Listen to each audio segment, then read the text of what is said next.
contract dispute with West Ham and was technically a free agent, and an FA rule meant free agents were ineligible to play for England. Sir Alf Ramsey stepped in and forced West Ham and Moore to sign a deal. Phew. Then, when the final came around, Moore might not have played in that either. According to Sir Geoff Hurst's autobiography, he overheard Sir Alf discussing the idea of dropping Moore in favour of Norman Hunter to help deal with the German attack. But he stuck with Moore and didn't live to regret it. 4 years later, Moore was shrouded in controversy. On a pre-tournament team trip to Colombia, he was arrested, accused of stealing a bracelet from a gift shop, and placed under house arrest for 4 days. Perhaps the most famous match of that tournament was England's group game against Brazil, in which he made what's still described as the perfect tackle. It's so beautiful. After the game, another iconic image. The quarter-final defeat to West Germany would be his last World Cup match. England failed to qualify in '74 and Moore stepped away, leaving the most incredible legacy.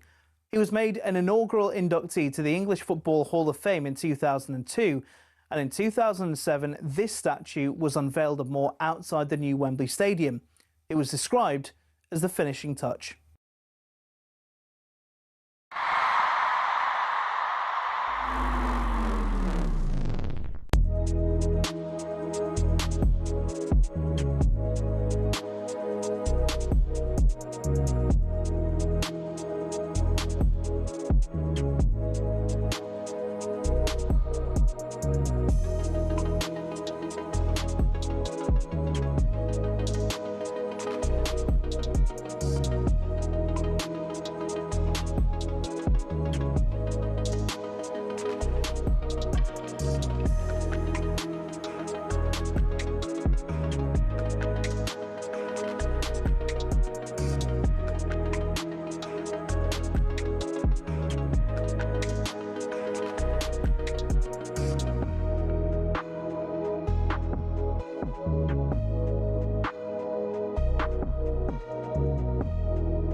Do I talk now? I don't know. This is new music. Do you like this? I feel like a superhero. Good morning, everyone. It's the World Cup Breakfast Show. Oh, that sounds good. It's me, Andy Goldstein Gabby Agbonlahor and Arnold Clark. Buy a used car in their upgrade event. Get 2 years free servicing plus a chance to win the cost of it back this June. Turn it up a bit, Ed. Let's hear it. It's either superhero or it's blockbusters. You've got... Congratulations, you're through to the gold run. It is gold. Welcome to another episode of Blockbusters with me, Bob Holness, alongside, can I have a pee, please, Bob, Gabby Agbonlahor. Do you like this music? I can't hear it, mate. Oh, you haven't got your earphones in? Yeah, my earphones. I'll tell you what, keep playing it. Before you put them in, let me describe it to you. Okay, go on then. So it's like 80s game show music. Okay, what fused, any of them, like American. It's got that American twang to it. Now you've got your earphones in. What do you make of it? You like it? Oh, it's amazing. Oh, I'm going to download Well done, everybody. I'm going to download that, mate. Well done. Wow. Yeah. Wow. That's what you'll be hearing for the next 6 weeks. I have got World Cup fever now. Yeah. That's amazing. And also, wow. Let's go. This won't work on radio, but it will if you're watching on YouTube. We have got a new wall behind us. It's a digital wall. And it's, of course, for the World Cup, as you'd imagine. There's lots of stars and stripes. Finally. Yeah. Yeah, well done, guys. Well done. Well that done. must have taken days. Yeah. You happy with it? Do you feel like you're in the... I feel like we've been looked after here, mate, and like they're really taking it serious. I don't want to have a pop at anyone. Right? Oh. I don't know. I don't want to start on a negative note. Come on, mate. Don't do it. No, it is a no-moan zone. I know that. I brought that in, right? Yeah, that goes, by the way, in 3 weeks. You're done. You're back to... Yep. And this is not a moan. It's just me going, I'm being a little bit pickety here, right? Okay. Outside of the studio on the wall is a World Cup chart. It looks beautiful. All the countries there, all the flags. Yes. For England, there's a Union Jack. That's all I'm saying. Pardon? For England, there's a Union Jack. Yeah. Now, I don't know, A, who stuck it on, but B, why it was even included in the pack. Yeah, sorry. But, Wales didn't qualify, mate. No, but on the other side is Scotland, and it's just the Scottish flag. Nah, I don't like that. That's a bit bizarre. It's just us. It's just in that bit, it's England. Yeah, it's not Scotland United, over there. Yeah, it's not United Kingdom in the World Cup. Yeah, you can't have that, can you? No. We can't have other countries trying to like take our glory. Can't do that. No, it's England, mate. Just before we move on with the World Cup, right? More important matters. Of course, the croissants have arrived, right? So well done to Mr. Croissant Man. Very early. Are they a mixture? Is the big question. Gabby asked for a mixture. Yes, I think so. I just had a quick look when I walked in. You should be over the moon there. You wanted almond. Yeah, but I didn't quite get to see if there was. I'm just speaking to my producer in my ear, and he's confirmed that there is a mixture. Okay. But no almond. There isn't, no. No, I can confirm. No, is that right, Mr. Producer? No, I can confirm no almond. What do you make of that? I'm not surprised, mate. You know, sometimes, mate, like little requests can be hard, can't they? It's just a tiny thing. Yeah, but we've got our free Costa Express today, haven't we? Is that still on? Have we got our Costa? I'm looking at the back now. Is that still on? Have we got that? What's his name? Cole. Costa Cole. Henry forgot. Pardon? Henry forgot to contact Costa Carl. Oh, he never. I don't believe that. Well, the expression on his face. Look, hands on the head. I don't believe that. He's gone for the non-Amadewaki. I should have hit it with my right foot. Are you surprised, though, mate? No, I'm not, actually. You could ask Henry, right? I know. For stats, right? Say last season. Yeah. Can I get the stats of, like, Spurs top goal scorers? He'd give you Teddy Sheringham. Henry, damn it. Do you know what I mean, mate? We'll give you Adam Brazil. He's miles off it, mate. Are you responsible for the Union Jack on the wall chart outside? Is that you? Yeah, he's miles off it. How can you forget the cough? Honestly, mate. Honestly, I was looking forward today, mate. Job. Being like £35 better off. You texted me last night saying tomorrow should be the greatest day ever. I know. I didn't bring my wallet. Well, maybe as a forfeit, Henry should. Yeah, Henry, sort of man. Henry should go and do it. You're a disgrace. Should we move on with the show? Yes. Should we do that? As if I'm sure you're aware, it's finally here. It's finally here. Happy World Cup Day, everybody. We need World Cup me music. clapping on my own. World Cup music all morning. Stand out World Cup songs. Yeah, if we really want to lose as many viewers and listeners as we can, World Cup music. Do not play It's Coming Home. Please don't do that. It's way too early for that. About the great songs. Are you feeling well? I am, when you arrived in the office, did it feel a little bit? Yes, I am. I'm ready. Watching the game last night. What's the first half? That delay killed me, by the way. Yeah. I was like, no, 10 o'clock start. You killed me. I'm ready for bed. What's the first half? And I felt that the team, yes, Costa Rica, poor. I think there's better power league teams than Costa Rica. Yeah. But Bellingham, I thought was a standout player that first half. I felt like he had that. Yes, I agree with you. He had that bite about him. The first second of the game, ball goes back to Costa Rica, left back. Bellingham's there, presses him, concedes a throw in. But that set the tempo of his performance. He wanted to get on the ball. That was the sort of performance from Bellingham of like, I'm the number 10. Yeah. I'm starting. This is my I'm role. going to be the player of the tournament. I'm going to be the player that wins the World Cup for this country.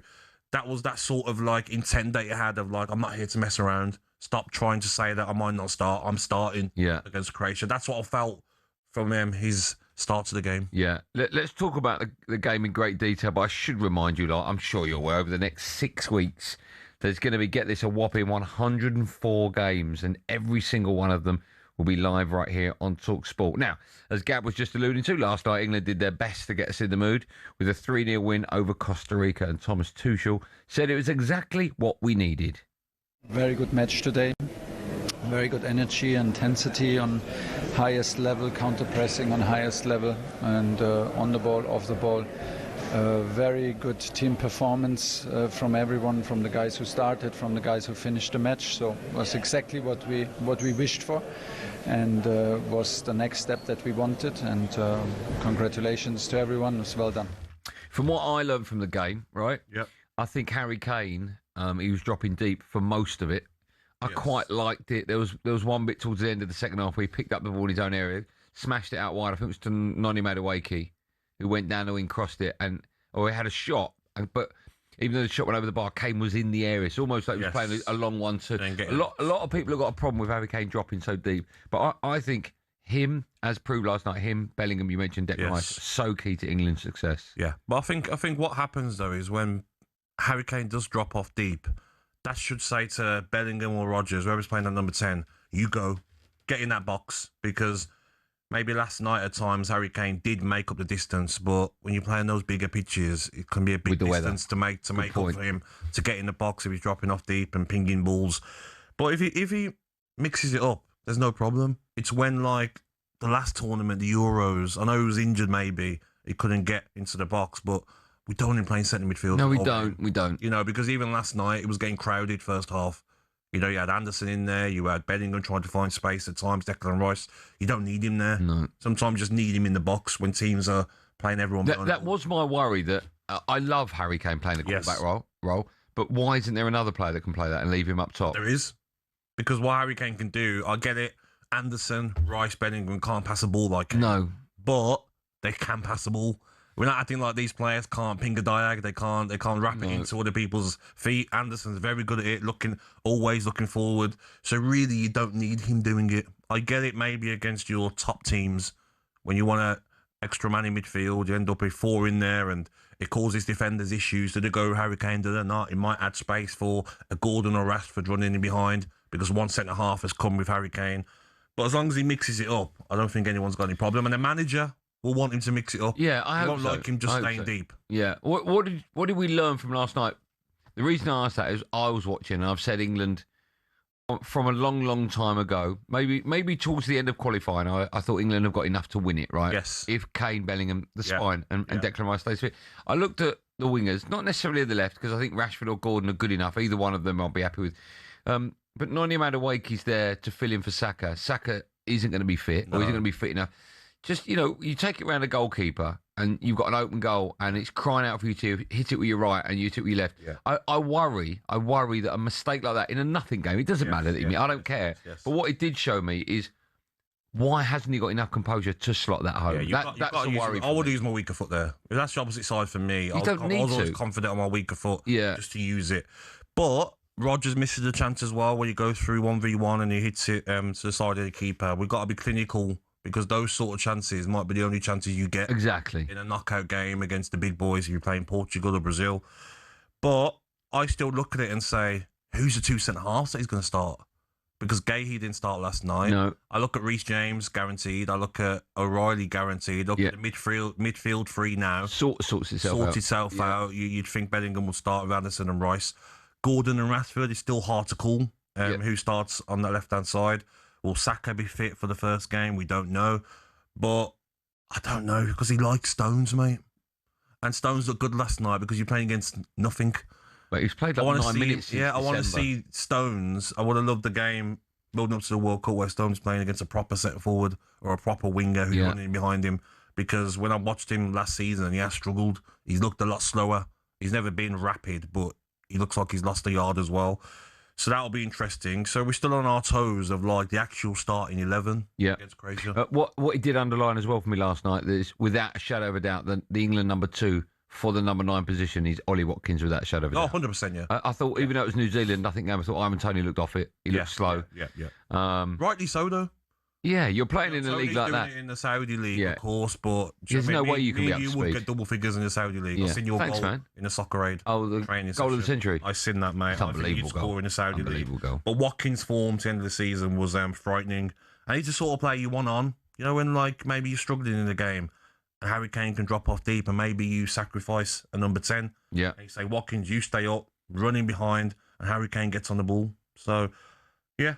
We learned a little bit more of like what the starting lineup will be, but not 100%. But I think last night, the standout player that first half, he was getting on the ball, making things happen. Gordon done very well, but it looks so easy. It did look easy. So it's hard. A little jinking run for the pass to Rice. Like overpraise them. Yeah, of course. When you're playing Costa Rica. Yeah. They were professional and done the job. We've come out of 2 games unscathed. Exactly, no injuries. And that's the main thing, right? Yes, agreed. You can have your say on all of the above, 0371 722 334. And of course, with it being the World Cup and the opening day of the World Cup, we set ourselves a little challenge this morning for you. We want to find the biggest World Cup fan.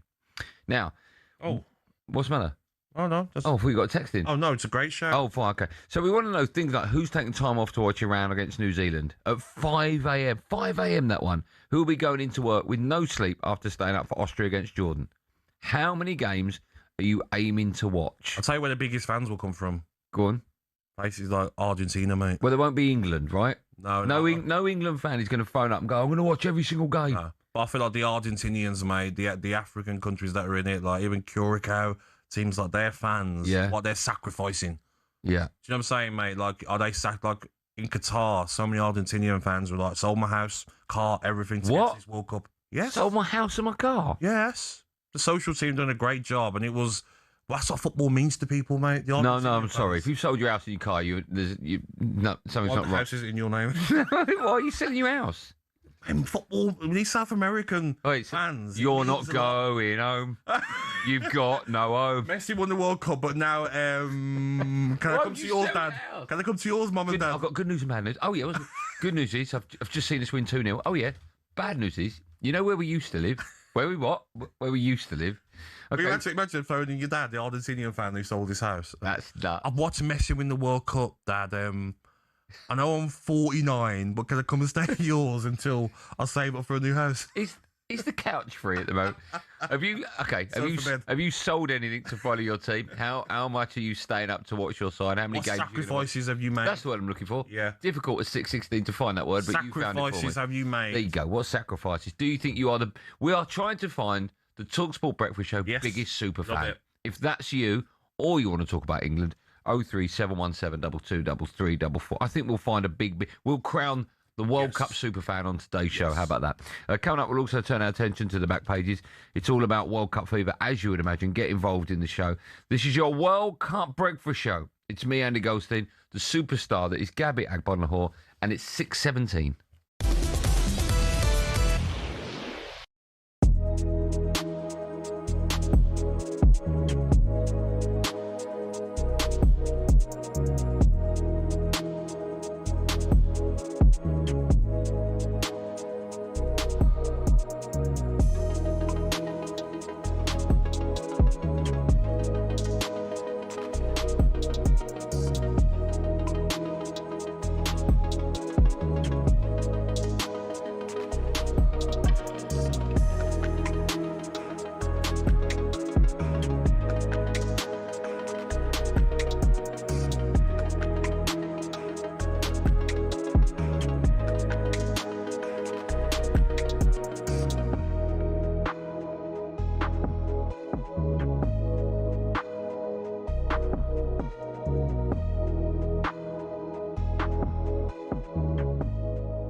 Noel, are you worried about next season under Maresca? No. You should be worried, mate, because I believe you want to bet on United finish higher than the There's a chance. A small There's chance. not a chance. No, you didn't say that the other day on the radio. Why is there not a chance? Because there isn't, because we've got better players and a better coach. Look at what you lost, though. Bernardo Silva, Stones, you've lost Pep Guardiola. Yeah, but there'll be a few coming in. Don't you worry about that. Is that it, Gab? They only you said to me, so I'm going to give Noel what for, and that's it. Your friend's on, is he? Oh, friend. Well, just wait. Well, They only finished 7 points behind you as well, remember? Listen, don't you worry about that, mate. If you're that confident, I'll bet you 500 quid that City finish above United, right? And I'm not a Man United guy either. And if you lose, you've got to be my butler for a week. I'll bet you 500. That's it. No. Not a butler. Take the bet. Take the bet. You be my butler for a week. No, I'll bet you 500 though. 500 quid's 500 quid's wages, isn't it? Hey? That's a show fee for us, mate. I'll bet you 500 quid. When City finish above United, I'll come into talkSPORT and I'll take it off you. All right then. Fair. Yeah, is that on? Is that a bet? On. It's a bet, yeah. Okay. Absolutely. I'll go and get the money off the Man United fans in the studio. Yeah, to go back to the thing, we've lost legends, Bernardo and John Stones and Guardiola. But I think we're in a better place to be equipped to deal with it. And if there's one thing that makes me feel better about it, it's the chairman is now the most important man at the club, and they barely make a wrong move at City. Yeah, you know that you can count on the fingers of one hand. And I think they've had this. I don't think that Pep decided 3 weeks ago he was going to leave. I think he decided quite a while ago, and they kept it quite quiet. So I think there's always been a plan put in place. Hello, I'm Matt Forden from talkSPORT. This is How to Win the World Cup.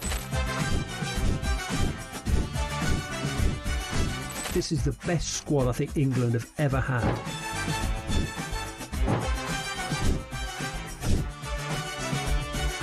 He used to love America, now he doesn't. It's very sad. It was so important to succeed because of all the pressure we received. Don't jump for this one, I'm going to knock his head off. Warning, this podcast does not guarantee England will actually win anything.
Morning, everyone. You're waking up to day one of the talkSPORT World Cup Breakfast Show. It's me, Andy Goldstein Gabby Agbonlahor. It's 6:22.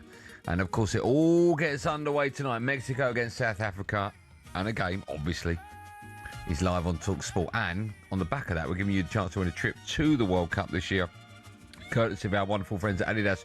You and a mate could be in New York on June the 27th to see England against Panama live. We've got your flights, hotels, spending money, match tickets, and, of course, the official try and the match ball all covered. Just head to talksportwin.com to enter for full T's and C's now. But hurry, it says here, you must hurry. Entries close tomorrow at 4 p.m, so get on it. Right, time now for a quick coffee break and a look at the back pages with our wonderful friends. We love Costa Express. The Costa Coffee Break on talkSPORT, sponsored by Costa Express. Quality coffee, quality day. By the way, we still don't have the Costa Coffee Black card. We need this card. Can we have a shout out to Costa Call again? Can we just go to Costa and just get a free drink? We just need a card. I know, until the card's sorted, can't we just go and say Costa Call said? Yeah, Costa Call. We can have a free drink. You think Henry would have sorted that out? When you know, Honestly, one job to do. Are you surprised though, mate? No, I'm not, mate. No, I'm not. Anyway, uni dropout. Sorry, carry on. From the bad and the ugly to the good, Laura Kirk-Francis. Yes, Laura Kirk-Francis. How are you? I'm good. How are you guys doing? Yeah, we're good. Thursday now. How you holding up? It's first week this morning. for you. Yeah, it's tough this morning. Yeah. Yeah. Day 4? Day 4. Do you know what I've noticed is because I think it's my first week on breakfast, right? Was that last week? Have I done a week? No, it's this week. Okay. Yeah. I've noticed that everyone's got bloodshot eyes. Yeah. When you get to Thursday, it's like, why are your eyes puffy? Why are your eyes puffy? But yeah, we're getting there. It's good. We're loving it. We're very lucky people. What have you got for us? Right then, we'll start with lots and lots of coverage, obviously, of the World Cup. I want to start, though, with this rallying cry from the Sun. So they've written a little message. Dear England, you carry the dreams of a nation that's had it tough, and we believe in you. Never forget you are lions. It's time to roar from the sun. What do you make of that? Wow, yeah, I mean, I'm on the edge of my... You're on the edge of your seat on that one, are you? Yeah. That was amazing. I thought you could have delivered it better. I did my best, but I was going to ask Gabby, have you got any tips as a former captain, whether you ever gave a rallying cry at half-time, pre-game? How...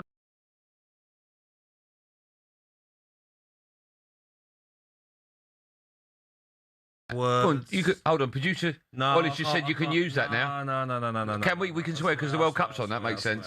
But I do feel like the captains in that group will have a lot to say. It won't just be Harry Kane. I can see Harry Kane being a bit quiet. I feel like your Declan Rices, your Bellinghams, I feel like your Pickfords will all be like loud to each other. Like, come on, it's been too long. The whole group will be saying 1966 the last time we won a World Cup. We've got the talent. Why not? Well, that was good. Get him in there. They should play that. Yeah, that's really good. I'll be effing and blinding, like, liven up you mud. You what? Or was that right? Nothing. You mud? No. Too early to swear. Never too early. Go on, Laura. We've also got in the Times the 10 cult heroes we fell in love with. 10 what? World Cup. Cult heroes, easy. Yeah. So if I said to you, World Cup, who would you think of?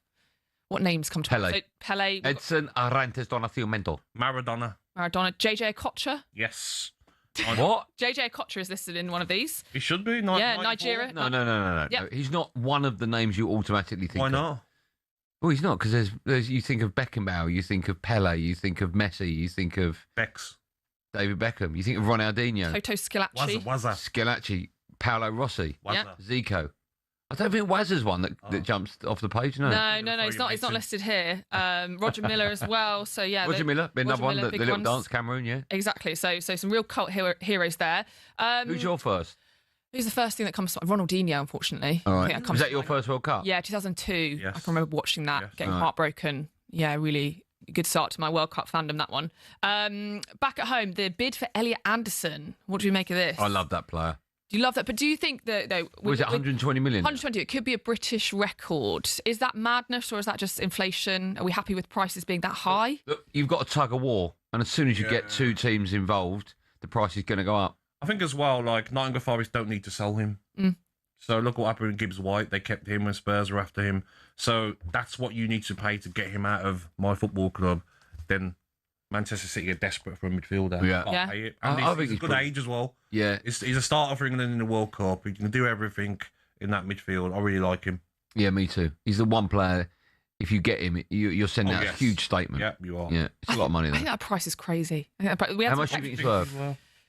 I mean, 100. Like, let's cap Hold it on. there. Let's go on Anthony Gordon at 70s, yeah. Yeah, That's the problem. that's the problem, Yeah. isn't it? That is a With inflation as well. Look at Enzo Fernandez, very good player, was 100. Yeah, nuts. 100. Yeah, nuts. Looking 2-3 years on from that. Yeah, we're not far off really. 150 to 200 is going to be the starting price for these 100%, players, but yes. that's kind of where we're going. And then obviously we have lots of coverage of Ben Stokes being dropped as captain, so Joe Root rather than vice captain Harry Brook will take over. Do you know what they should all do? Is that defo now? All the England players should walk out Wow.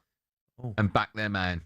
Do you remember when Gary Lineker tweeted something I did naughty like that the BBC weren't happy with? Like that. And all the other commentators went, we're not doing Match of the Day. And Would it you was have just, done that if that happened to me? Like, Andy! do I get paid? Andy, why are you doing extra? You took my podcast as well. Cabs, it is what it is, mate. I've got to pay the bills. Pay the bills. Got to pay the bills. But I do think they should all walk out and support him. Do you? What's Yeah, I the think latest it's with that? What's insane. actually happened? Yeah, so according to the Daily, so the Star, England captain Ben Stokes and bowler Gus Atkinson, they've been left out of the squad for next week's second test against New Zealand, and then former skipper Joe Root will be taking up the captaincy. So they've basically said no to Harry Brook, who was the vice captain, so you might expect him to step in as captain, but gone back to Joe Root, back to the roots. Is that because Harry Brook messed up? It would have been difficult for Harry Brook to give a press conference on discipline now in I'm England. captain. Yeah, exactly. No, So- he's a silly boy. no, I think that's probably the right decision. Yes, that makes sense. We will hear from Steve Harmison on this later this morning to get his thoughts, but I think it's a bit of a But diffusion there's of a it. way back though now for Stokes as captain. Or do you reckon that's like I can't see it. Once you drop him like that, Well, yeah, there's no way back, but I think it's disgusting the way they've handled it.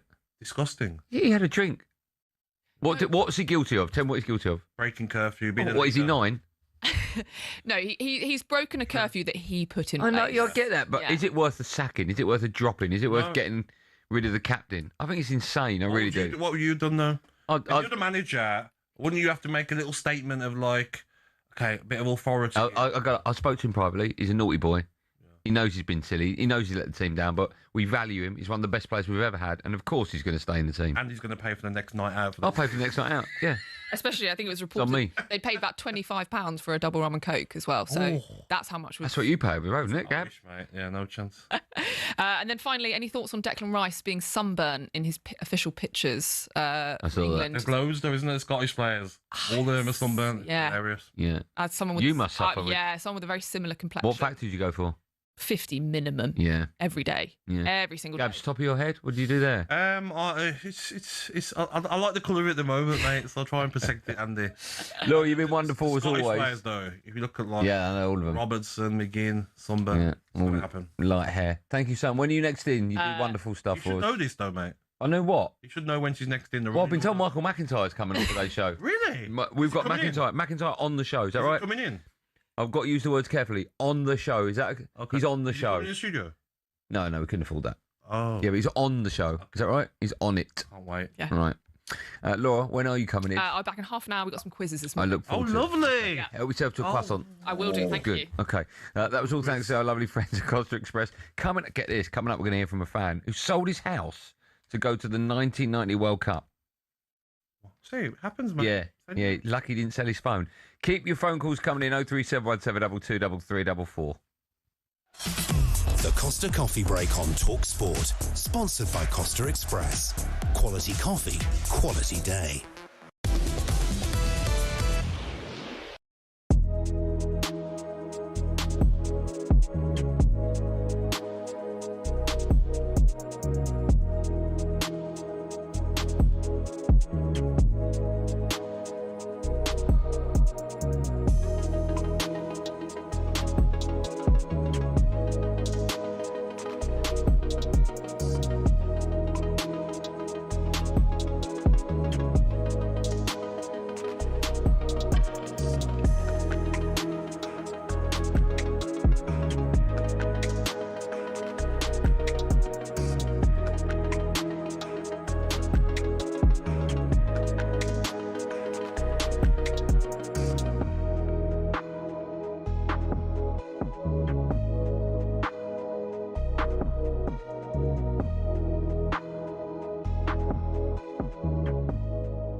What about the fact he's not taken Palmer or Foden? Would you have taken one or both?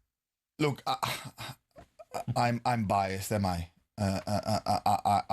Everybody knows that I love Cole Palmer to bits. You know, with Phil Foden, it's a little bit. I think he's a magnificent player, but he has to have the players around him to play really for him to be able for him to produce what he's producing at Man City. So you're always going to search a little bit more for Phil Foden to get the best out of Phil Foden, you know? So, but Cole Palmer, I would have taken him, but I do understand why Tuchel hasn't taken him, because he hasn't had the best season he could have had. How important is that, though, that players that go to tournaments, you went to the 1998 World Cup, that you're going into a tournament in form? Yeah, I had a magnificent year in 98. I didn't expect to go, but I went because I had a magnificent year. Look, Cole Palmer, I know he can turn up and be decisive. But then...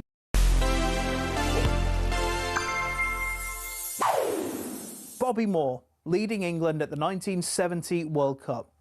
But did you know, 2 weeks before this photo was taken, Moore was under arrest in Colombia. So England were doing some altitude training in South America. Moore and Bobby Charlton went to a gift shop in their hotel looking for a present for Charlton's wife, and they left when they found nothing of interest. But as they were standing in the hotel foyer, the shop assistant came out and accused Moore of stealing a gold bracelet. He denied wrongdoing and was let go. England jetted off for a quick friendly match, but returned to the same hotel a few days later. And there, Moore was detained and placed under house arrest. Thinking he'd be without his captain for some time, Sir Alf Ramsey and the rest of the England squad left for Mexico. Back in Colombia, Moore was summoned before a judge. This is him, with his solicitors outside the court.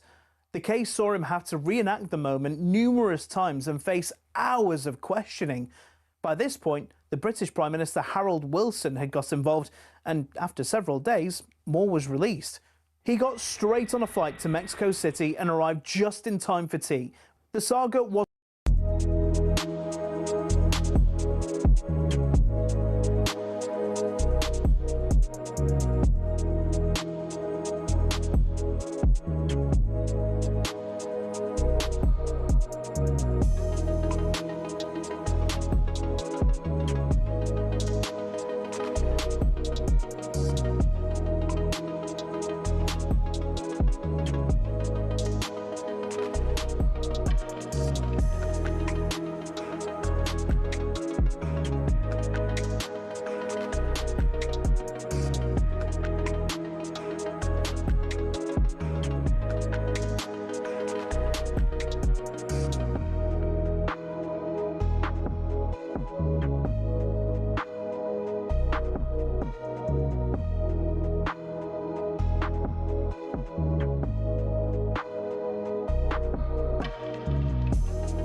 There's a bit of Dallas in there, wasn't it? Or is that Dynasty?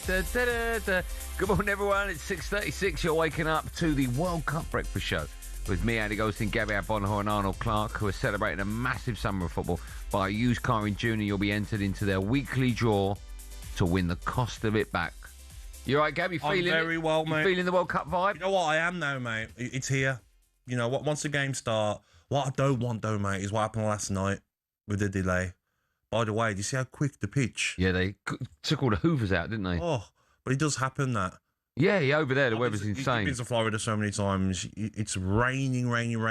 And it just stops. 10 minutes, look outside and it's dry. Yeah. And they rush out, don't they, with all the pool bed covers and stuff back on. The what? Pool bed? Sorry. What's the matter? What are you doing? These, mate, when I have these headphones on, I speak. Like, I echoes myself. Echo. Stay tuned all morning, my friends, as you're going to hear from a whole host of superstar names on just how excited they all are for the World Cup. Shall we get a flavour, Gab? Shall we get a flavour? Go on. A flavour of the excitement. Later on, we're going to hear from an A-list English comedian. I think that's Michael McIntyre. He's on the show. He's on the show. I've been promised, yeah. A pop icon. Let's hear now from one of the funniest men in British showbiz over the last 40 years. Is he on the phone? Is he? As we say, good morning to Paul Whitehouse. Hello, Andy Goldstein of talkSPORT. It's Paul Whitehouse here. Can't wait for the World Cup to start. You mark your life by the World Cup, really, don't you? Those 4 years. Bob Mortimer always says, there's not many left now, and there aren't for us old-timers. So, in the absence of Wales, come on, England. I always get behind England. And my first real memory was of 1970, and it's never been topped, but maybe if England win, it will. All right. Can I just say a big thanks to Paul Whitehouse, right? So I sent out a load of texts yesterday, and Paul was one of the first people to get back to me. Can you send me a little voice note so we can play it throughout the show? I have to say, Joe Marler's, we're playing an hour. You do not want to miss it. He's a top guy in here. Joe Marler, he goes, rallying call, and you listen to it and you go, how inspiring is that? Yes. That you have to hear. I wouldn't be surprised if the England team genuinely played it in the dressing room before going. Really? Yeah, it's unbelievable. That good? Yeah. Love that. Really, really good. What a guy. So big thanks to Paul Whitehouse, who's an absolute legend, of course. But who is the World Cup's biggest fan? That's one of the questions we're asking this morning. 03717 223344. I might have the answer already at 6:38. We might have the winner. Joe is an Arsenal fan. Hello, Joe. Hello, Joe. Good morning. How you doing? Morning, guys. How you doing? Yeah, well, good, man. Are you all right? Yeah, brilliant. Thanks. Good. Why are you up? Forward to it. Why are you up so early? I always get up early now. Retired, but just always get up early. Okay, that's nice. Yes. You could be the winner for the biggest World Cup superfan in the history of the World Cup. Is that right? What have you done?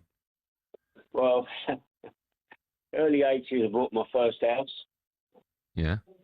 And the World Cup was coming up in 1990, and I just thought, made a lot of, the prices went through the roof then, and I just thought, let's just sell it. Let's just go.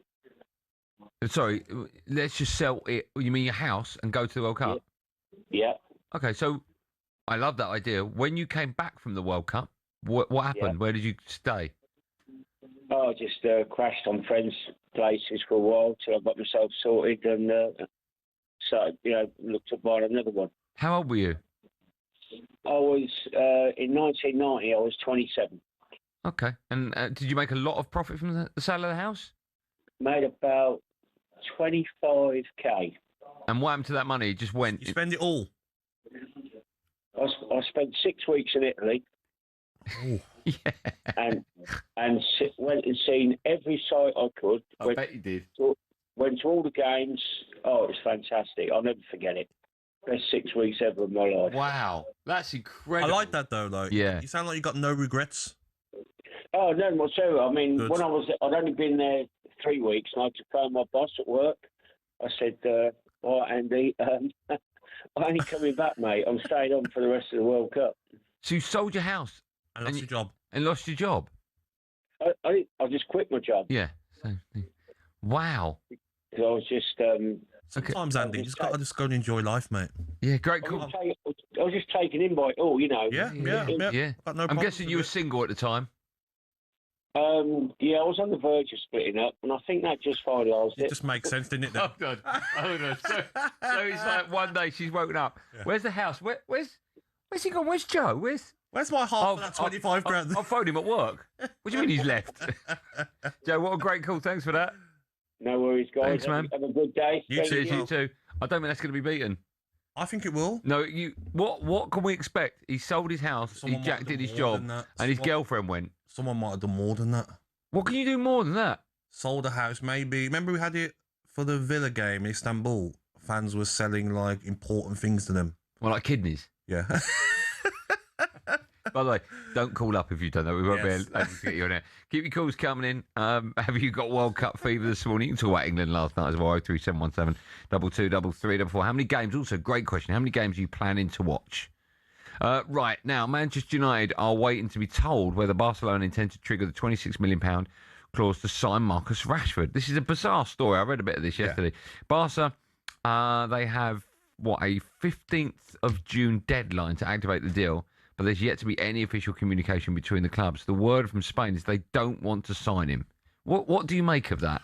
I make of it that, like, I don't think it's that they don't want to sign him. I think they're just trying to, like, get a better deal for Manchester United. Maybe they look at it. I don't know if he's got 1 year left. I'm not 100% sure on his contract. Maybe they're thinking, like, okay, let's let this drag on a little bit. Well, they offered 12, and United have said, no, we want 26. That's what I'm saying. They're trying to make a little deal out of it. They'll want him, mate, because his stats last season were fantastic for Barcelona. He done well there. But I just think they're trying to think to themselves, we can drag this out into August. Okay. And Manchester United don't want him Will back. it affect Rashford during the World Cup? I don't think it will, no. I think it'll affect him when he has to go back after his break after the World Cup. Yeah. So that will be like end of July, maybe early August when he does go back. He won't want to go back to that football club and they don't want him back. So hopefully something gets sorted before there. But, mate, it's a no-brainer. 14 goals, 14 assists in 49 appearances for Barcelona. Insane. Honestly, if I was Aston Villa, I'll break the bank. I know the wages might be a problem, but I'll do whatever it takes. I agree. I loved him at Aston Villa, and I'm surprised that there isn't a lot of other clubs after him, mate. Bayern Munich might be the one. Yeah, I've read that as well. Well, let's get more on this now. We're bringing our Spanish football expert, Phil Kitro-Melidis, joins us. Hello, Phil. Good morning to you. Good morning, guys. Thanks so much for coming on. I don't know if you heard my chat with Gabby there, but both of us are stunned that Barcelona haven't already triggered this release clause yet. What's your understanding? Do you think the deal's fizzling out a bit then? Well, it's basically, I think, what Gabby said. They actually wouldn't mind having Marcus Rashford. They just don't want to pay the 30 million euros that they'd agreed with Manchester United as being a fee at the end of the loan period. They were quite happy with what he did. As you said, 14 goals, 14 assists, scored in a Clasico against Real Madrid, scored against Atletico Madrid in the league as well. It was just a feeling around Barcelona. And remember, money's a little bit tight for Barcelona. So if they're going to splash 30 million, it has to be on someone that they really want. There was a feeling that there wasn't necessarily the impact in the biggest games consistently. Like, he's a good squad player, but are we going to pay that money for someone who isn't necessarily going to start? And also, of course, they've just spent 70 million euros on Anthony Gordon. Is it as well, Phil? Phil, is it as well wages? Because it's different, isn't it? When it's on loan and maybe you're not paying the full wages, or you might pay it for one season. But when you have to offer him a contract of 3-4 years and the wages he probably demands, and look at some of the big players Barcelona have got, he might be earning more than them. Could that be an issue as well? 100%. I mean, I've spoken to Marcus Rashford during the course of the season. He was really happy at Barcelona. I think he really wanted to stay. He would be open, I think, to the idea of taking lower wages than what he might have been on previously. He's still going to command a big wage, and that obviously is a problem for Barcelona if they're looking to do a permanent deal. So I think they do still want Marcus Rashford, but the thing is they're not going to pay 30 million euros for him. That isn't going to happen. Phil, just a quick one on Spain. No Real Madrid players in the Spanish squad. How excited is the country ahead of the tournament? It's a funny one, actually. The country isn't that excited at all. I mean, maybe when they start playing and start winning, they'll get behind it. It's a funny old place, Spain. It's basically divided along Real Madrid and Barcelona lines, even when it comes to the national team. So I've got some mates who are Real Madrid fans. One of them says, forget this, I'm supporting France at the World Cup. Another one said, I'm supporting Portugal because of Cristiano Ronaldo. I don't know how serious they are, but they seem pretty serious. So yeah, listen, a lot of people are excited about the World Cup, but the fact that there are no Real Madrid fans just puts a little bit of an asterisk by the excitement, and a lot of Real Madrid fans saying, yeah, I'm not that up for it, actually. Very bizarre. Phil, always a pleasure. Thanks so much for coming on. Enjoy the World Cup. Pleasure, guys. Anytime. Thank you, pal. There you go, our Spanish football expert, Phil Kitro-Melidis. Still to come on The Breakfast Show. Superstar Breakfast preview on talkSPORT with Travis Perkins. Manage your Travis Perkins trade account online at travisperkins.co.uk or via the Travis Perkins app. Welcome to the Hotel California. I'm so getting in the mood of the World Cup now with all the music. Good work, Ed. We'll be crossing to some kind of seedy motel in LA and speak to Gabby's best mate, Arsenal supporting content creator Joel Bayer, on whether he's as deluded where we're staying, though. about England as he is Arsenal. Seen where we're staying? No. The opposite. What's the difference between a hotel and a motel? I don't think he's staying in a hotel. I think it looks like a private villa. Oh, really? Oh, he's got the wonga.com, is he? Rio Ferdinand, isn't he? Podcast. Oh, I So see. he's just part of that, so he looks very fancy. Very nice. You also hear once again from the ledge that is Steve Harmison, following yesterday's news that Ben Stokes has been dropped now from the England squad for the second test. That's bonkers. That was all thanks to our lovely friends at Travis Perkins. Superstar Breakfast preview on talkSPORT with Travis Perkins. Get free next day track delivery. Head to travisperkins.co.uk or download the app.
Obviously, we've got you on to talk about France and the French squad. How confident is the country of going all the way? Because every single person I speak to, and I say, who's going to win it? Everyone I've spoken to says France first.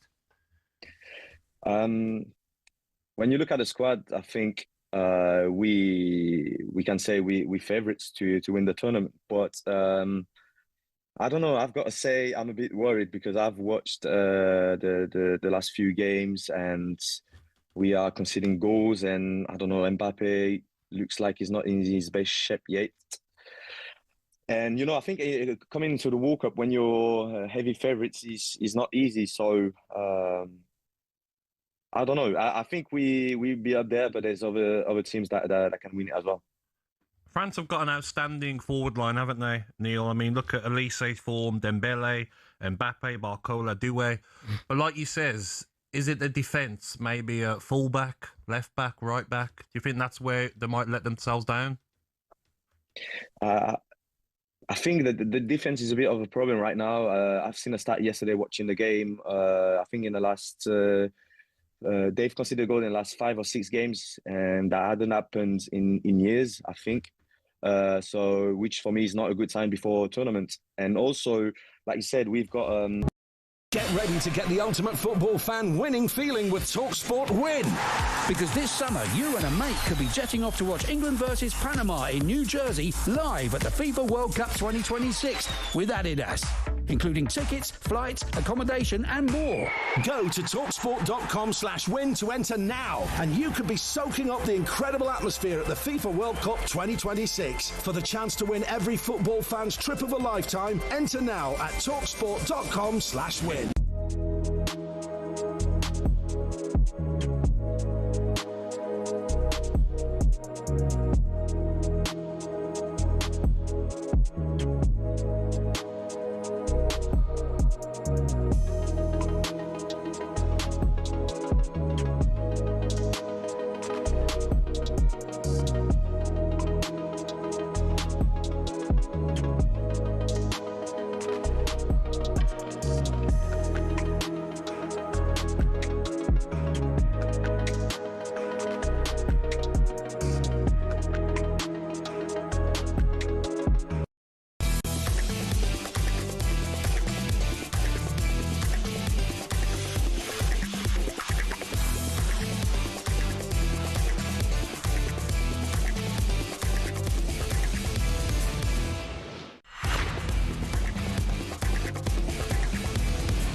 I like that. I like that. I love all the music today. Morning, everyone. It's 6:51.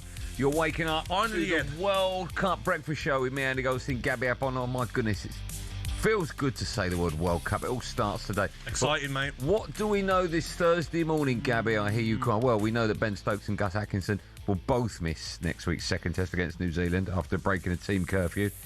Terrible, that is. Vice-captain Harry Brook will not replace Stokes. Skipper, Joe Root returns to lead the side instead. Kieran McKenna has stepped down as Ipswich manager. Will take a break away from football. Don't really know too much about that.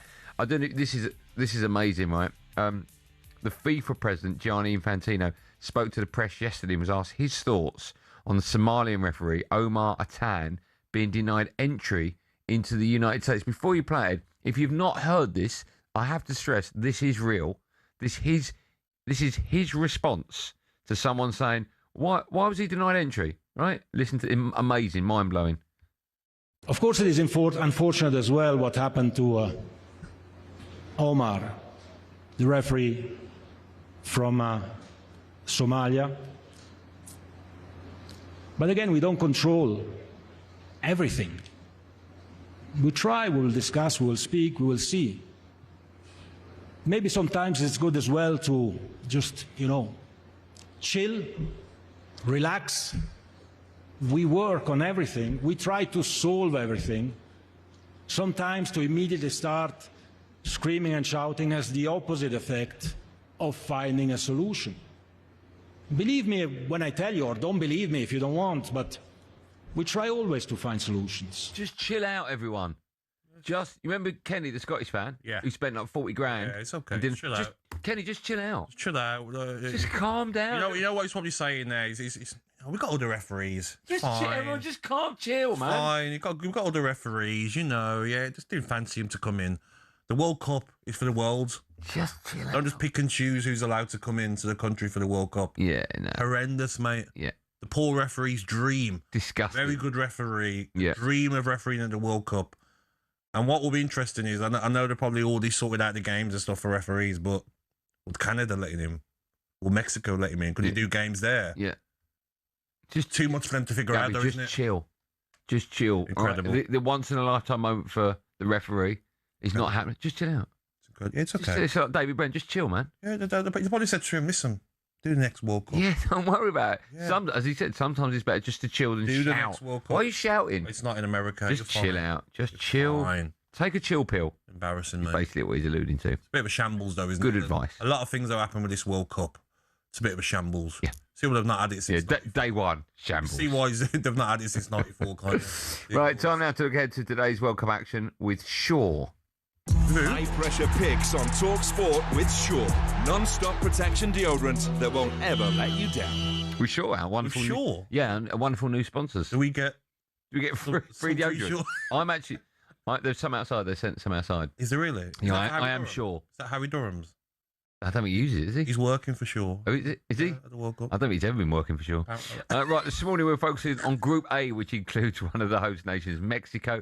There's also two other hosts from this century in South Africa and South Korea from this century. Completing the group is Czech Republic. Here's everything you need to know. Ping back your goals.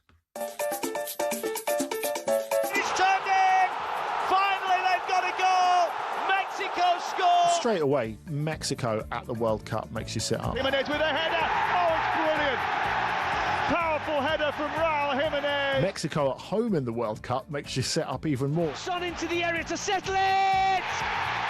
Was there ever any doubt when Son Heung-min races clear? Son, since coming to the league, it's transformed things. He's a very, very important player for our team. When we need him, he showed something. And Czech with the volley, and the Czech Republic are back in the game. Pavel Schultz is the guy to watch for the Czech Republic. There's no doubt about it. Schultz is someone who's got that little bit of extra craft. Shabalala! Oh! What a goal! To give South Africa the lead.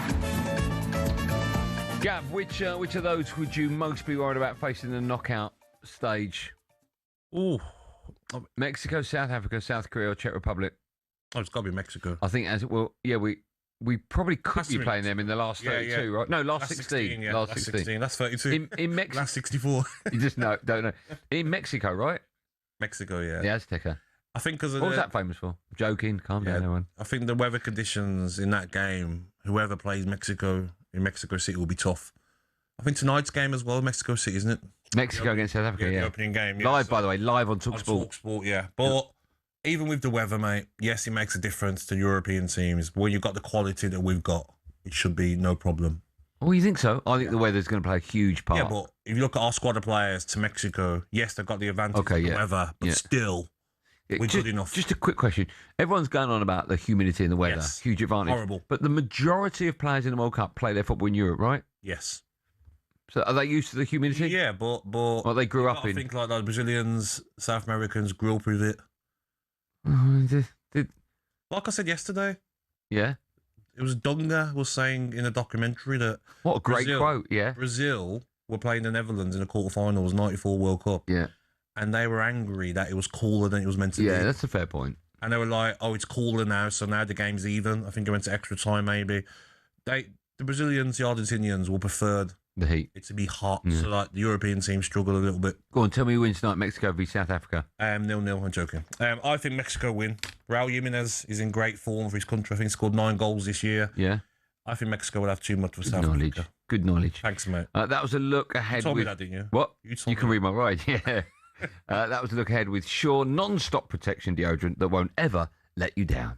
High pressure picks on talkSPORT with Sure, official sponsor of FIFA World Cup 2026.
People in the pub aren't sitting around in the pubs talking about accessibility. We are. The media are. We're creating conversations to be able to confect outrage, to be able to create content.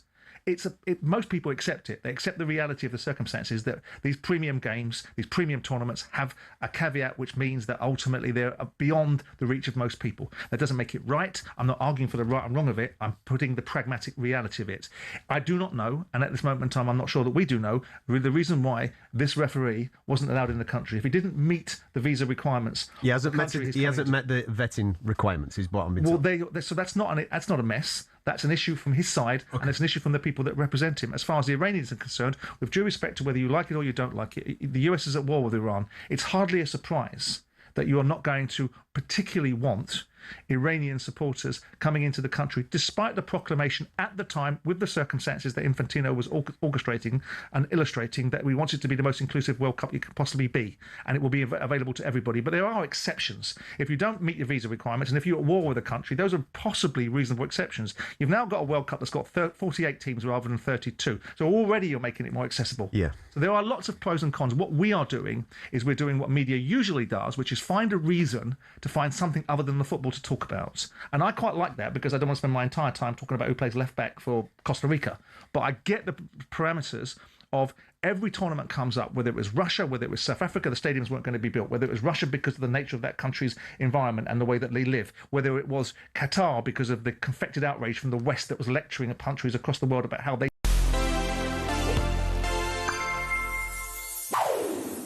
The story of England's World Cup win in 1966 is the stuff of legend.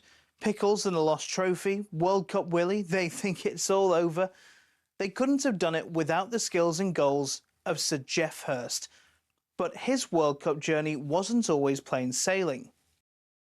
But for a freak injury in the group stages in 1966, we may have never been speaking about Sir Geoff Hurst in the same way. He got the call after Jimmy Greaves had his leg sliced open against France in the final group match. Hurst got off to a flying start in the knockouts, literally, scoring the winner against Argentina 12 minutes from time in the quarter-final. He didn't score in the semis against Portugal, but his influence on the game was massive. When Greavesy was past fit for the final, though, the public and the press wanted their main man back in. Sir Alf Ramsey stuck with Hurst, and the rest, well, you know. His heroics prompted parties on the streets. Once the celebrations had died down, England started preparing to defend the trophy. And just look at their record between 66 and 70. Only 4 losses in 36 games. But when 70 came around, fate played a mean trick on Hurst. In the quarter-final against the Germans, Hurst scored a legitimate goal in extra time that was disallowed, and England lost. Basically the exact opposite of the 1966 World Cup final. With that, Sir Jeff's pretty short World Cup career came to an end. When you look at his stats, they aren't massively impressive. But when you consider 3 of his 5 goals came on that glorious afternoon at Wembley, it's not a bad trade-off. What you might not know about Sir Jeff, though, is that after retiring, he didn't stay in football. I mean, he tried, oh yes, but he packed in management after 2 years and later worked in insurance because he couldn't afford his mortgage. I mean, can you imagine Harry Kane in insurance nowadays? Yes, Sir Jeff may have only played in 2 World Cups, but crucially, he helped bring one of them home. Jules Rimet, still gleaming.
If I could do the high pitch, arriba, that one, I would do that now.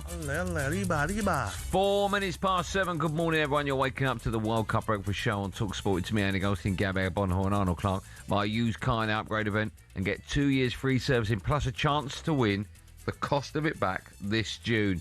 Are you excited about it? A big day. I'm excited, and I'm thinking to myself, as much as the games are on so late, yeah, I'm going to get sucked in. I am. You're going to what? I'm going to get sucked in. What do you mean? To stay in. Oh, fine. Yeah. To stay up and watch some of the games. I think there's going to be a lot of people, mate, sleeping during the day. Oh no, I don't think that will happen. I think people will just go all the way through. You reckon? Yeah. You reckon? Yeah, I don't think hardened football fans will be like, there's a game on at 11 tonight. I'm going to have a kick. After a week. They'll just keep going. After a week when you run down, you got the flu because you haven't. You look like you've been working here. No, look, I'm looking forward to it, mate. Can't wait for tonight. Got some plans on Saturday, going out in Birmingham with some friends to watch the Brazil game. You going to watch the opening ceremony? I am indeed. No, you're such a liar. I am. No, you're not. I love all that. Gab. I'm American at heart, mate. No. I love it. You got another American in your family, right? Yeah, Your great granddad. So my cousin's French. Yeah. That explains the PSG celebration. Oh right, okay. My bit of Scottish in you? Yeah, my Scottish. I've got my uncle, born in Chicago. What's his name? Dwayne. Johnson. You look the same. How have I picked that name out of nowhere? No, but your nickname sounds like The Rock. Is it Shakira? He's what Shakira? The opening ceremony tonight. Oh, is he? I've no idea. I hate opening Is it ceremony. Shakira? No, Who it's is not. No. She's doing the World Cup final halftime show. So who's doing tonight's? I've no idea. I've no idea. Bad Bunny. No interest in any opening ceremony. Why of anything. though? Just Don't get be on like with it. that, Andy. Just get on with it. Come on, mate. It's a celebration. Have you had like a hot date lined up, right? Like Sam Ellard. Okay, Sam Ellard, right? Yeah. You've got a hot date tomorrow night. Yeah. Right? Imagine an hour before she arrived, there was a little, opening ceremony of his date. You just go, get on with the date. That's fine. No, mate. You just want to, boom, let's go to the football. Come on, mate. We've got to get over this in this country. It's like when boxers come out, right? And they have about 40 songs before they get them out, get them into the ring, and let's fight. But some fans like that entertainment.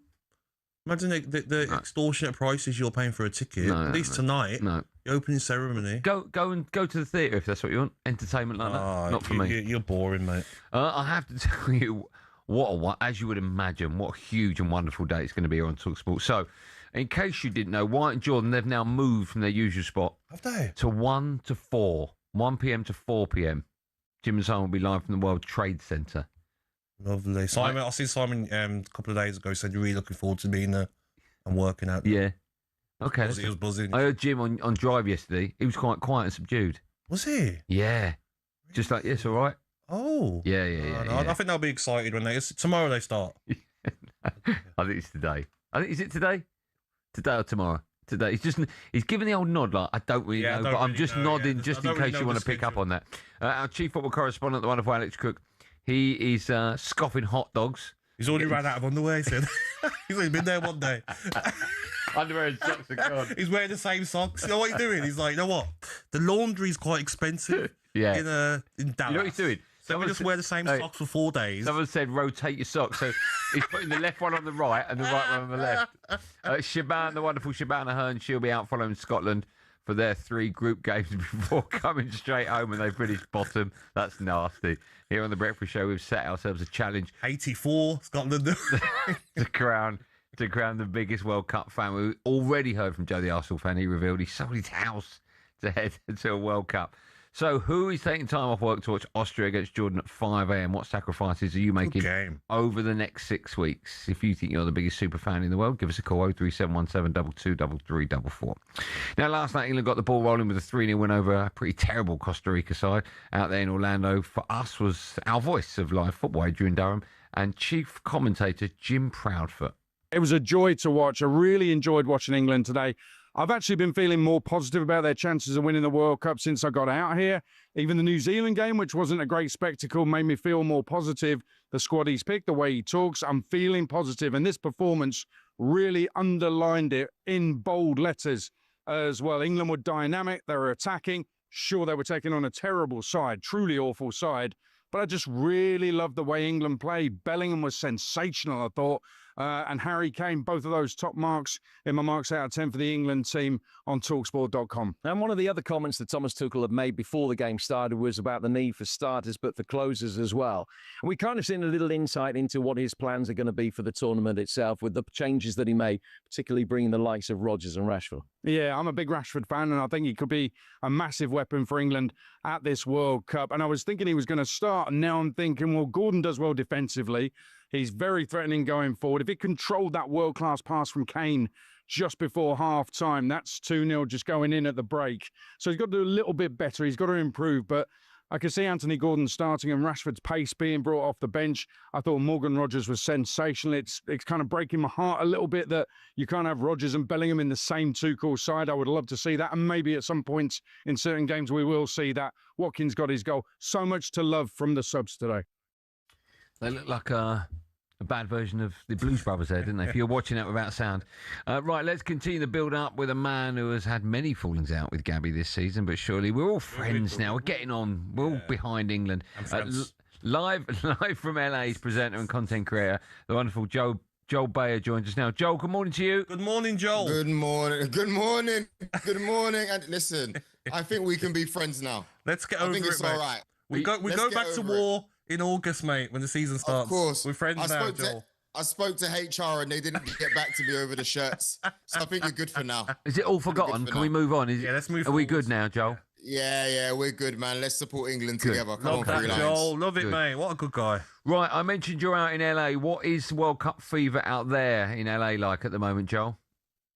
Well, it's different because I'm in Beverly Hills, mate. It's all pools and palm trees and stuff like that. But Doesn't look it.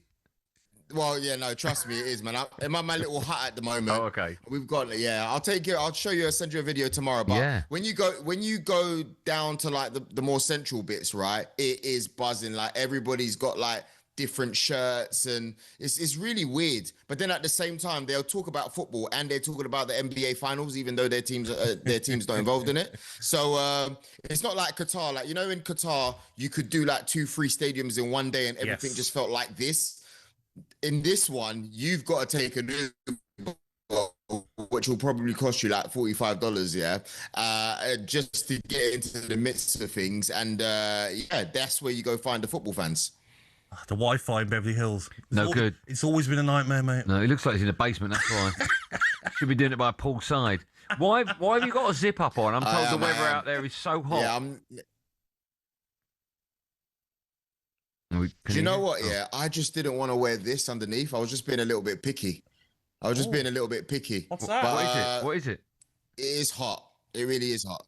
Oh, it's just a t-shirt, but I didn't want to wear this particular t-shirt, so I thought, let me wear a little cardigan instead. I'm going to be taking it off as soon as I'm off the radio, mate. Don't you worry about that. Joel, how are you feeling about last night's game? I know you would have watched it, and the performances. I thought Bellingham stood out in that first half. That was a sort of performance to say, stop with all the nonsense. I'm starting against Croatia. I mean, 100%, Gabby. I don't even know why there's any doubt. That's a world-class player over there, and massive respect to Morgan Rogers. I thought he did really well, if I'm honest. But if you're asking me, my starting number 10, it has to be Jude Bellingham. You're looking at a La Liga winner, a Champions League winner, the guy that's got the cojones to really take England all the way. Yep. I thought Morgan Rogers was good, but I still could see he was a little bit nervous, missing a few chances here and there. Not saying that's going to be the case when the tournament starts, but Jude Bellingham's the boss, man, and that needs to be made clear. I think as well, look at some of the other countries. Sorry, Andy. There's going to be top players on the bench. Look at France. You could have Barcola, you could have Doué, you could have Shirky on the bench. So they will get their time. They will get their minutes. No, I'm saying I'm on about Rodgers being on the bench. I mean, you can have top players like Rodgers on the bench that comes on, affects the game. With this heat as well, you're going to need the whole squad, aren't you? 100%. You can see that the heat was affected him, especially in the beginning. I mean, that's where I have to say, guys, that's where I think Cole Palmer should have been on this plane. Yeah. Even if it's 15 minutes, you have to get that guy on the plane, man. That's the big decision where with the others, you can kind of argue a little bit, but when it comes to Cole Palmer, we need that magic. Look at Brazil. Look at Carlo Ancelotti. He's taking Neymar, even though we know Neymar probably won't give him 90 minutes. But it's Neymar. He's got magical moments. Now, I'm not saying Cole Palmer is the same as Neymar. Watchers, I'm not saying that at all. But that's a player that can produce magic. And I'm a little bit worried that we don't have it, especially if you don't have a 100% fit Saka. Yeah. You don't... Yes, you've got Jude Bellingham. But besides Harry Kane, who's going to drop a lot, who's going to create the magic for you? Joe, I was going to ask you about Saka not being there. He obviously needs minutes, and players that played for England out on the right in the last tournament aren't there. You mentioned Cole Palmer, Phil Foden being another one. I wasn't impressed when I saw Madueke's name in the squad. I saw him last night. An open goal, he decided to take a shot with the wrong foot as well. Is that a worry? Because he obviously needs to step up. You've seen him, obviously, for Arsenal. Yeah, I mean, for me, I like what Madueke has done in terms of he's been able to push Saka in the Arsenal team. Personally, I would have probably gone Bowen, instead of Madueke, or I would have just made sure that Cole Palmer got in the team. If Madueke is going to be there, he's probably going to be there because he's also a good sub.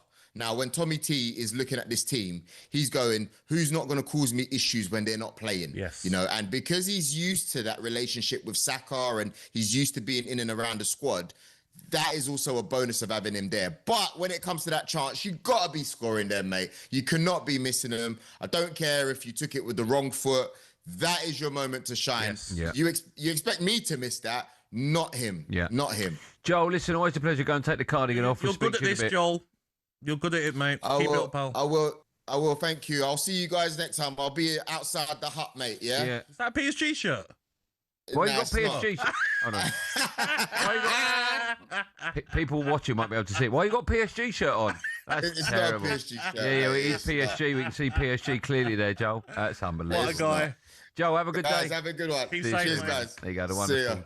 Joel Bayer there, our presenter and content creator out in LA, getting us all the latest gossip. Next up, I've not seen this either, but I'm told it's fantastic. Oh, okay. Shabana Hearn has been quizzing the Americans on what they know about Scotland. Oh, Lord. It doesn't go well. Braveheart. It's what?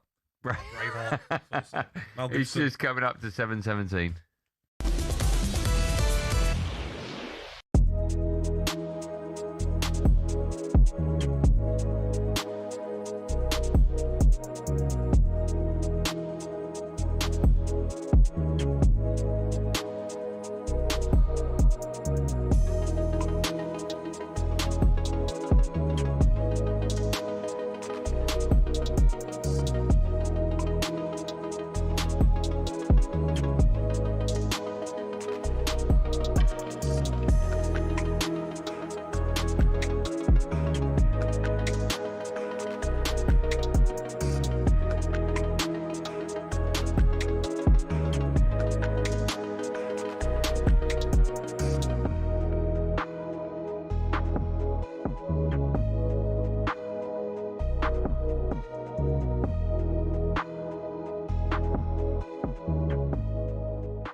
We need leaders in this changing room, and you know, at the back there, you've got a bull sitting next to a panda in your changing room. You need a leader, someone who'll back up what you say. You need the Brazilian parrot at centre half with the bull. Now, hear me out. He's a good talker. Now, what do you need? Sorry, what did you say? The Brazilian parrot. The Brazilian what? Parrot. A parrot. The what? A parrot. Can't hear. You can't. Well, don't turn that off. Turn that off. Turn that off. What did you say? The Brazilian parrot. Oh, I know what you're doing. Right, brilliant. Well done. Well done. Come on, mate. That's the oldest trick. Come on, Loza. Come on, mate. Loz. It's the oldest trick in the book. Mate, come on, Loz. It's the oldest one in the book. Anyway, he's a good talker. He's good what?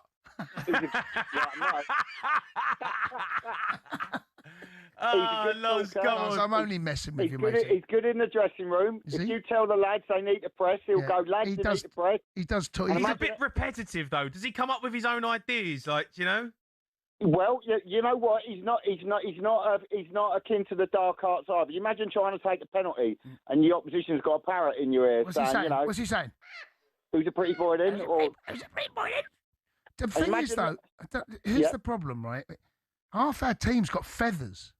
Yeah. I don't know whether that's a good thing. If I lined up and I looked at half their team, I'm thinking, look. Jeez, we got a bull and a white wolf, mate. I know, but there's a lot of feathers in there. There's too many birds in there.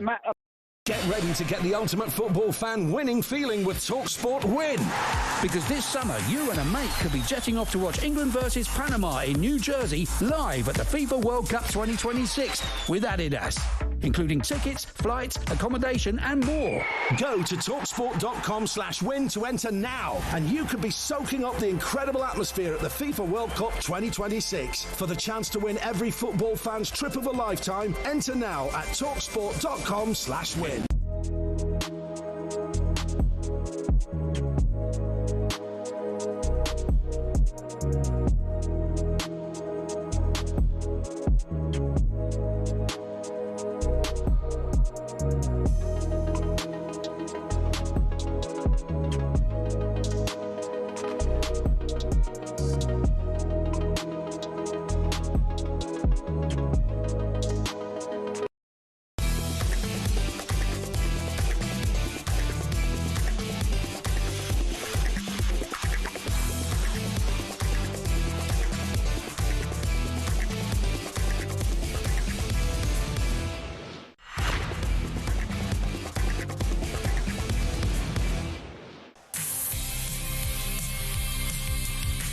Good morning, everyone. You're waking up to the World Cup Breakfast Show. Yes, it's the World Cup. It all starts today, 7:21. It's me, Andy Goldstein Gabby Agbonlahor alongside.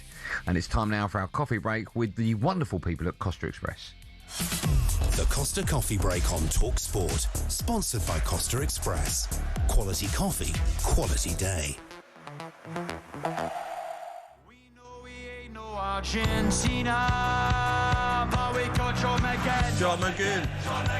And Rob Boyd on the wing. On the wing. No Scott. Yes, I would imagine we're playing that for a certain reason. I guess it's to do with Shabana, but we'll find out maybe now, maybe in a minute. Laura Kirk-Francis is back with us in the studio. How are you? Good morning, Laura Kirk-Francis. Big smile on your face. Big smile. I think you're going to really enjoy what's about. I don't think I am. I think you are. Whenever a woman says that to me, I know it's a lie. Oh. Yes, the Tartan Army are out in America for their first game this Sunday, and Shabana Hearn will be following the team everywhere, and she's been quizzing the Yanks on all things Scotland. You're going to enjoy this. Good morning, Andy. Good morning, Gabby. We've got some soccer fans. Okay, what's the capital of Scotland? Oh, man. All right, you already got me on question one. Do I get a phone a friend on these? Oh, gosh. I know Dublin's in Ireland, so that's not the right answer. I can't even guess, in all honesty. It's Perth, isn't it? Definitely not Perth. Have it? Glasgow? No.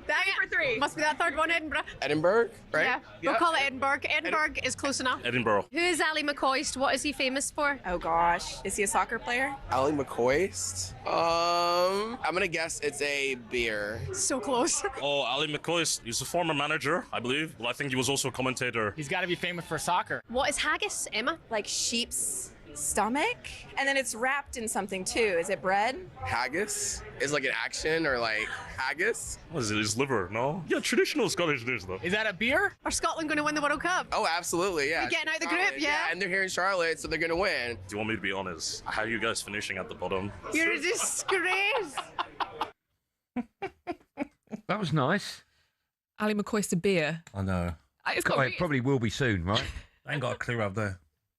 Who? Americans. It's a bit generic, isn't it? They haven't. They haven't got a clue. Just chill out. Just chill. Remember what Infantino? Just chill out. NBA finals. Just chill, man. So what are we doing on the back of that? Chill, Laura right. Kirk-Francis? Well, we've had a laugh at some soccer fans, but it's time to flip it on you two. Oh, no. Yeah, we've prepared a quiz on the hosts of this World Cup, USA, Mexico, and Canada. 2 questions each for the first round. The problem, I have to put my ears in now. No. Oh, you cheat? I'll take them out. Okay. Take them out. Take them out. Oh, no. And then a special quotes round if we have time. Okay. Gabby, you're going to go first. Come on then, let's do it. Confident. The last American World Cup was in 1994, but who was the US president at that time? 94. Did it go on offer? Yeah. Okay.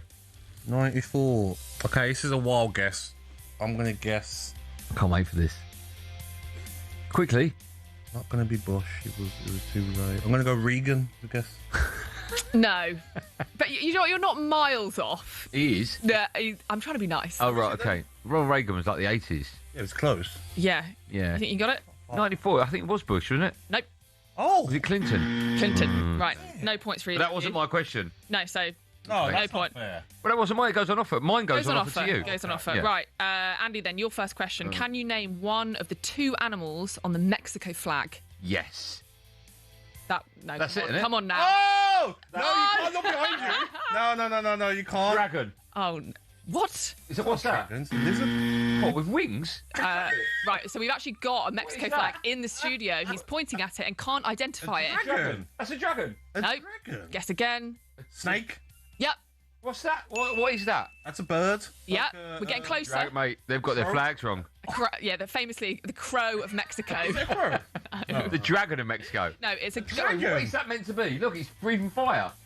Mate, you've been watching Game of Thrones, haven't you? Yeah, it's actually a snake and a golden eagle. Well, is that a snake? That's got a is that a bird that's got a snake in its mouth? Correct. What's that? Is that like a picnic? It's having a picnic. Do I get a point? I'm going to give Gabby a point for that What? one. Because you can actually. see. You can see as well. Yeah, You I got haven't it got my wrong. glasses on. I didn't put my glasses on. I don't cheat. Dragon. That could be Dragon. worst answer. Reagan. Ever. Yeah, Not worse than Buenos Easy. Aires. Okay, Gabby, I'll back go to to you. Mexico, mate. Back to you. How many time zones does Canada have? Time zone. Yeah, how many time zones? Good luck, Gab. time zones. Do you know what they are? Yeah. I've been to Canada once. Okay, what was the time? When you went? Canada was great. I went to. Yeah, no, we don't need that. No, deflect. Come on. You don't talk about Quickly. No. She's worked hard time on this zones. quiz. I'm gonna go 1. No, 6. I was going to say 5. Okay. Well, 6 time How does zones. that work? It was a big country. what do you mean? How does that work? How do time Time zones? zones. Ticks, Yeah. Yeah. So when it's midday on I'm one side of guessing the country, America's got more than one. for you, yeah. Yeah, I didn't know Yeah. that. Okay. Oh, I didn't know America. Still Sorry. no points. I know New York compared to It's LA. like England. 5 hours, 8 hours. You know, England and Scotland, there's an hour difference. It's like that. 100%. Yeah. Yeah, 1 hour and a half. Right. Not doing great here, but let's crack on. Right, Andy, yours. Which American political figure is in the WWE Hall of Fame? Oh. Wow. He's not good without his earpiece. No. I know nothing about WWE. Wow. Have a think about I'll do what Gabby which does. political figure. Fame. Yeah. Hall of Fame just says it 3 Right, times. that's easy. Okay, well, you answer it. Go on. Okay, I'm gonna guess. Oh, I thought you said it's easy. I'm gonna guess Trump. He's right. Boom. Well done. He's not good without his ears in. I'm telling you, Laura Kirk Francis, without cheating with his ears on. No. Clueless. They wouldn't have a clue in there either. Look at them. Oh, thank you. Come on, let's go. Right then, so Gabby wins that one. Great. Next I could do this till 10. Can we do this? Have you got 40 more questions? I could come up with 40 more. Okay. Right. This is about President Trump. Did he say it or did he not? So I'm going to read you 5 Trump quotes. Don't worry, they're all vetted, safe for radio. Okay. And we go alternate, do we? Yeah, we're going to go alternate. Okay. If he really said it, then you'll hear him saying it back. If not, then you'll hear this. I didn't say that.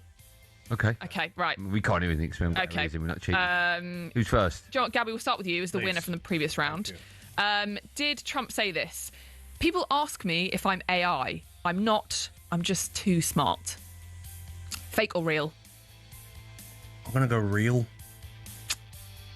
I didn't say that. You didn't say that. Didn't say it. No. You idiot. Idiot. Close. Okay, is it going off her? No. Okay, fine. Nice try though. Right, Andy, this one is for you. How do you like my garbage? It's in honour of Pamela and Joe Biden. Real or fake? Well, no, who wrote the quiz? Why would that matter? Because I don't think anyone will put 2 the same next to each other. Why not? I just don't. I think they go alternate. So I'm going to go real. Let's find out.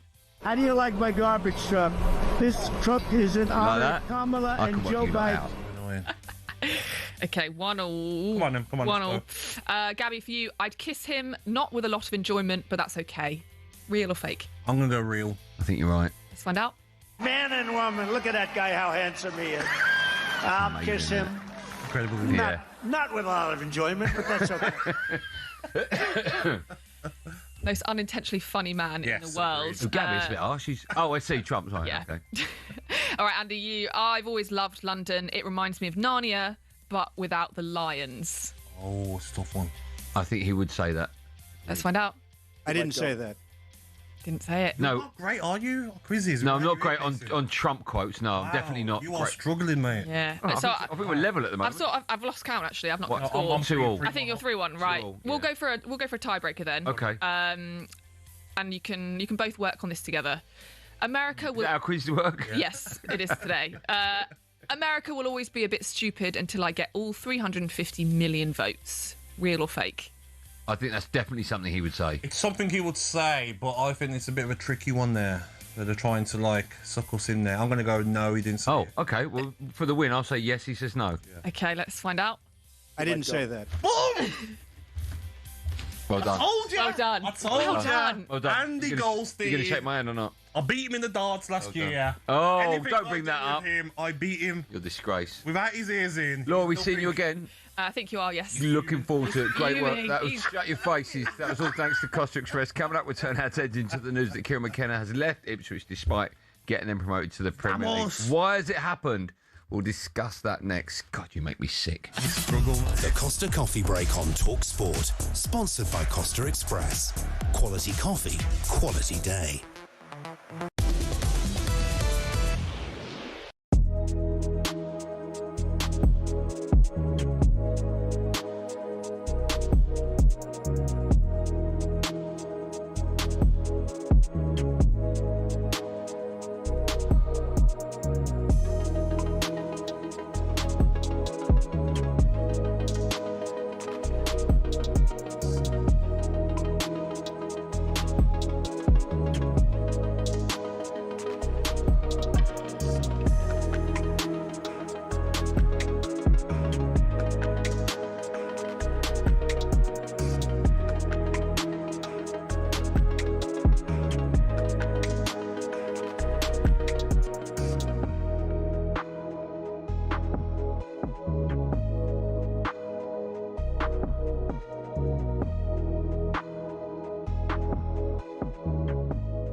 realistically, what do you think England can achieve?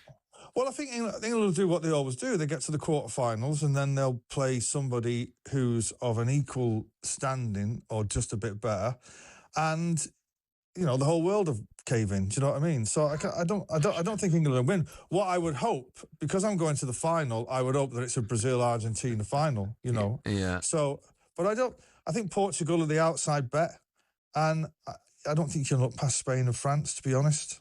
If it does go the way it should go, England would meet Brazil in the quarterfinals in Miami.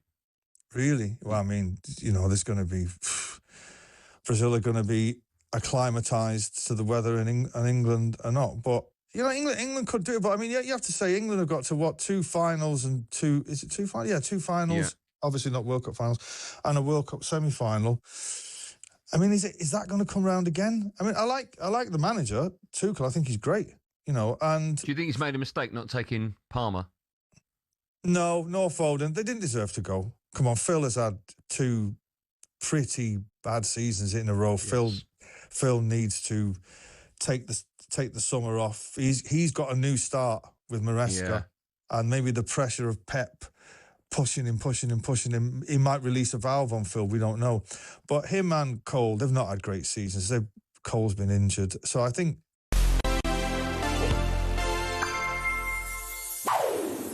Bobby Moore, leading England at the 1970 World Cup. But did you know, 2 weeks before this photo was taken, Moore was under arrest in Colombia. So England were doing some altitude training in South America. Moore and Bobby Charlton went to a gift shop in their hotel looking for a present for Charlton's wife, and they left when they found nothing of interest. But as they were standing in the hotel foyer, the shop assistant came out and accused Moore of stealing gold bracelets. He denied wrongdoing and was let go. England jetted off for a quick friendly match, but returned to the same hotel a few days later. And there, Moore was detained and placed under house arrest. Thinking he'd be without his captain for some time, Sir Alf Ramsey and the rest of the England squad left for Mexico. Back in Colombia, Moore was summoned before a judge. This is him, with the solicitors outside the court. The case saw him have to reenact the moment numerous times and face hours of questioning. By this point, the British Prime Minister Harold Wilson had got involved, and after several days, Moore was released. He got straight on a flight to Mexico City and arrived just in time for tea. The saga was...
Morning, everyone. It's 7:35. You're waking up to the World Cup Breakfast Show. Me, Andy Goldstein Gabby Agbonlahor and Arnold Clark, who are celebrating a massive summer of football. Buy a used car in June, and you'll be entered into their weekly draw to win the cost of it back.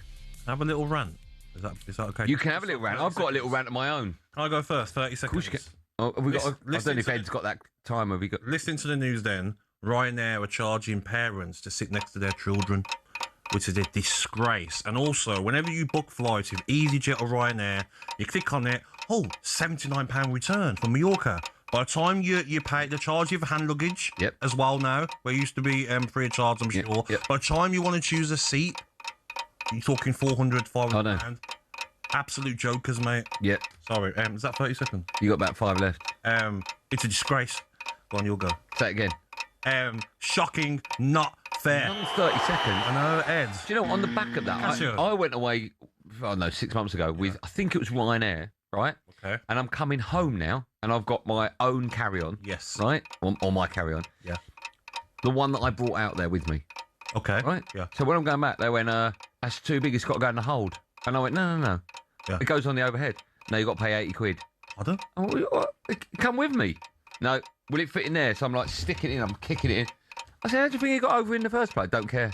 I seen someone doing that at the airport when I was on the way to Istanbul, and he was literally stamping on his bag to get it to fit on his EasyJet flight. It's nuts. And I had a little rucksack, and I tried hiding it on for banter, and the woman was like, "What you got there?" I've got, "I'm joking. It's a little rucksack." She's like they love it, don't they? As well, when they're standing there, I know. they want them to charge you 80 quid. Yeah, you 30 seconds. Was that another 15? Yeah. Mate, sorry, mate. I've got another rant. We don't need 30 seconds. I've got a rant. I Right? think just get a private jet. Listen, what do you make of my rant, right? Go on then. Was that not your rant? No, this is my rant, right? You got two. Go on then. So, I hate talking about it. It's fine. Right? So today's my birthday. Is it really? Yeah. All right. Birthday, mate. I didn't know. Thank you. that. Very kind. Now, turn it down because I'm not a big birthday fan, right? Happy birthday. And if you know me, you know I hate being centre stage and centre of attention. Yeah. Right? Yeah. Happy But birthday. this is my rant. What do you make of this? What do you make of this? Go on. So I go to bed last night about 9 o'clock. Okay. Good night, Mrs. G. Good night. Kids, come in. Daddy's going to bed. Yeah. Oh, Daddy's your birthday tomorrow. Yeah. We'll meet up later on. Go to bed. Come down this morning at 4:30. I'm thinking they've done something. It's gonna be a cake or balloons, but even a balloon. Yes. Nothing. Zero. Not even a handwritten note. Daddy, happy birthday. Was you searching as well?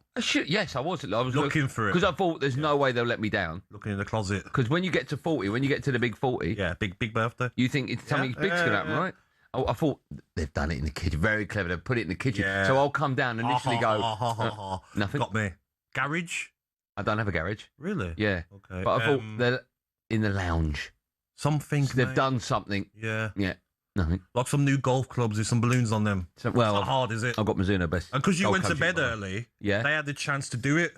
That's my point. Like on Christmas, Loads of time. on Christmas Eve, you put the kids to bed and you get the presents out of the garage and you put them around. Well, we've got all the bunting, right? Yeah. So when it's the kids' birthday, they go up to bed and we put all the bunting out for them. So when they come down, oh, it's my birthday. Nothing. Have you noted it? I'm very petty. What do you mean noted it? What does that mean? Okay, I've noted that. Oh, I see. When it's your birthday, guys, like, do you know what I mean? I'm just gonna. Do I say something? I don't. I think sometimes saying nothing hurts more. Yeah, but they won't know I'm upset. Yeah, but sometimes, mate, being a bit silent, not saying nothing. Oh, I see. Getting moving. Yeah, like, are you quiet, Dad? You're quiet, darling. Who's calling me darling? Your wife. Oh, fine. Okay, yeah. You're a bit like, don't say a word. Just go through the next day or two. So the whole day. Don't speak. Yeah, you have a good birthday. Yeah. And then it gets to tonight, and then, Dad, you've been quiet because I come down.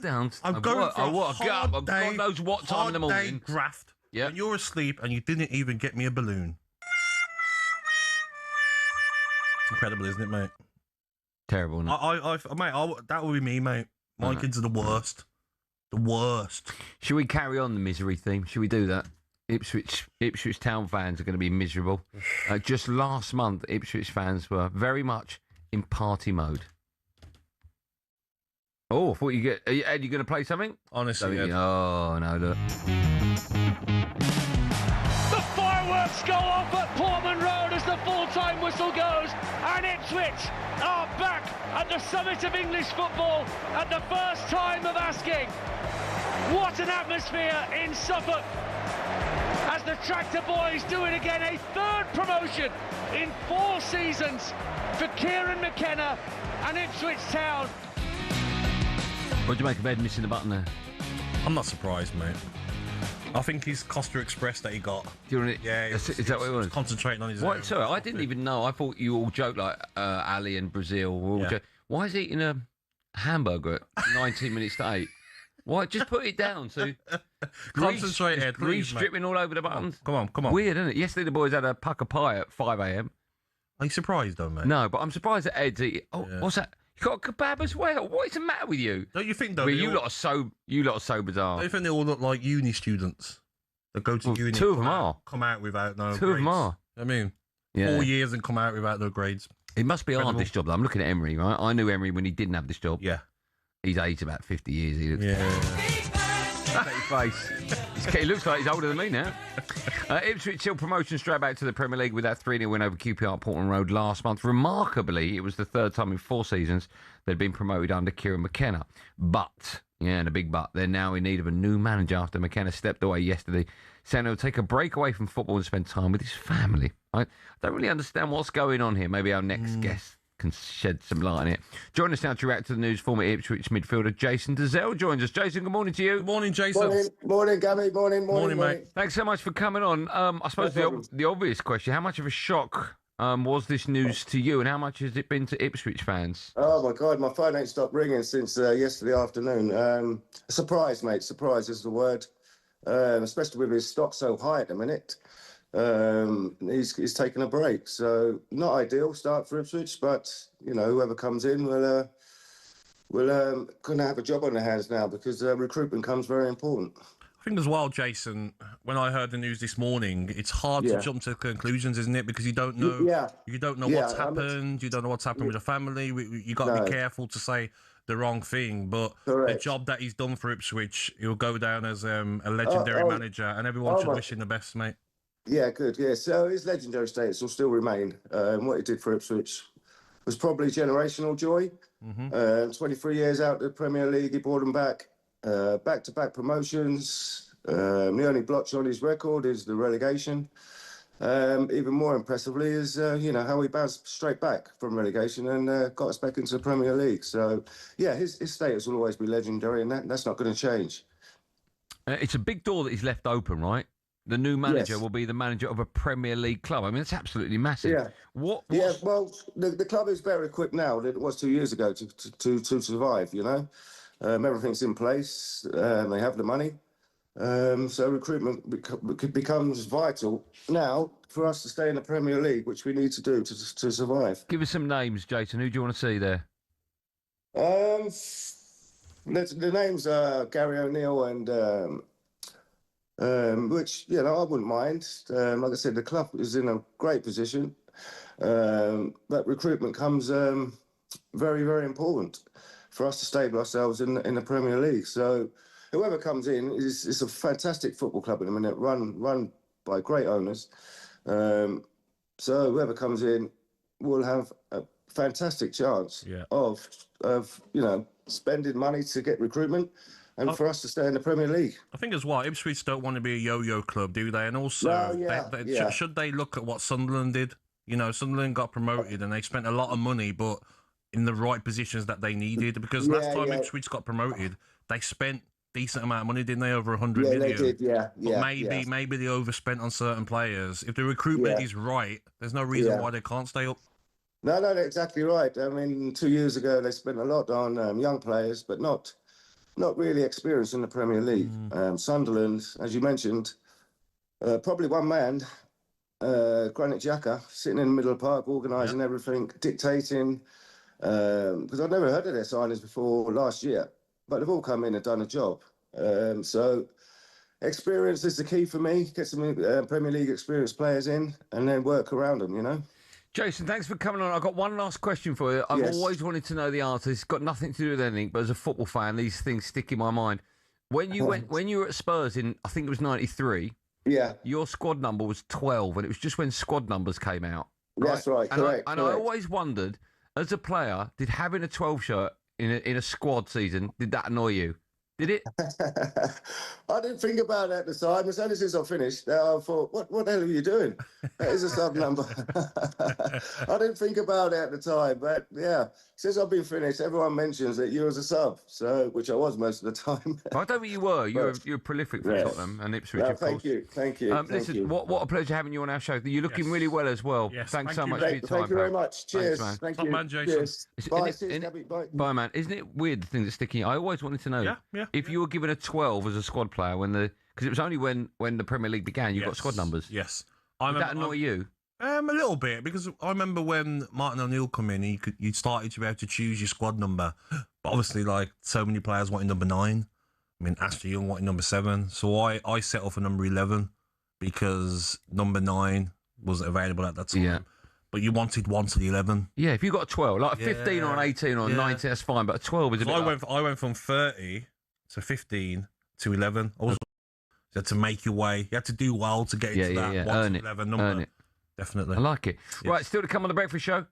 Superstar Breakfast preview on talkSPORT with Travis Perkins. Go big on landscaping with Travis Perkins. Find everything you need at travisperkins.co.uk. 16 years ago, it was Shakira and Waka Waka that everyone was getting into for World Cup fever mode in South Africa. Today, of course, it's back, and it all kicks off with Mexico against South Africa. It's live on talkSPORT tonight, and we set ourselves a challenge on the Breakfast Show to crown the biggest World Cup super fan. If that is you, 03717223344. Are you staying up to 5 a.m.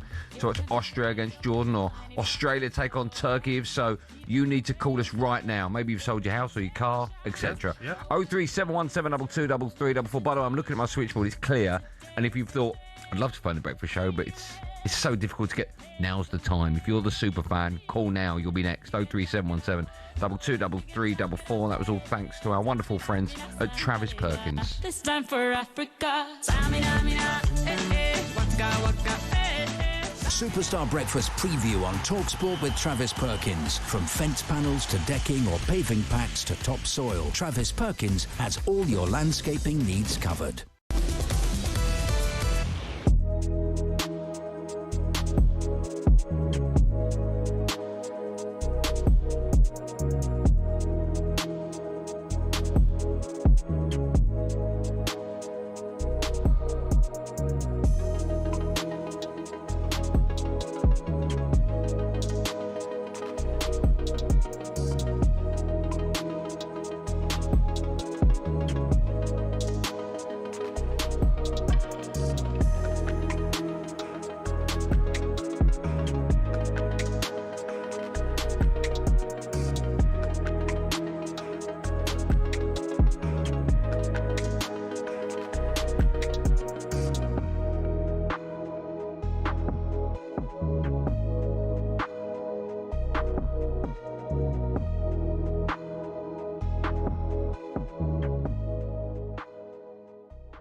Do you think FIFA could help the Iranian men's team a bit more than they've helped out like some of the delegates and the referees?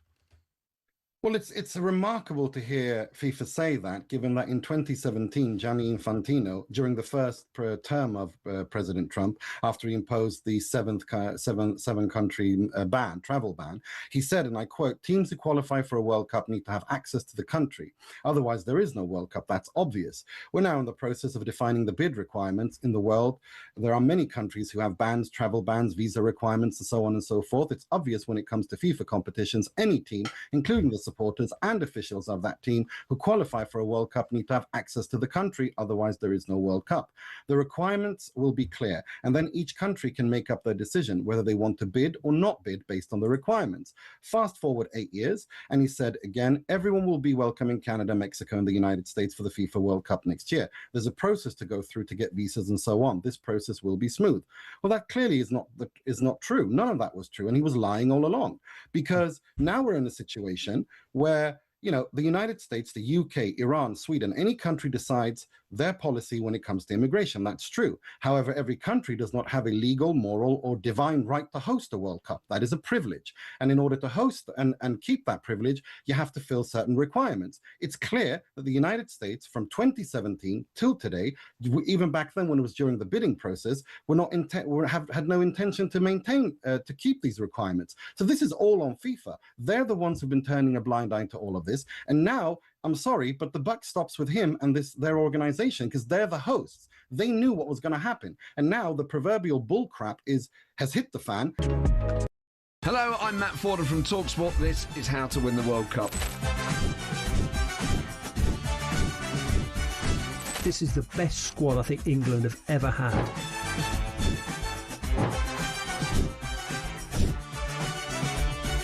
The used to love America, now he doesn't. It's very sad. It was so important to succeed because of all the pressure we received. Don't jump for this one, I'm going to knock his head off. Warning, this podcast does not guarantee England will actually win anything.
Good morning, everyone. It's 7:52. You're listening to the World Cup Breakfast Show. Yeah, the World Cup Breakfast Show. It all starts today. I'm Andy Goldstein. He's Gabby Agbonlahor. Before we go back to the World Cup, we'll stay with football. Some crazy news coming into us this morning. Reports that Rob Edwards has been sacked by Wolves, and that's very bizarre. This comes after the club signed Kieran Trippier and Raul Jimenez, both players, by the way, referencing how excited they were to work with Rob Edwards. What do you make of that? I think it's wild. I mean, both players obviously want to work with Rob Edwards. Done very well when he went back into Wolves. End of the season, they finished on a high. Some very good results. That Liverpool game, the Villa game, they got great results in.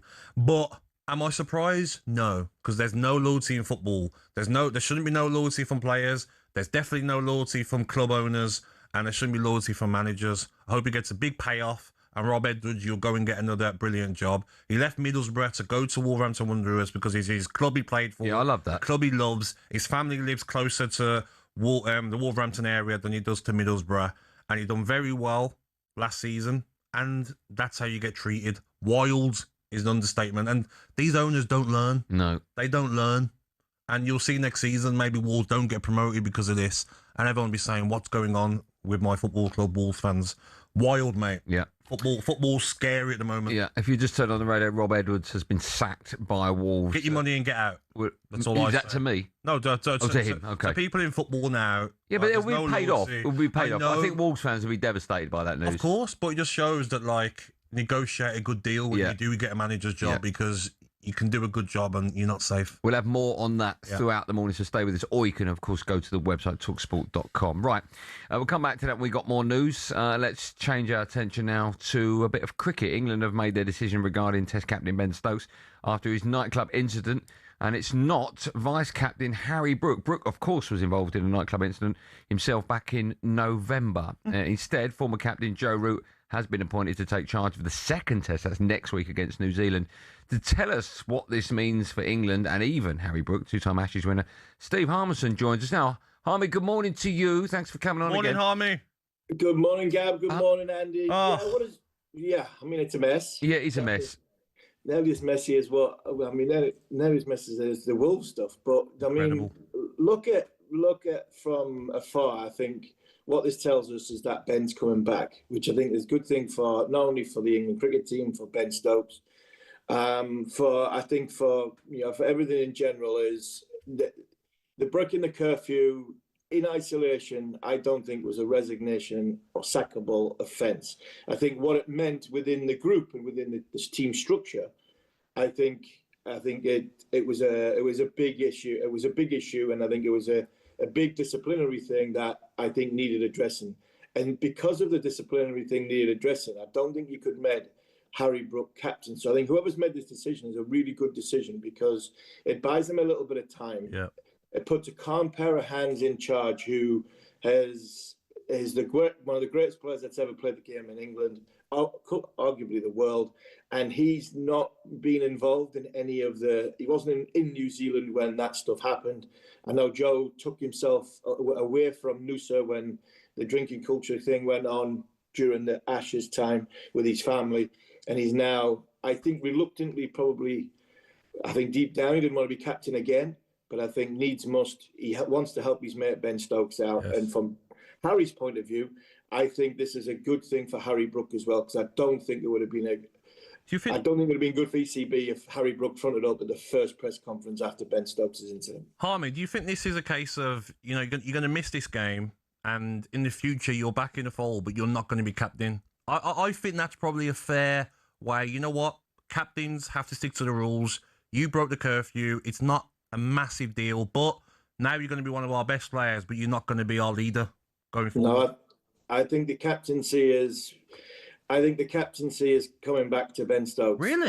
I've got no doubt on that. I've got no doubt on that. Yeah, 100%. Oh, okay. I've got no doubt. I don't think Gabby. I don't think Joe would have agreed to be stand-in captain if he didn't think his best mate was coming back. Okay. Joe Root's gone above and beyond for Ben Stokes, the leader, the captain over the last 4 years, because of what Ben Stokes did above and beyond for Joe Root as captain for 4 years previous. I think if Joe thought Ben was done and he wouldn't be coming back, I'd be very surprised if he took over what was a difficult period in his career when he was leader. So I'll put that one there. I think calmness is, like I've said many times over the last few days on talkSPORT, is that he's broke a curfew. He's wrong, and I think behind the scenes I'd read him the riot act and explain what captaincy and what this has done for the group and for the team. But I don't think you should lose the captaincy over this incident. And I think you can move on. The one thing I will say is what happens to Ben Stokes now, because he'll miss the next test. I think he'll miss the third test as well. Atkinson might come in for the Trent Bridge test, and he won't play another game of cricket because he's not in the white ball unit until the 19th of August. And I think from Ben's point of view, I think he needs to start playing some cricket as quickly as he possibly can. Whether it becomes a circus act at Durham for a little bit with the media, he gets back and playing, because I think this minute, Ben's batting is struggling, and I think he needs to get some form back in that. And I think the form, I think the pressure, I think the 5 months without cricket from the Ashes debacle, I think has pepped up a long way of venting some of his frustration, going out and enjoying what was a very, very good New Zealand win, culminating in breaking this curfew. And I think the form needs to come back from Ben Stokes. Harmy, just a very quick one. I totally agree with everything you say, actually, and I think Ben Stokes will come back after the New Zealand series. If that is the case, and you've been there, you know what it's like behind the scenes. If that is the case, do you think he's already been told that? Yeah, I think so. I think the roadmap's been planned out and mapped out. And I think there's a comeback for Ben Stokes, and I think there has been probably dialogue with the ECB board and these sort of line managers from Rob Key's point of view, that Ben Stokes will come back, possibly third test match. I'd love to see that. If not, first test match against Pakistan, and I expect him to be captain. Okay. Harmy, I wish we could chat more. I'm massively over. I'll get in trouble with the big boys, but thank you so much for your time. It's always a pleasure. Cheers, boys. Thanks, man. There you go. The legend is two-time Ashes winner, Steve Harmison. That story will just continue and run and run. And as soon as we get any more on that, we'll let you know. Talking of big stories, just a reminder, if you just turned on the radio now, news coming to us here at talkSPORT. We understand that Rob Edwards has been sacked by Wolverhampton Wanderers. Incredible. Absolutely bonkers. You can have your say on that. We are always here, talkSPORT, not just a breakfast show, so you, the football fan, can react before anyone else on the planet. Wolves fans. Wolves fans, pick up the phone. 03717223344. Give us a call. You can have your say on that. Bonkers news this morning that Rob Edwards has been sacked by Wolves. It's 8 o'clock.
to talk to you about Harry Kane.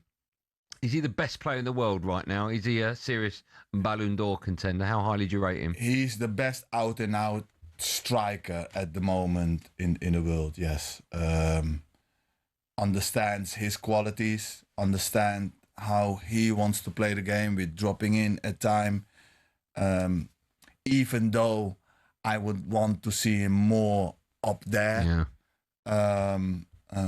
But yeah, he's super calm in the box, always in control, knowing where the net is, knowing where the space is, knowing where the goalkeeper. As a striker, you watch a lot of the game to the corners of your eyes all the time, and it's just one of those things, you know. He's always in control, and that is obviously such an important thing. We've watched him his whole career, fantastic finisher. But you've seen him close in training. How good is he at finishing? Yeah, very good. He gets annoyed when he misses a chance, but he's very, very, very good. Yeah, very good. Both feet, everything. Both feet, heading. Still does a lot of his penalties. A lot in an empty goal. Okay. In a century of World Cups, it's not just the football that's changed. Stadiums have gone from concrete behemoths to technological marvels, and the giant monolithic arenas help to define tournaments. Back in 1930, the world embraced its greatest spectacle for the first time. Uruguay was the host, and in just 90 days, they built a stadium that's still there today. It was a gargantuan effort to pull together the 90,000 capacity Estadio Centenario, one of only 3 venues for that tournament, that would act as a monument to 100 years of Uruguayan independence. If that was the World Cup's birthplace, Mexico City's Estadio Azteca became its cathedral. Some of the World Cup's most iconic moments happened on this grass, including this, of course. Also, both Pelé and Maradona lifted the trophy in the Azteca. A bit of pub quiz ammo for you there. You're welcome. In England, there's no more special place to us than Wembley, the scene of our greatest triumph. And yes, it definitely was a goal. Some incredible stadiums across the world have hosted matches, but you don't have to have a modern-day spaceship of a ground to make it memorable. Take 2006, for example, and here. The memories of what happened at Berlin's Olympiastadion show events on the pitch can elevate a stadium in the minds of fans worldwide. But that doesn't stop us from marvelling at modern triumphs of engineering. Let's jump ahead to Qatar and take a look at this, the Lusail Stadium. This gorgeous golden bowl hosted the frankly unbelievable final in 2022.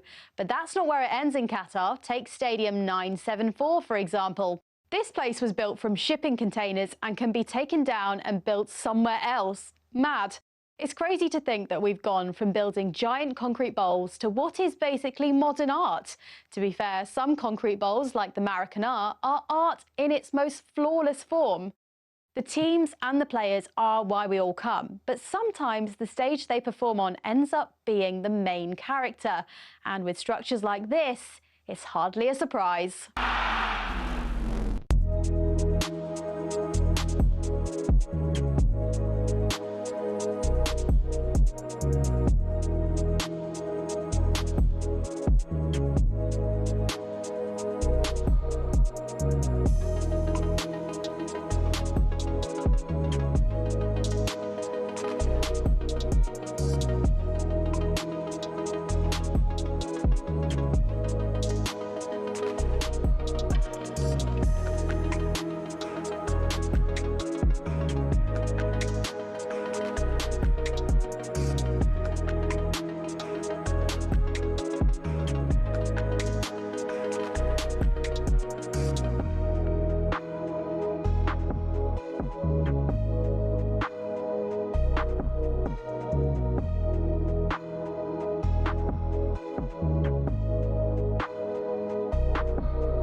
Morning, everyone. Good morning to you. It's 6 minutes past 8. You are listening. Get this. I'm very excited about saying it. The World Cup Breakfast Show. Yeah.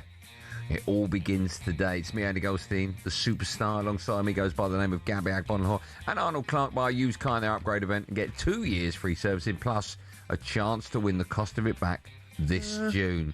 Halfway through the show. It's half time, effectively. Flying by today. Yes, it has, mate, but I'm annoyed. Oh, okay, cool. Rob Edwards news, you know. Oh, yeah. Can I just tell everyone? Me, I'm not happy. Me, I'm not happy? Me, I'm not happy, Andy. Oh, yeah? Okay, you're taking me careful. Careful. It's Wolves are very close to my heart. Yeah, but me, I'm not happy. Is that meant to be, where's that meant to be from? Me, I'm not. Where's that meant to be from? Me, I'm not happy. He's one of us. Right, okay. Rob, you know. We are reacting to, I can only apologise, to the major, it is major news as well. It is big news. Rob Edwards has been sacked by Wolves, despite the fact he was reportedly influential in the signings of Kieran Trippier and Raul Jimenez, which, of course, they revealed over the last 7 days. We are here to take your call. You can react before anyone on the planet. That's the beauty of talkSPORT. 03717 223344.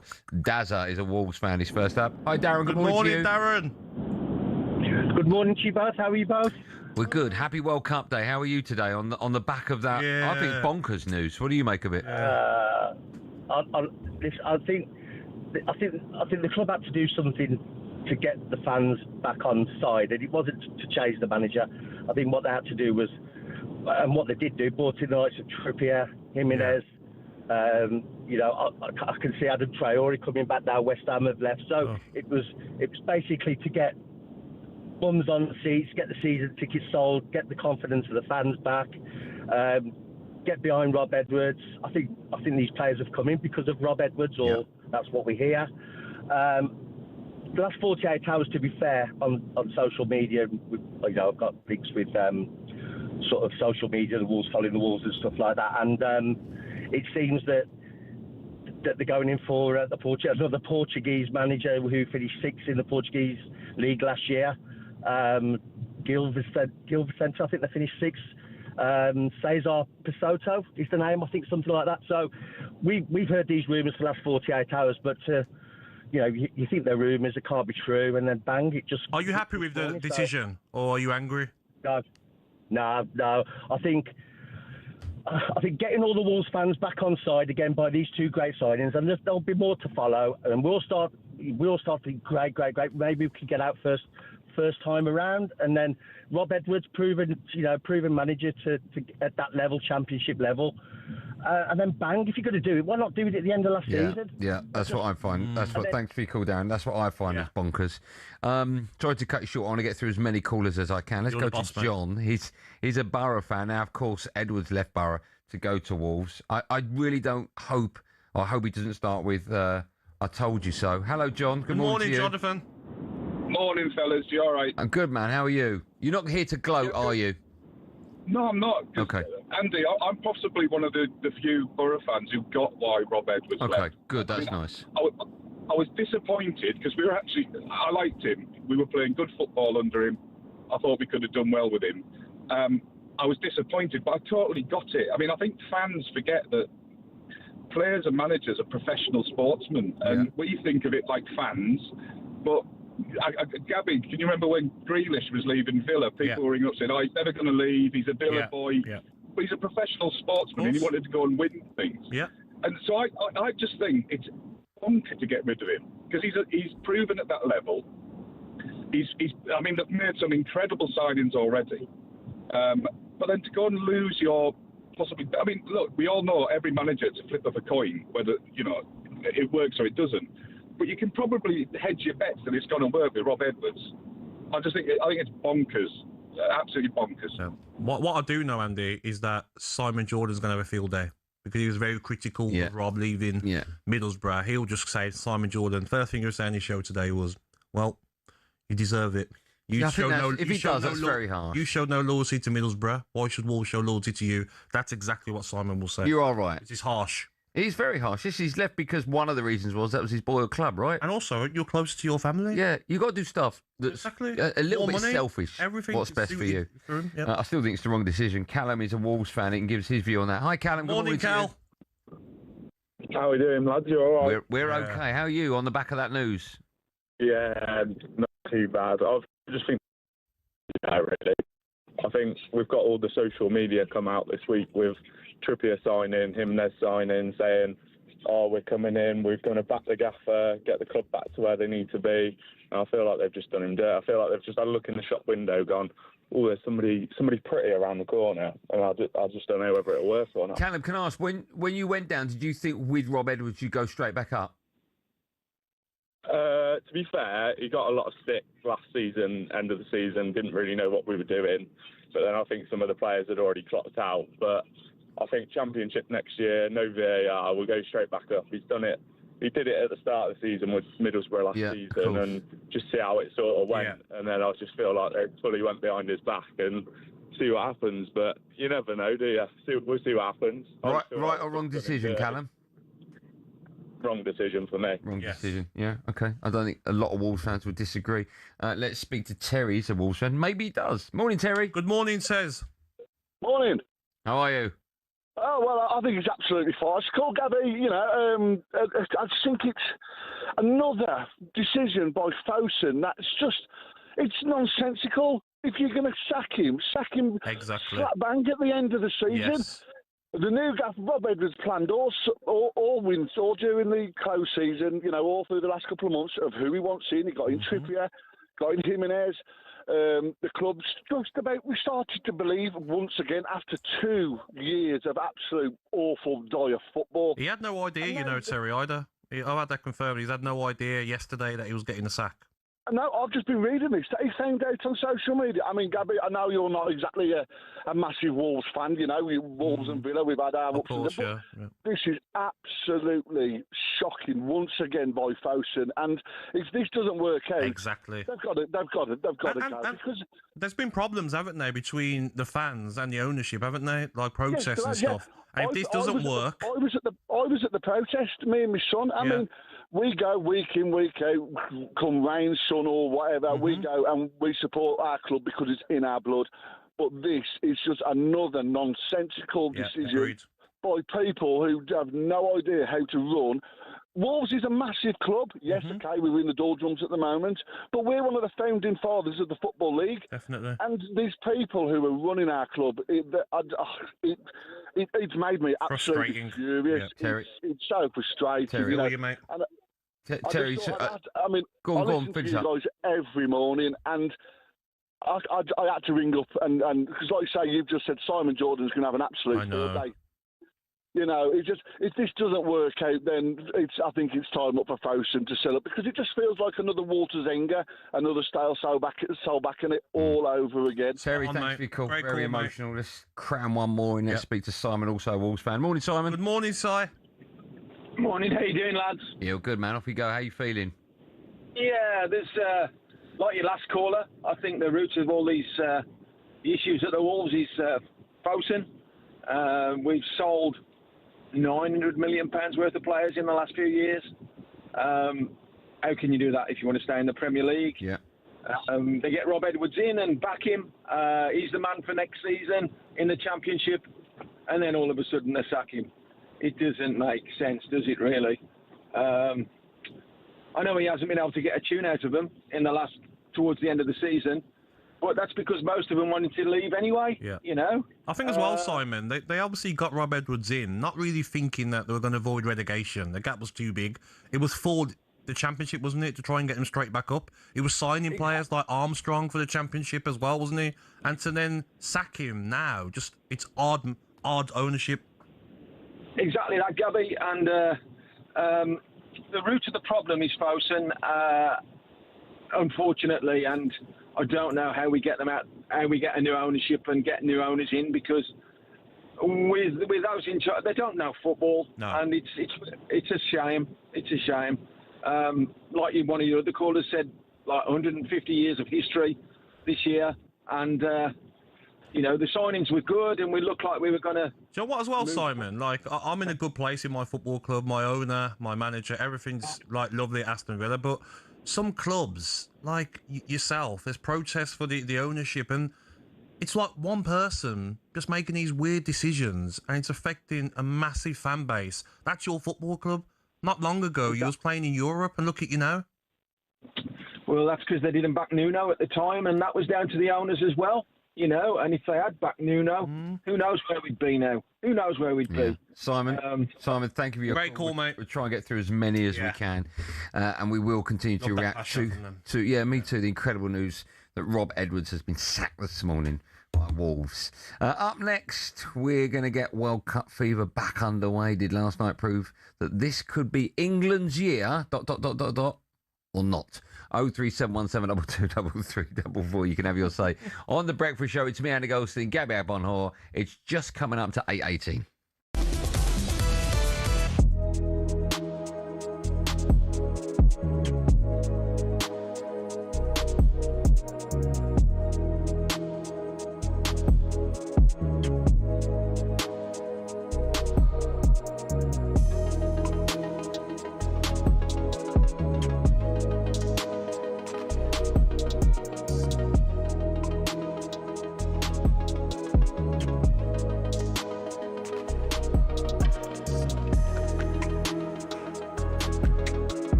Noel, are you worried about next season under Maresca?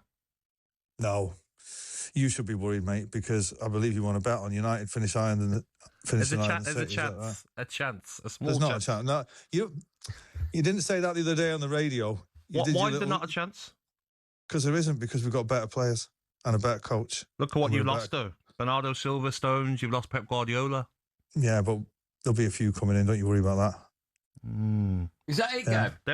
You said to me, so I'm going to give Noel what for, and that's it.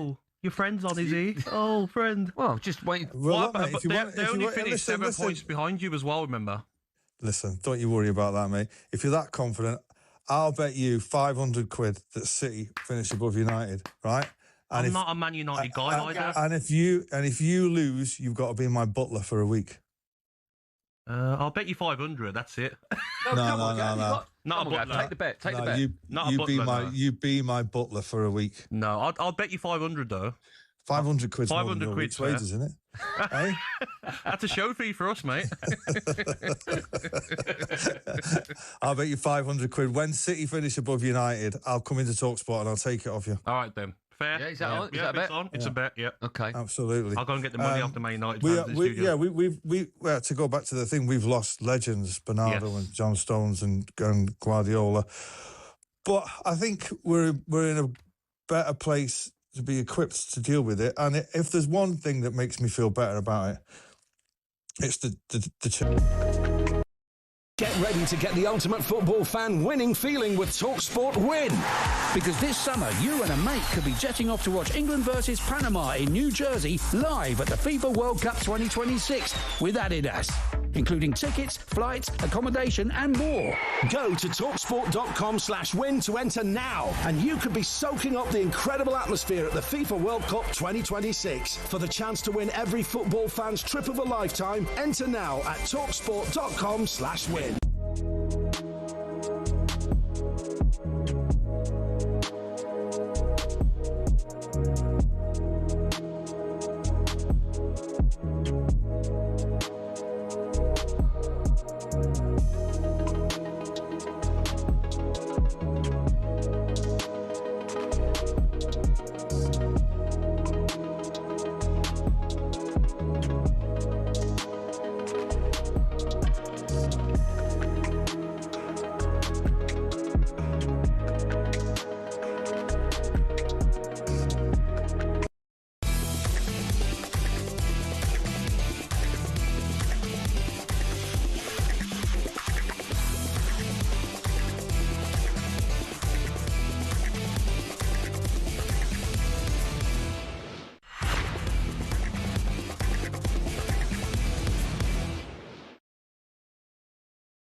Morning, everyone. 8:22. You're waking up to the World Cup Breakfast Show with me, Andy Goldstein Gabby Agbonlahor. And of course, it's World Cup Day. You like this? I know this is, I should know this very famous group.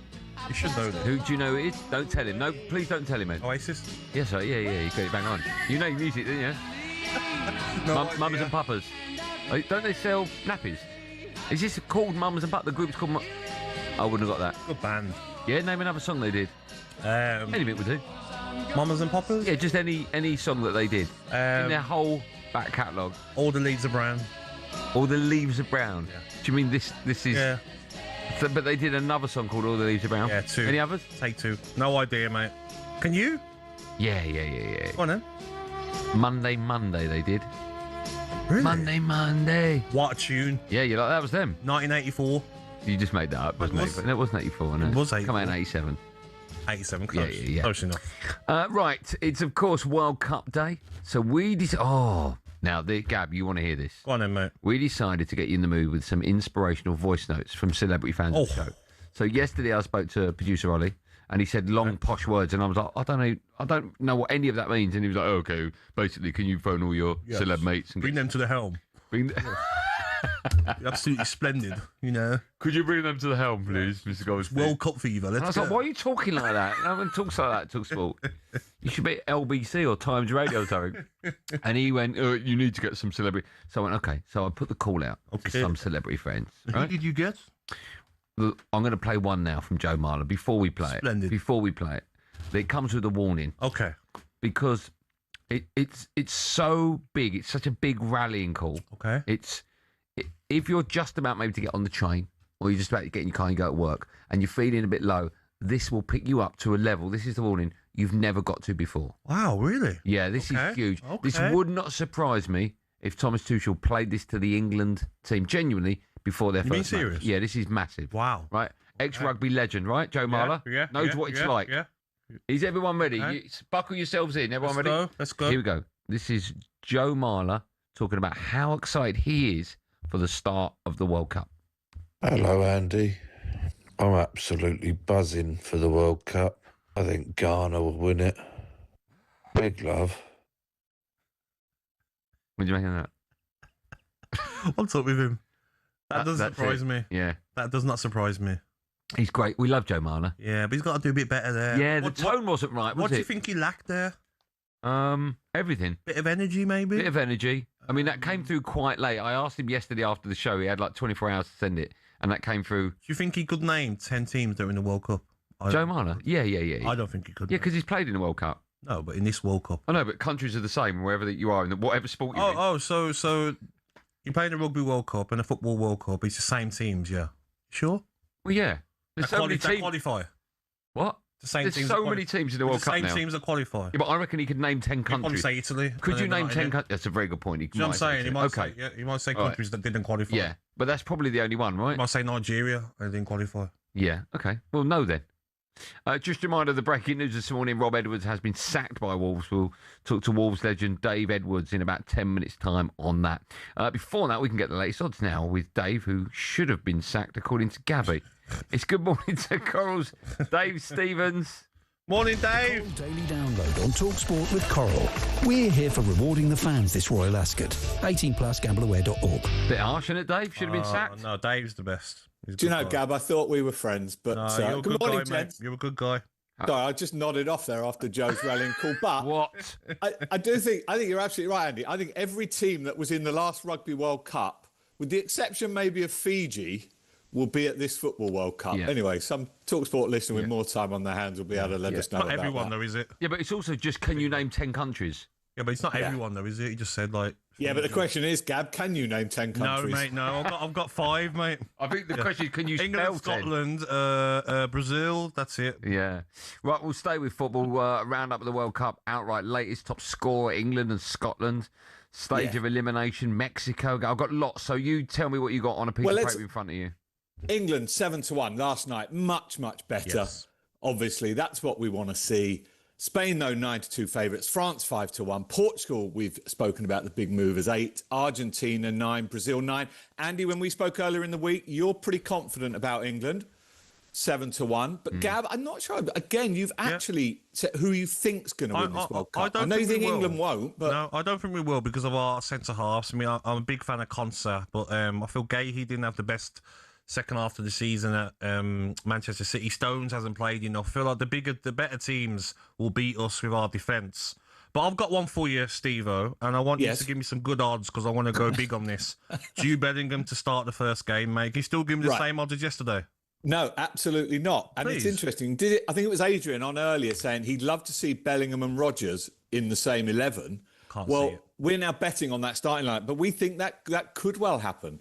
It's 4-6 Bellingham, same price Rodgers. So we think Anderson and Rice. Then you've got Bellingham, you've got Rodgers, you've got Saka, you've got Kane. We think Stones and Gahey will be the centre-backs. So why can't they play together? Particularly against, let's not being arrogant, but we should be beating Croatia. Shouldn't we? With whatever. No, we should be. But I just think he'll play Gordon or Rashford on one side. Yeah, maybe like Saka's not fit enough, Madueke on the other side. I don't see them both starting, Steve-O, to be honest. But listen, I mean, it is going to be the big talking. But again, should we not be beating certainly our group opponents? 100%. Whether they both start, whether one of them starts, whether he switches them around. 100%, mate. I mean, and so moving on, obviously, to where England will get to. It's interesting this because round of 32 and round of 16 going out in those stages, 3-1. They're the shortest price. So it is that thing of you get to the knockout stage, you come up against the wrong team. It's not going to be a huge surprise, but quarterfinals 4-1, semis 11-2. Again, Andy, I mean, you think they're going to? You think they've got a chance of winning? I do think, of course, we've got a big chance of winning, but I think we could, if things go the way they're meant to, we could have Mexico in the 16 and Brazil in the 8. Yeah, and we would get through that. I mean, who knows, right? I think they'll both be as tough as each other with the heat in Mexico. I'm not frightened of Brazil, though. No, I'm not frightened of them, but it's still Brazil, right? Yeah. It's still Brazil on paper. Let's stay with football. We've, of course, broke the news this morning. Rob Edwards has been sacked by Wolves. Championship outright odds after that? I mean, I genuinely think it's such a crazy world, modern football. Do the Wolves ownership think they can bury bad news because it's the World Cup start day? I don't know. Even in a world of no loyalty, it seems an odd decision. Incredible, mate. But whoever goes in are taking over the team who are second favourites to win the championship at 6-1, behind only West Ham at 5-2.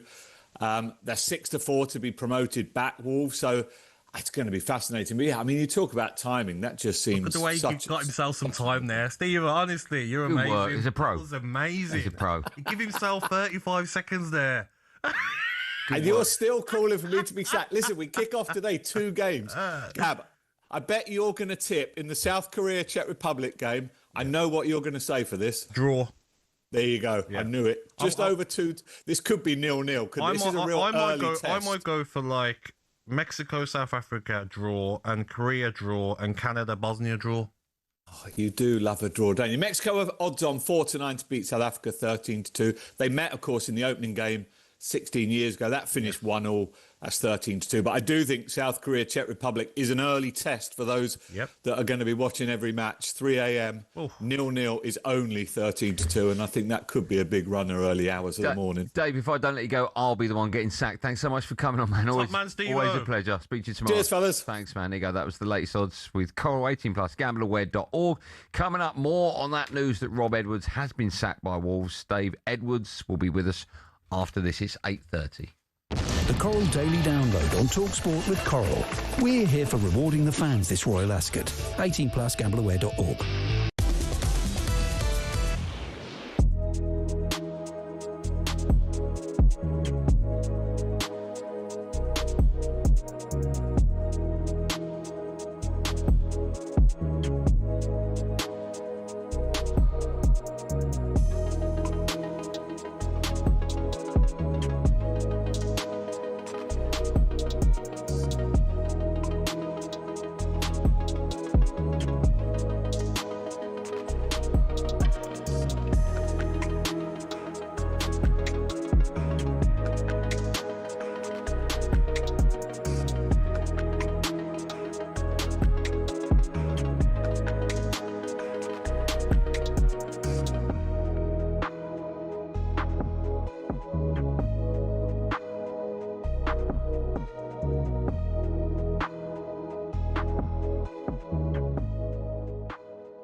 What about the fact he's not taken Palmer or Foden? Would you have taken one or both?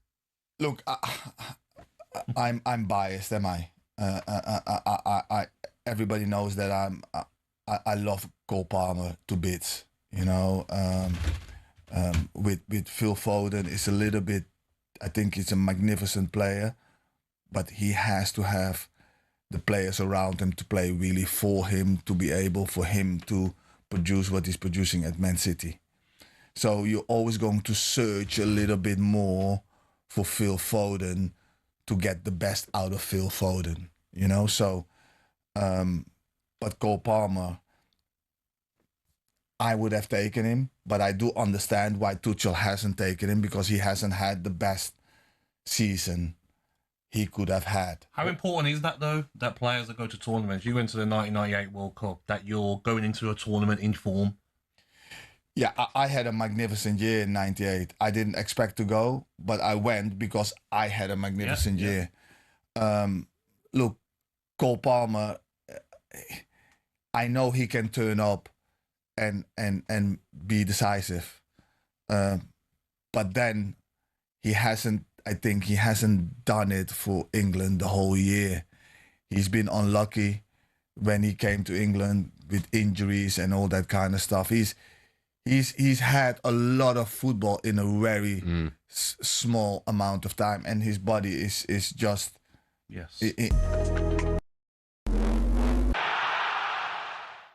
iconic. There's no other word. An 18-karat gold trophy that owns the world, and it waits. It waits for 4 years.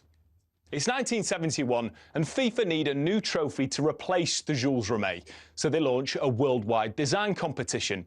And in his studio in Milan, 50-year-old sculptor Silvio Gazzaniga immediately gets to work. But instead of sending FIFA a picture, he goes further and makes a prototype they can hold.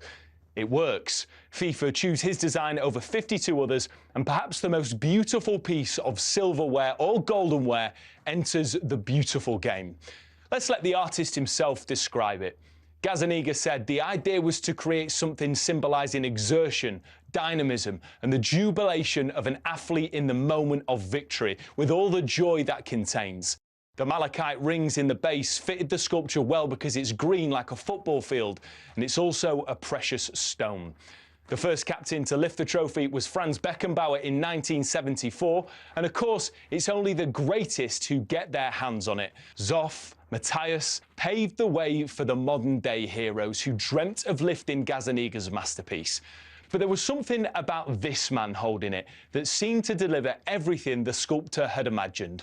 Were I to ever redo it, the artist once said, I wouldn't change a thing.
Morning, everyone. It's 8:36, nearly. It's the World Cup Breakfast Show. It's me, Andy Goldstein, Gabby Agbonlahor and Arnold Clark, who are celebrating a massive summer of football. Buy a used car in June, and you'll be entered into their weekly draw to win the cost of it back. Before we move on, Noel Gallagher not happy with you? Again. This is on the back of your ridiculous statement that we didn't have time to talk about before the break. You say Mark Gurley didn't have a good... Because he's your friend. He's ridiculous, isn't No, he's saying Mark Gurley, you said didn't have a good second half. You said ridiculous. Is that your words or his? Well, mine now. Okay, so because he said it, you saying it's ridiculous. No, I'm agreeing with him. Oh, am I allowed to agree with other people? No, you can, but okay.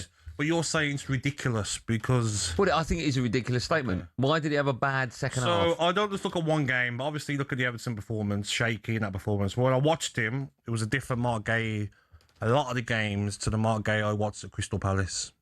That's just my honest opinion. I genuinely, that Everton one, you are 100% right. That back pass was terrible. Not just but that, the whole other game than that, was a bit shaky. You just hate City, don't you? I don't know. I don't know why. Don't you? I like Manchester City. You've had that £1,000 bet with him. Been to a lot of their games. A bit quiet. People's phones ring when I was there at the games, but I don't upset him again. But I'm just being honest, mate. I think Conte's a better centre half than Gay for sure. No, he's not. Yeah, he's not. You had the £1,000 bet with him, right? Mate, I feel like who's paying for the bet? Noel could say anything, and you'd be like, "Yeah, that's ridiculous." No. I have disagreed with him many a time. You sure? Many a time. Many a time. Okay. Today I agree. Tomorrow I might disagree. I don't think you will, mate. I think. Have you got a problem? Have you got a problem that I would? I think Noel could say anything. You just say, "Yeah, he's right." Yeah, because he's your friend. If that was the case, would that bother you? It would do, yeah, mate. Why? Because, like, do you know what I mean, we work together. Yeah. I mean, I see you more than you see Noel. Yeah. I feel like you'd agree Bex over me. You'd agree Wazza over me. I'm sorry, Noel. What do you make? What do you make of the fact? If he's got a problem, let's up it to £1,000. What? How about that? Oh, hold on a minute. No, hold. Dump it. Stop it. No, stop. You want to do that? No, I'm joking. Oh. Yeah. Up it to, go on, put your money where your mouth is. What currency though? Come on, £1 sterling. Up it to £1,000. No, you told me they're doing a collection for you. I'll up it to $1,000. No. All right, that's still £750. No. Yes, it is. Yes, it is. Is it 1 to 2 still? No, it's not been 1 to 2 for ages. It's okay. By the time, $750, yeah? By the time it comes around... $750. By the time it comes around next year, I'm hoping that it will be 1 to 2. Yeah, I bet you are. Yeah. What dollars, though? Exactly. No, let's have it $750. It might not be American dollars. Yes or no? No deal, mate. Okay, fine. I'm not in Manchester United. It cost me money. What do you make of the fact management Max is here, by the way? 29. I thought he might have wet the bed. What? I think he has anyway. Okay. Yeah. What he's wearing? Yeah, he smelt like he had. I'm just surprised, to be honest, mate, that he's got in so early. I know, it's very He bizarre. must be on a different shift today. Very bizarre. Maybe he's on 8:30 till 12:30. Maybe. Right, we'll talk World Cup in just a moment, but let's talk about football over here, because Wolves have sacked Rob Edwards as the club is set to appoint Portuguese boss Cesar Peixoto. Easy with that one. He was part of the Porto team that won the Champions League in 2004 and has managed 6 sides in Portugal since 2019. Edwards, of course, quit Middlesbrough under a cloud to take his dream job at Molineux. He was quoted just 2 days ago expressing his excitement at the re-signing of Raul Jimenez. Delighted to say that Wolves superstar Dave Edwards joins us now. We can get his view on that mad breaking news. Good morning, Dave. Morning, Dave. Good morning, lads. Thanks so much for coming on. I think we should get your views on that mad breaking news, because when it broke, me and Gabby were just we were very, very stunned by the news when it broke, and the news that it broke, because we both thought if it was going to break, it would have broken right after the end of the season. What do you make of the timing of this decision, firstly? Yeah, it does seem odd, just by the way it's shocked everyone. I don't think any Wolves fans would have seen this coming at all, especially with what has been such a positive week of signings as well. And you listen to the signing speak, and in particular Kieran Trippier, he spoke a lot about Rob Edwards and how important he was in bringing him to the football club. They re-signed Andre on a new contract not too long ago, and he spoke again about the importance of Rob Edwards. So I think everyone thought, from a Wolves perspective, that we were heading in a direction which was going to involve Rob, and everyone was starting to become really excited for next season. So I think it's just a massive, massive shock, especially off the back of signing Raul Jimenez as well. I don't think Rob saw it coming as well by the stuff I've seen this morning online. So yeah, a massive shock.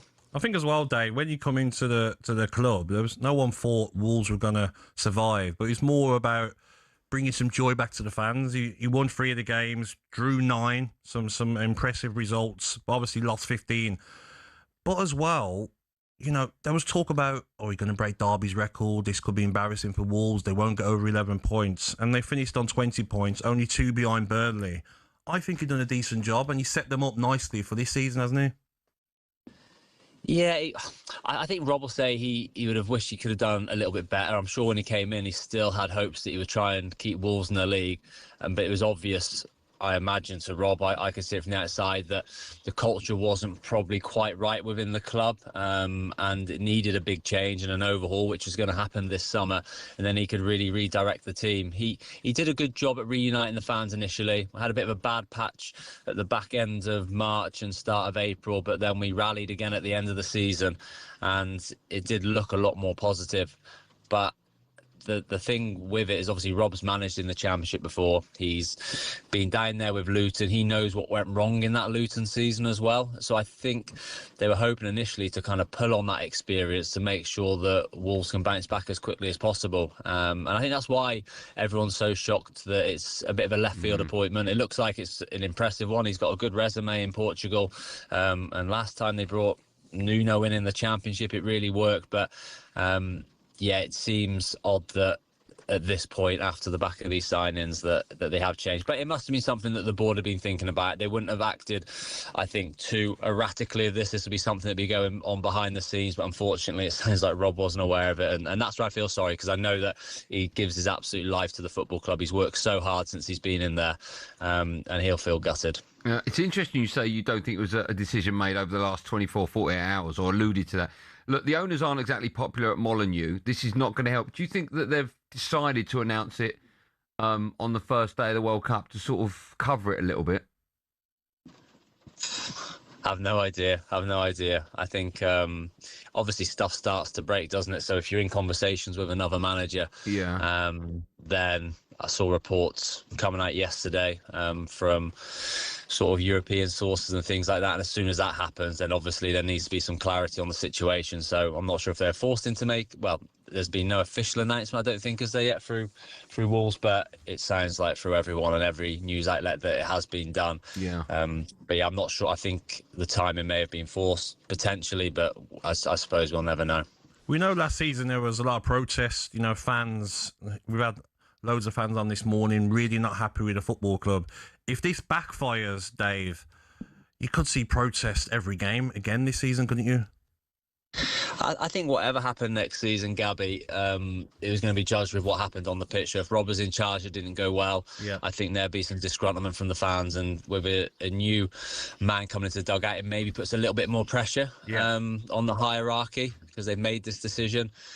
But the start of the recruitment process is so encouraging for Wolves that I do think that they will have a really good team, and from a Wolves perspective, you hope that the new man can hit the ground running a little bit and maintain that feel-good factor. But yeah, Wolves in the Championship is going to be pressure. The fans aren't too happy at the moment with, like I said, the hierarchy, trying to rebuild some bridges with a new chairman in place and new protocols going on. Fosun, who own Wolves, had done the most miraculous job when they took over back in 2016, sort of 10 years ago. That first 4 or 5 years was unbelievable. The rise from the Championship to the Premier League to European football to the squad they assembled, the likes of Neves, Moutinho, Jimenez, Traore, Neto, the list goes on. It's a shame they're not in that place now, but that is all because of Fosun as well. But obviously since COVID and things like that, financial forces around the world, I'm not sure what's gone into it, but it moved into more of a sustainability model of buying younger players and moving them on. It's caught them out in the last, I'd say, 24 months. They've been lucky a few times to make sure they've stayed in the Premier League.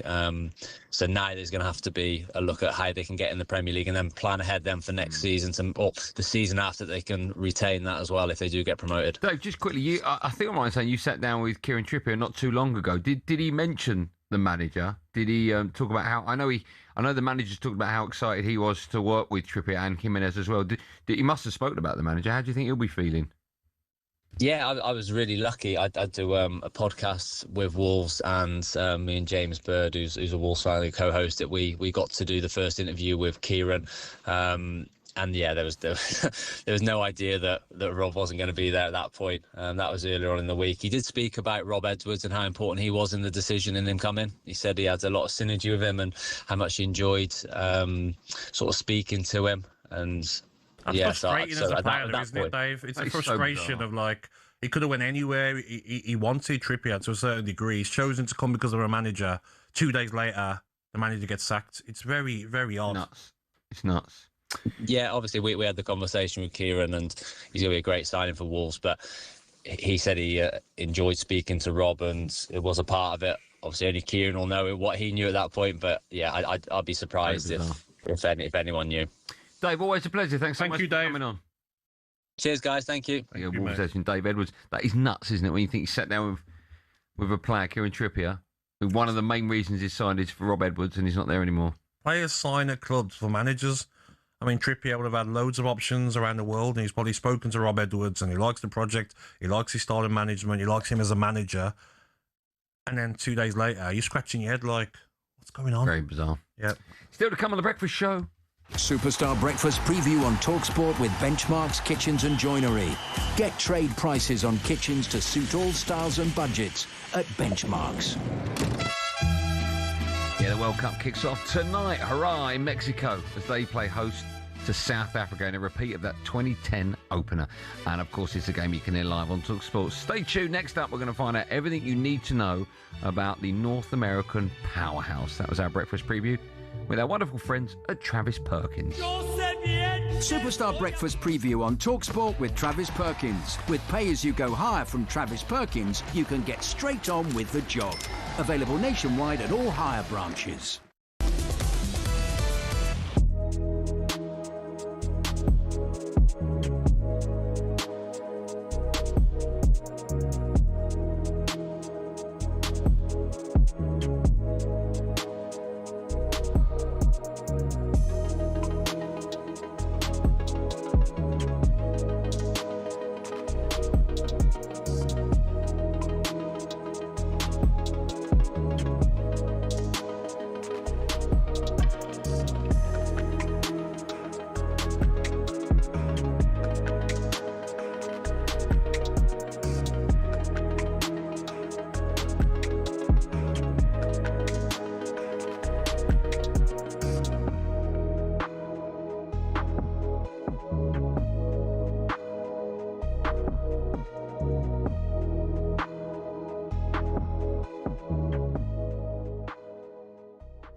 Obviously, we've got you on to talk about France and the French squad. How confident is the country of going all the way? Because every single person I speak to, and I say, who's going to win it? Everyone I've spoken to says France first.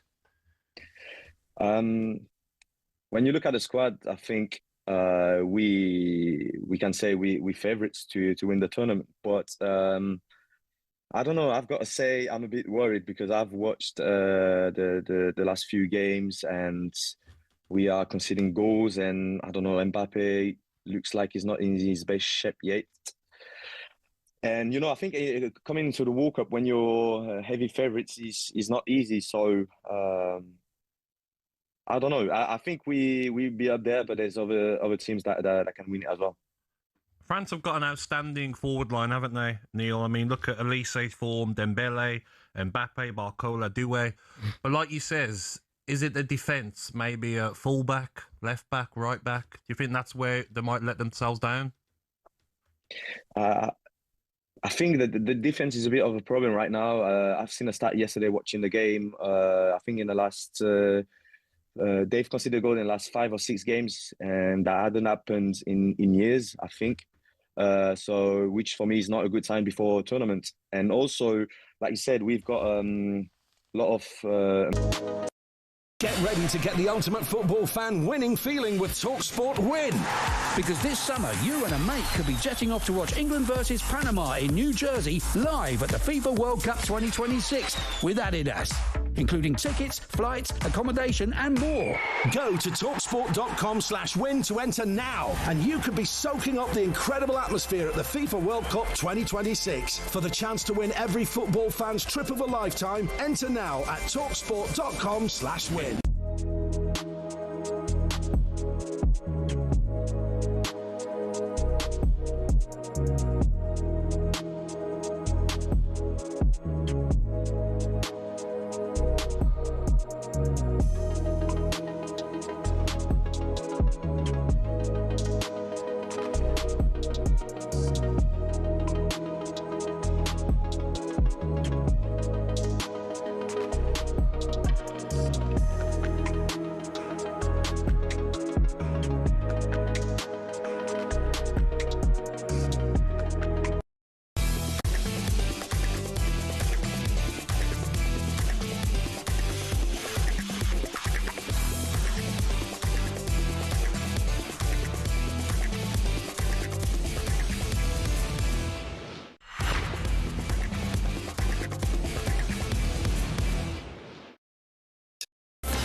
Morning, everyone. Good morning to you. It's 8:51.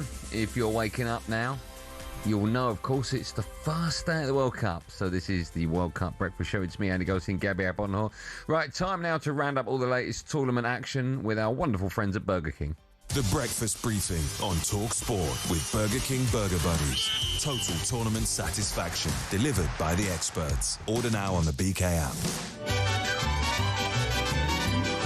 The greatest cup competition in world football. This is the World Cup breakfast menu. I've got a little prop for you, Gab. Oh, really? All right. Just to get you in the mood of tonight's game. Oh, no. Got you a little hat. Shock, it's got the tag on still, so I can take it. Has it got back. the tag on? Yeah. How much is it? It actually does have the tag on it. Yeah, so I can take it $2.99. It is. Do you know what those hats are called from Mexico? Do you know what they're called? Mate, do you know what it's called? What, the hat? Yeah. Go on. I'm scared to read it out. Why? It's fine. It's called a multicolour porn sombrero. A what? A porn sombrero. That's what it says I on think it. I've got that DVD at home. Have you? It suits you. I like it, I mate. like you. Honestly, not many people can carry that off. I can get away being Mexican as well, mate. You can get, yeah. I went to Medellin, right? And the guy Okay. took us round Medellin. Did you really? Yeah, I did, yeah. 2019. Yeah. What were you there for? Me and my mate went. Did you? We've done the Escobar. What were you doing there? We've done the Escobar tour. I bet you did. Yeah, we did, yeah. It was fantastic, by the way. Where did they take you on that? So we visited Escobar's grave. We went to the prison that he built. It's a up really the hill. happy tour that you went on. And then we went, mate, it was amazing. Loved it. Yeah. But I fitted in with the Colombian community. Is that the prison he built to house himself in it? Yeah, do you remember? Yeah. In the documentary. That's amazing. I went to, so many other places. Amazing. Well, it suits you. Thanks, mate. Thanks, Right. mate. Can I keep it on? You keep it on. We need you because it's time for our new feature, Breakfast World Cup Menu, where we explore a World Cup team that is playing this evening. So you, the listener, and us as well, can find out a bit more. As the first World Cup game begins tonight between Mexico and South Africa, from the Azteca, live on talkSPORT, by the way, today's team, if you wouldn't have worked out, is, Gab? Mexico. It is Mexico. Well done. Here's Mexican football expert John Bonfiglo with a little explainer about what we can expect from Mexico tonight. Historically, Mexico have always had good players. I mean, you could even stretch it and say that they've had, on regular occasions, star players, but they've never really come together as a side, as a fully functioning unit. The sort of paradox of this particular Mexican side is that they're relatively devoid of those stars. They've had a number of injuries, but they've also had sort of a general weakness in representation. But that, interestingly, has meant that they've sort of come together as a team. They're really on a run of form. In the international break, they got really creditable draws against Portugal and Belgium, of course, two really strong sides. The first match in the Azteca is going to be crucial. How they perform against South Africa, in particular, how they perform in the first half against South Africa, is really going to get the crowd and the nation behind them. Or potentially, if it all begins to be a bit sort of drudgy and there's a lack of a creative spark, the Mexican crowd could start to turn against them. That was John there from what looks like his secret hideout in Mexico. You're watching on YouTube. Not quite sure what that was in the background. It's obviously on the run. Should we continue the theme? Former Chelsea defender Scotty Minto, who's on comms for talkSPORT tonight, also sent us a message about the Mexican players we need to watch out for. So 3 Mexican players to look out for in the opening game of the World Cup finals. In goal, it looks like Guillermo Ochoa, 40 years of age, will be starting. He'll be the first player ever to hit 6 World Cup finals, closely followed by Messi and Ronaldo. And Edson Alvarez, West Ham fans know about him. He'll be winning his 99th Mexican cap, seen as very important for the national side. Wolves and Fulham fans know all about Raul Jimenez. 35, can still be a handful for any defence, and one more goal means he is joint second in the list of Mexican all-time greatest goal scorers. Good work, Scotty Minto. He's a good-looking lad, isn't he? I love Scott. Well, he's 66 now, isn't he? He looks good for that. Is he? Yeah, Oh, he's really got good. Early 50s, I'd say. No, factually, I went to his 65th last year. No, I don't believe it. That got us thinking, Gabby, to educate you, right. and more importantly, the listeners. I think it's more importantly you. I've got a few facts about Mexico. Okay. All right, have a listen to these. There's a question on the back of them. Go on then. Fact number 1, Mexico City is sinking. And in some parts, quite rapidly, parts of the city have sunk by, get this, more than 10 metres since the early 20th century. The city, on the whole, sinks by 2 centimetres every month. Do you know how big 2 centimetres is? What are you doing? No, I don't. What was that all about? I'm talking to Ed. Oh, okay. Do you know how big 2 centimetres is? No, do you, mate? Yeah. Yeah. What is it? Yeah, it's about. Look down here. Not a lot, is it? Look down here. It's about that. I'll hold it. Can you? Like that. That's big though. Huh? That's 2 decent. centimetres is big. That's a big. Yeah. That's a big. Okay, all right. It'll do. Pardon? It will do. Yeah. Okay. Excuse my pronunciation. Pedro Lascran. Good name. That's how you pronounce Good it. name. Holds a record for the shortest ever presidential term, not only in Mexico but globally, serving as president of Mexico for just, get this, 45 minutes. Oh. On Feb the 19th, 1913. Last fact: famous Mexican Looney Tunes character Speedy Gonzales once received enough votes to finish second in the 2015 presidential election. Now, here's the curveball, Gary. Okay. One of those 3 facts is utter garbage. 2 of them are real. So which one is fake, meaning the other 2 are real? So I'll go through them quickly. Mexico is sinking. Pedro Lascran holds the record for the shortest ever presidential term, 45 minutes he was president for. Or Speedy Gonzales once received enough votes to finish second. I didn't say they allowed it, but he finished with enough votes. My first instinct is the. What's definitely true? I think the sinking part's true. You think it's sinking by 2 centimetres every month? Won't surprise me, though. Okay, that's about that. Yeah. Henry just told me it's much smaller. Is that right? 2 centimetres? I got my measurements wrong. How do you know what 2 centimetres is?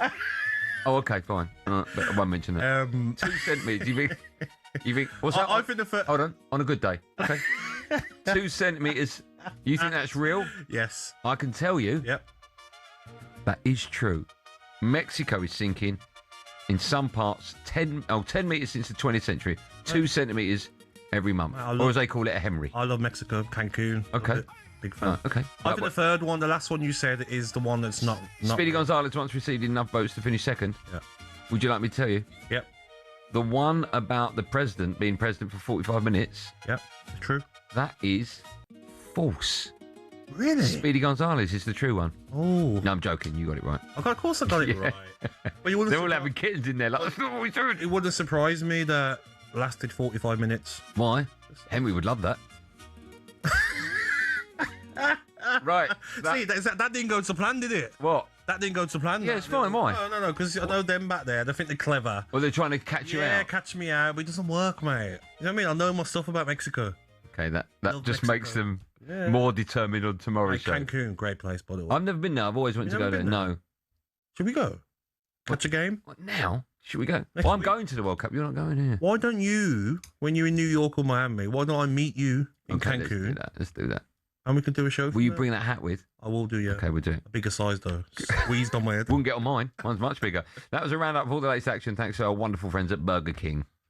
The Breakfast Briefing on talkSPORT with Burger King Burger Buddies. Iconic winners delivered in the box every time. Order now on the BK app.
People in the pub aren't sitting around in the pubs talking about accessibility. We are. The media are. We're creating conversations to be able to confect outrage, to be able to create content.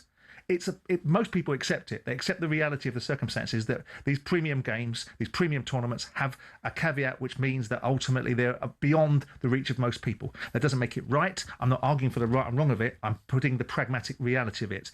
I do not know, and at this moment in time, I'm not sure that we do know, the reason why this referee wasn't allowed in the country. If he didn't meet the visa requirements... He hasn't met the vetting requirements, is what I'm being told. So that's not a mess. That's an issue from his side, and it's an issue from the people that represent him. As far as the Iranians are concerned, with due respect to whether you like it or you don't like it, the US is at war with Iran. It's hardly a surprise that you are not going to particularly want Iranian supporters coming into the country, despite the proclamation at the time, with the circumstances that Infantino was orchestrating and illustrating, that we wanted to be the most inclusive World Cup you could possibly be, and it will be available to everybody. But there are exceptions. If you don't meet your visa requirements, and if you're at war with a country, those are possibly reasonable exceptions. You've now got a World Cup that's got 48 teams rather than 32. So already you're making it more accessible. Yeah. So there are lots of pros and cons. What we are doing is we're doing what media usually does, which is find a reason to find something other than the football to talk about. And I quite like that, because I don't want to spend my entire time talking about who plays left back for Costa Rica.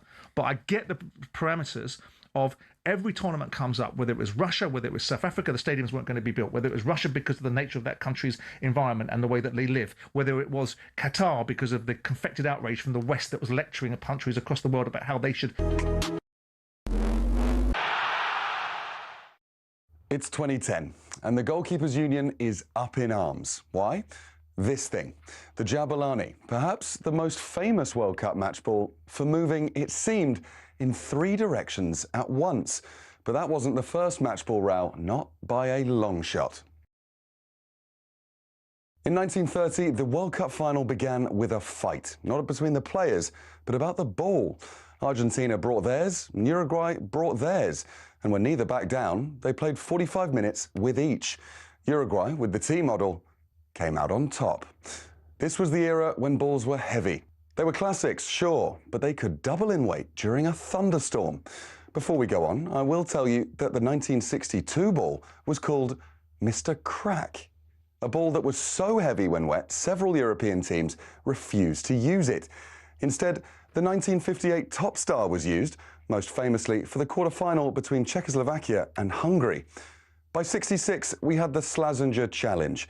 Because people watched They Think It's All Over in black and white, we forget the ball was actually bright orange or red, whatever that colour is. But it looked like a floating smudge to people at home. The World Cup match ball needed a makeover. Enter the Telstar. 32 black and white panels. It was stylish, it was modern, and it meant goalkeepers could finally see the thing that was about to ruin their afternoon. It was also the start of an Adidas monopoly. 1986 was the dawn of a new age. The Azteca was the first fully synthetic ball, meaning it didn't soak up water. Recently, though, things have got weird. 2002 gave us the Fever Nova, basically a high-tech frisbee, and then, of course, the Jabulani.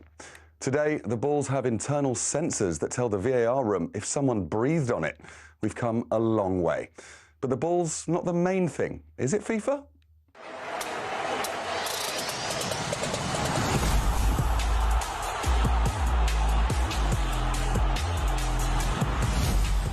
It's just a ball.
Argentina, Gabby. What? Oh. Buenos dias. Buenos dias! Yeah, that's where we're going today. Welcome. It's 6 minutes past 9 officially. This is the World Cup Breakfast Show. It's me, Andy Goldstein Gabby Agbonlahor, and Arnold Clark by a used car and upgrade event to get 2 years free servicing, plus a chance to win the cost of it back in June. I have to say, when we came in and we came on air at 6, yes, no one was really in the office apart from the Breakfast Show gang, and it felt a little bit, World Cup, I just went out there, talkSPORT, throwing parties. There's loads of tequila out there. Everyone's in the office. Everyone's All the got managers football are shirts in. on. Fantastic. Not all of them. There's a couple of people that aren't in. Who? But I don't want to name names. Okay. But it really now does know they feel are. to me like it's World Cup. 100%. I'm very excited about it. Excited. Can't wait. Yeah. mate. If you, by the way, if you haven't quite caught that World Cup fever just yet, then maybe hearing how England smashed Costa Rica on talkSPORT last night will help. It's Costa Rica that provided the opposition in the final send-off before England's best World Cup in a generation. They do so again ahead of the month we hope will provide one of the all-time highs. Gets to the bar, pulls it back, it's Rice, and it's in for 1-0 England. This has been a really promising start. Bellingham, now good run forward, Noni Madueke, no flag, round the keeper, oh he's missed, he's hit the post. It was an open goal. Isn't with the shot, and the camera actually pans away from the defender before and it hits him, but it is going to be a penalty to England. Right-footed effort, blazed into the top left-hand corner. That is a fine penalty. England are 2 goals up. Thomas Tuchel will be quite pleased with some of the stuff he's seen today, without a doubt. Rotated, Rodgers, left-footed, beaten away and headed in for 3-0 by Ollie Watkins. And there's a sense of realism about the scoreline now. A very worthwhile exercise as far as England are concerned. It's 3-0, it could easily have been 7 or 8. Goals from Rice, Gordon and Watkins. And England have beaten Costa Rica 3-0. Yeah, comfortable win in the end by 3-0. The game obviously delayed by an hour due to lightning. Gabby, what did you make of how the players been affected by that, having to wait? The only thing that would affect the players will be eating your pre-match meal. Right. Normally 3 hours before, roughly, you eat the meal because they stayed in the hotel a bit longer. They didn't get to the ground early. So when it was happening, like they delayed what time they left the hotel yesterday. So getting to the ground would have been no problem with that delay. It's just maybe they would have maybe topped themselves up with something, maybe leaving the hotel, a little snack maybe, so they got the energy for the game. Little energy That's boost. it. Yeah, it's more when you get to the stadium and then it's delayed because you're hanging around the dressing room. Yeah. I used to hate getting to the stadium earlier than like an hour and a half because you go and look at the pitch and you're waiting in the dressing room. We don't want to get changed too quick. That's the problem. After the game, Thomas Tuchel completely ruined Gabby's mood yesterday by saying England aren't favourites for the World Cup because he was much more positive last night. Have a listen. Very good match today. Very good energy, intensity on highest level, counter-pressing on highest level, and on the ball, off the ball. Very good team performance from everyone, from the guys who started, from the guys who finished the match. So it was exactly what we wished for, and was the next step that we wanted. And congratulations to everyone. It was well done. Gab, are you happier now?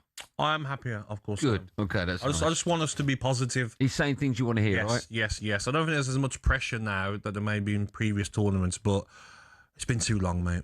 Generations haven't seen their country win anything. We have to. We have to. Oh, no, not that we 100% have to win this World Cup, but that's what he's been brought in for. Yes, to get us that's over why the that's line. why Southgate You're right. lost his You're job. right. He couldn't get over the line. Yeah. Now, earlier on, we played the rallying cry from Joe Marler, right? We have been getting superstars sending in voice messages all morning. Yes. Would you like to hear one from one of the country's favourite comedians? The legend is Michael McIntyre. Would you like to hear that? Yes. This is very funny. This is Michael McIntyre wishing England the very, very best of luck in this year's World Cup. I've chosen, of course, the talkSPORT breakfast show to deliver this message. So we have Mexico, South Africa tonight. Under what other circumstances would we ever watch that game? But obviously hugely excited. I'll be at home watching it with my mates, Trent Alexander-Arnold, Harry Maguire, Cole Palmer, Phil Foden and Jared Bowen popping round. Come on, England, let's do this, surely. I'm trying to resist saying it's coming home because it never does. Come on, England! Good work, Michael McIntyre. What a legend. Good You know, work. when he says all his mates that come around to watch it, you listen to that list of names and you're like, I can't believe none of them are going. Incredible, isn't it? It is incredible. I think Trent stands out for me. 26 players. We're not talking about 18. That is insane. 26. And he doesn't make it. Harry Maguire must be thinking, what else can I do? Yeah. I think there are 4. Trent, Maguire, Palmer. Yes. And I would have taken Foden. Even though he's not had a great season for City, I'm a big fan of his. Yes. Let's go to phone line and see what you make of it. Bob is an England fan. Bob, good morning to you. Good morning, Bob. Good morning. How are you doing? Yeah, Very well, Bob. Are you all right? You excited? Have you got World Cup fever yet? Yeah, absolutely. I'm just waiting for yes or no. Absolutely not. Bob, are you still there? Yeah, still there, Andy. Okay. Still there. Sorry, we didn't hear the last part of your sentence. Absolutely. Over the moon. Good. Okay. Last night's performance was just absolutely outstanding. I was really impressed. I thought the wing play was superb. And who are you Elliot supporting, Anderson, Bob, in the World Cup? Yeah, England and Scotland, or just England? What's happening, Bob? Now, Gabby, we've had this conversation. I before. know, mate. I'm being told to ask in my ear. I'm sorry, my producer Ollie. Sorry. Not Ollie knows the score. I'm a big England fan, supporting England all the way in the tournament, as I always do. Okay. And I think this is your year. I think this is your time. I've got an elite manager. He knows the score. He speaks sense. He just has tactical nous. He's done it at the highest level, and this is the next part of the plan. And I think this is going to be an excellent time for us. Bob, if England go out, which of course they won't, will you support Scotland? Absolutely not. No. Why? Well, why would I support Scotland? Scottish accent? I can't do anything about the accent, Daddy. We've been over this ground before. I can't do anything about the accent. Bob, I am familiar with you. I've heard you many times on talkSPORT. Would you change the accent if you could, Bob? Oh, 100%. 100%. Can't you put one on? I mean, I could do a Scottish accent, so can Gab, surely you can do an English one, like a Cockney one. Could you not do a... I'll tell you what I do, Bob. I'm going to fade you down. I'm going to bring you back as you, but if you could put on some kind of Cockney accent. English accent. Can you try that for me? Yeah, of course I will. Stay there. Should we go to the phone lines? Yeah. Talking all things England. Lots of very exciting... You want to speak to Bob first? The English Hold on, where's Bob? Yeah. Bob. Big England fan. Oh, there you go. Goes by the name of Bob. Morning, Bob. Morning, Bob. Morning. How are you doing, boys? All right? Yeah. Whereabouts are you from, Bob? Obviously... Yeah, Chelsea area. Chelsea area. Oh, okay. you sound a bit Essex there, Geese. No, he sounds great. Yeah. He sounds great. You excited about England then, Bob? Oh, absolutely up for it, mate. Absolutely up for it, mate. Yeah. What about if Scotland do better than England? How would that make you feel? Nah, not a chance, mate. Not a chance. Never gone anywhere that lot. That lot. Very good. Oh, brilliant. Very good, Bob. What a superstar. How many games are you going to start and watch? Some are so late. I mean, it is a little bit 2s and 3s in the morning. What ones are you going to watch? Listen, Andy, it's all seriousness. I'll probably try and watch most of them. Yeah, I know you'll try, but staying up for... So you'll watch the Scotland games then? Was that 2 a.m? Well, if I want to laugh, I'll probably sit up and watch them. Well, look, the wife will want to watch it, so, yeah. Well, she can. You can go to bed. She can. I'll enjoy the rest, okay. and just have a laugh in the morning. Bob, thank you for phoning. Before I let you go, can you go back to the Cockney accent, give England a rallying cry, a little call for England? Come on, England, let's do it, boys. Let's do it. Let's get stuck in there. Let's bring it home. Bring it home for the people. Very good. Very good, Bob. You're a ledge. Well done, Bob. That's amazing, isn't it? It's incredible, isn't it? Let's speak from a Bob to a Bobby. Hello, Bobby. Hello, Bobby. Hello. How are you, Bob? How are we doing? You all right, mate? Yeah, very good. What would you like to say? You excited? Has it caught you yet, the World Cup? Well, I am, yeah, but I'm a bit of a strange one, really. I live in Germany, in a tiny little village. I'm from London, originally North London, Spurs fan. Yeah. But I live in a tiny little village in Germany. My wife's German. We met in Austria. And I'm seem to be the only one who's excited about the World Cup, to be honest. Oh. All the Germans it doesn't seem to bother them. Is it because they haven't got a great squad of players? Maybe. I think so. I think that's probably the reason. My daughter's obviously half German, half English. I keep on saying to her, who are you going to support? Unfortunately, she keeps on telling me Deutschland because she lives in Deutschland. So that's a bit gutting. But I've put massive England flags up in my house already. And I'm really stoked. Okay. Oh, that's amazing. Is your wife's obviously German, you mentioned. Is she a big football fan or doesn't really care about it? So I don't think she really cares. She just gets annoyed at me every 2 years about me singing "It's Coming Home" and it never does. But I just tried to explain to her that she's seen it happen so many. Well, she's 35, so I mean she's seen 2014 obviously, and it didn't bother her. And I just think to myself, it doesn't bother her at all. She's not into football, and she's seen her country win the World Cup, and I haven't seen anything. What's coming home in German, mate? Es kommt zu Hause. Ooh, all right, okay. Es kommt zu Hause. Ooh, yeah, I like that. Didn't Germany nick It's Coming Home? Didn't they for one of their World Cups? I'm sure they nicked that tune, didn't they? I'm not sure. Maybe. Sure they did. Maybe. But I mean, they're yeah. I mean, they don't seem to be that excited. They keep on mentioning Thomas Tuchel, that he's obviously. I mean, the Bayern fans are not a big fan of his really, because he didn't do great at Bayern. How do they feel about Thomas Tuchel managing England? Are they not happy about it? Yeah, they find it quite.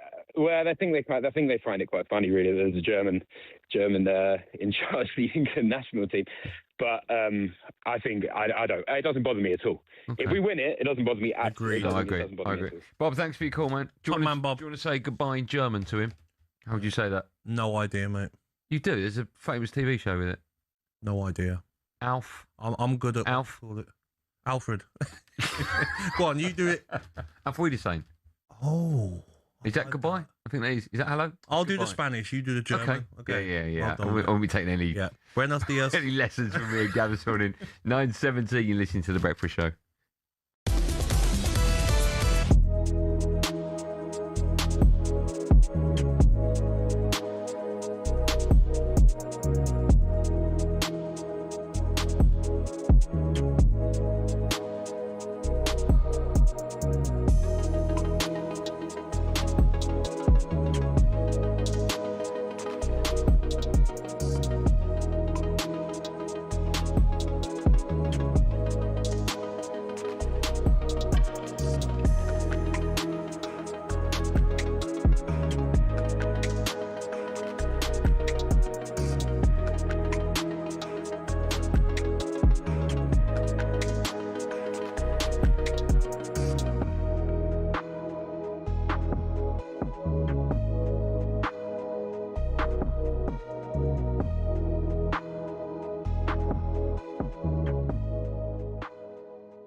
We need leaders in this changing room, and you know, at the back there, you've got a bull sitting next to a panda in your changing room. You need a leader, someone who'll back up what you say. You need the Brazilian parrot at centre half with the ball. Now, hear me out. He's a good talker. Now, what do you need? Sorry, what'd you say? The Brazilian parrot. The Brazilian what? Parrot. A parrot. The what? A parrot. Can't hear. You can't. Well, don't turn that off. Turn that off. Turn that off. What'd you say? The Brazilian parrot. Oh, I know what you're doing. Right, brilliant. Well done. Well done. Come on, mate. That's the oldest trick. Come on, Loza. Come on, mate. Loz. That's the oldest trick in the book, mate. Come on, Loz. That's the oldest one in the book. Anyway, he's a good talker. He's a good what?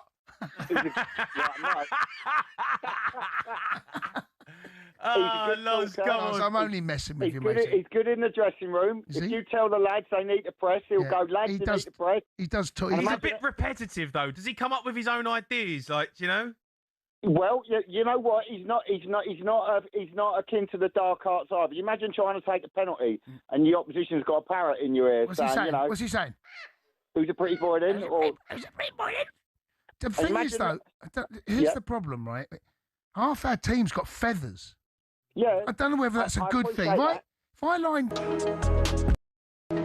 Get ready to get the ultimate football fan winning feeling with talkSPORT Win. Because this summer, you and a mate could be jetting off to watch England versus Panama in New Jersey live at the FIFA World Cup 2026 with Adidas, including tickets, flights, accommodation and more. Go to talksport.com/win to enter now, and you could be soaking up the incredible atmosphere at the FIFA World Cup 2026. For the chance to win every football fan's trip of a lifetime, enter now at talksport.com/win.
9:21. Good morning, everyone. You're waking up with the talkSPORT Breakfast Show on World Cup Day. Me, Andy Goldstein Gabby Agbonlahor. I see you've just had a tequila out there. Second one of the day. Love it, yeah. That's nice. I've got next to me here, I've got my Picante, my favourite drink. Oh, is that what that is? Yeah, it's like a I smelt that. It's really spicy margarita. Really strong. Yeah, but it is what it is, mate. What have you got on the rim?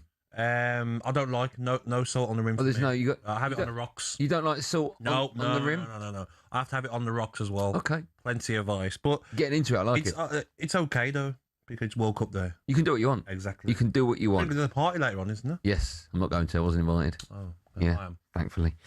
Should we go to the phone line to find out just how excited you, the listener, are? Because I think you are very excited. Let's go to Neil, a commentary fan. Morning, Neil. Morning, Neil. How are we doing, guys? We're good, man. We're good. How are you? You excited about it? No. Oh. England will never, at the risk of getting slated here, yes, England will never win a World Cup while they've got too many prima donnas in the side. Name you prima donnas. Bellingham. Oh. Okay, go on, that. Keep going.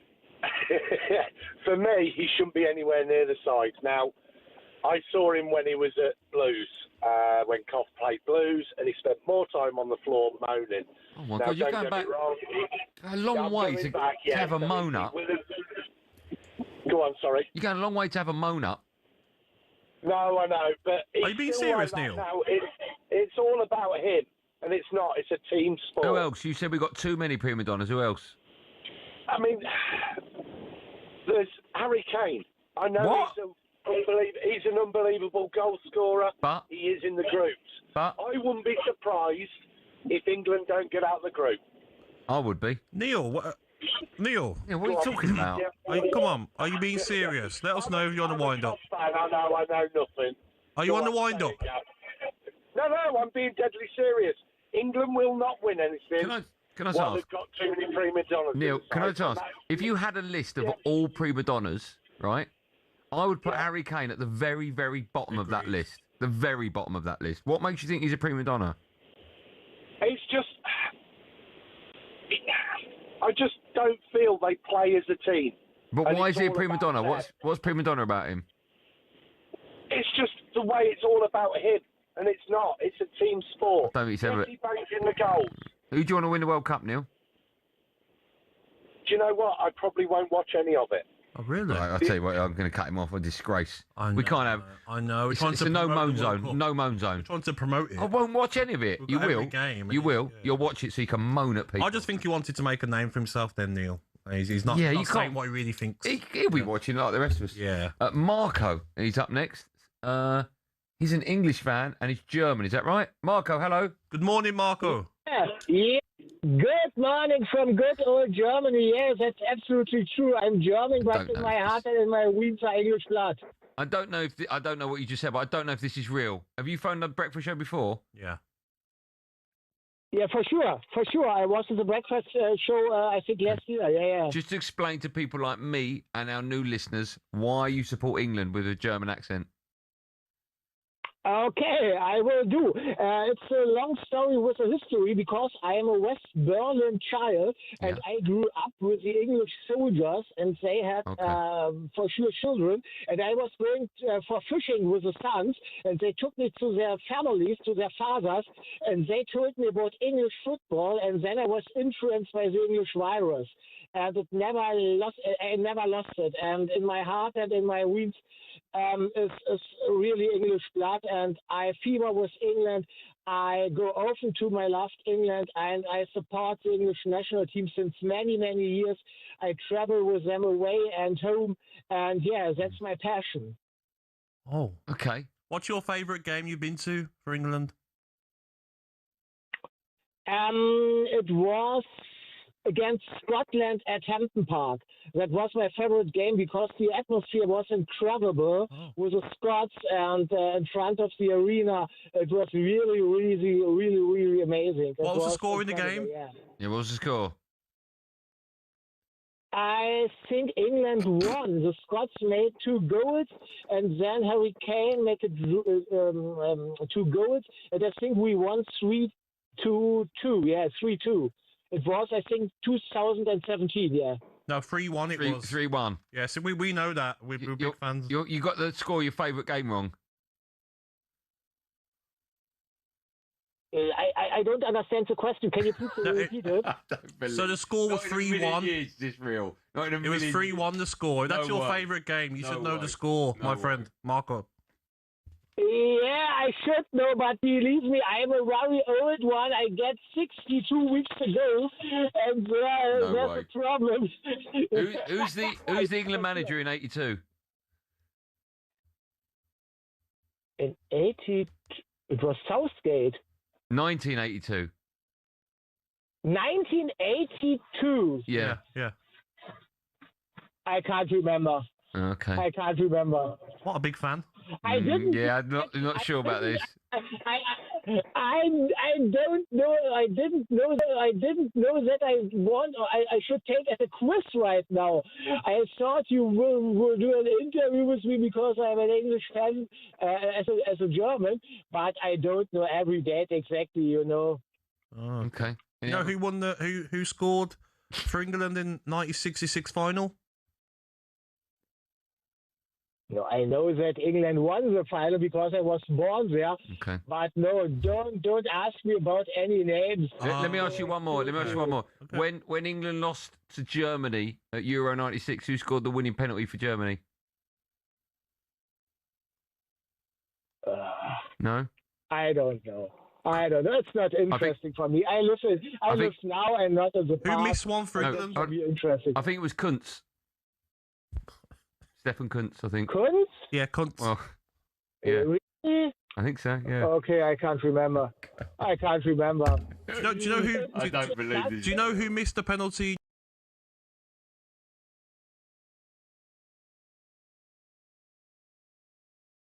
Question, Marco. Please. Yeah. We're being serious. Please, can you answer? Please repeat it. Who scored? Who missed the penalty in Euro '96 for England? Hello? Southgate.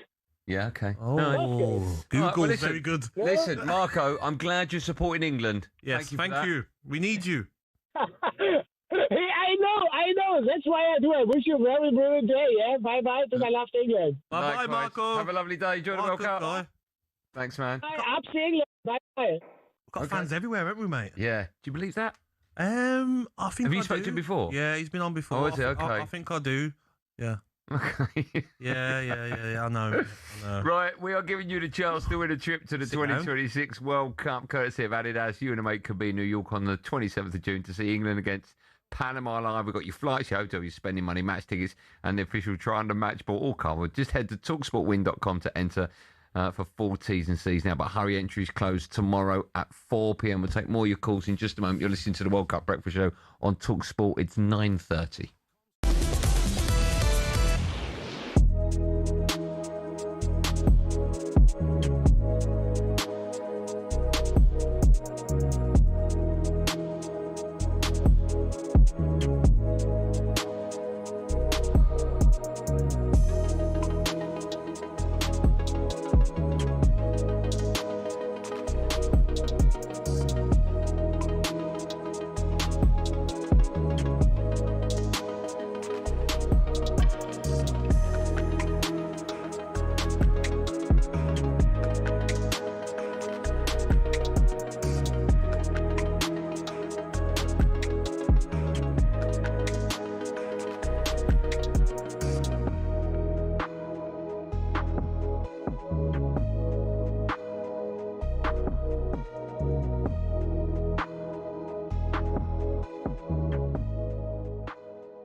Realistically, what do you think England can achieve?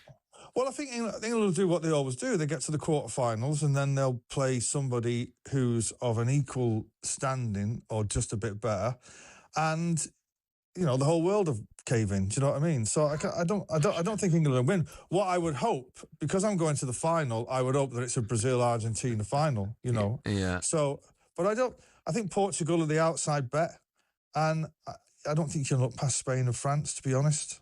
If it does go the way it should go, England would meet Brazil in the quarterfinals in Miami. Really? Well, I mean, there's going to be... Brazil are going to be acclimatised to the weather, and England are not. But, You know, England could do it, but I mean, you have to say England have got to what, 2 finals and 2. Is it 2 finals? Yeah, 2 finals. Yeah. Obviously not World Cup finals, and a World Cup semi-final. I mean, is that going to come round again? I mean, I like the manager Tuchel. I think he's great. You know, and do you think he's made a mistake not taking Palmer? No, Foden. They didn't deserve to go. Come on, Phil has had 2 pretty bad seasons in a row. Yes. Phil needs to take the summer off. He's got a new start with Maresca, and maybe the pressure of Pep pushing him. He might release a valve on Phil. We don't know. But him and Cole, they've not had great seasons. Cole's been injured, so I think he got that right. But what's going to happen now is the Bellingham thing. You know, it's already started. You know, if England draw against Croatia, which is USA 94. What a summer when football became soccer in the blazing heat. It was also the tournament where fashion peaked. This, my friends, is Alexi Lalas. No, he wasn't Scottish. That's a full-blooded American right there. But in all seriousness, forget the hair. Look at the jersey. Dreamy 90s clobber. And it was everywhere. That's the legend that's Georgie Hagi of Romania, OVS, Brazilian shot stopper, Taffarel, and a Dutch guy. I mean, this was the period we were getting top quality in the Premier League too, but the national team designers raised the level even higher. The pitch was their catwalk as we got Germany, Bolivia, Sweden absolutely rocking it. The kind of kit we're shelling out for on retro sites to this day. And Spain, another beauty. 10 points if you recognise that guy. Of course, this was America, so the cheerleaders didn't want to be outdone. But in the end, 2 of the less is more designs made it to the final. And when Baggio blazed over, Dunga got the honours. The entire summer was an explosion of colour that would have broken Instagram. Sorry, just trying to get that Larson one off eBay. 70 quid.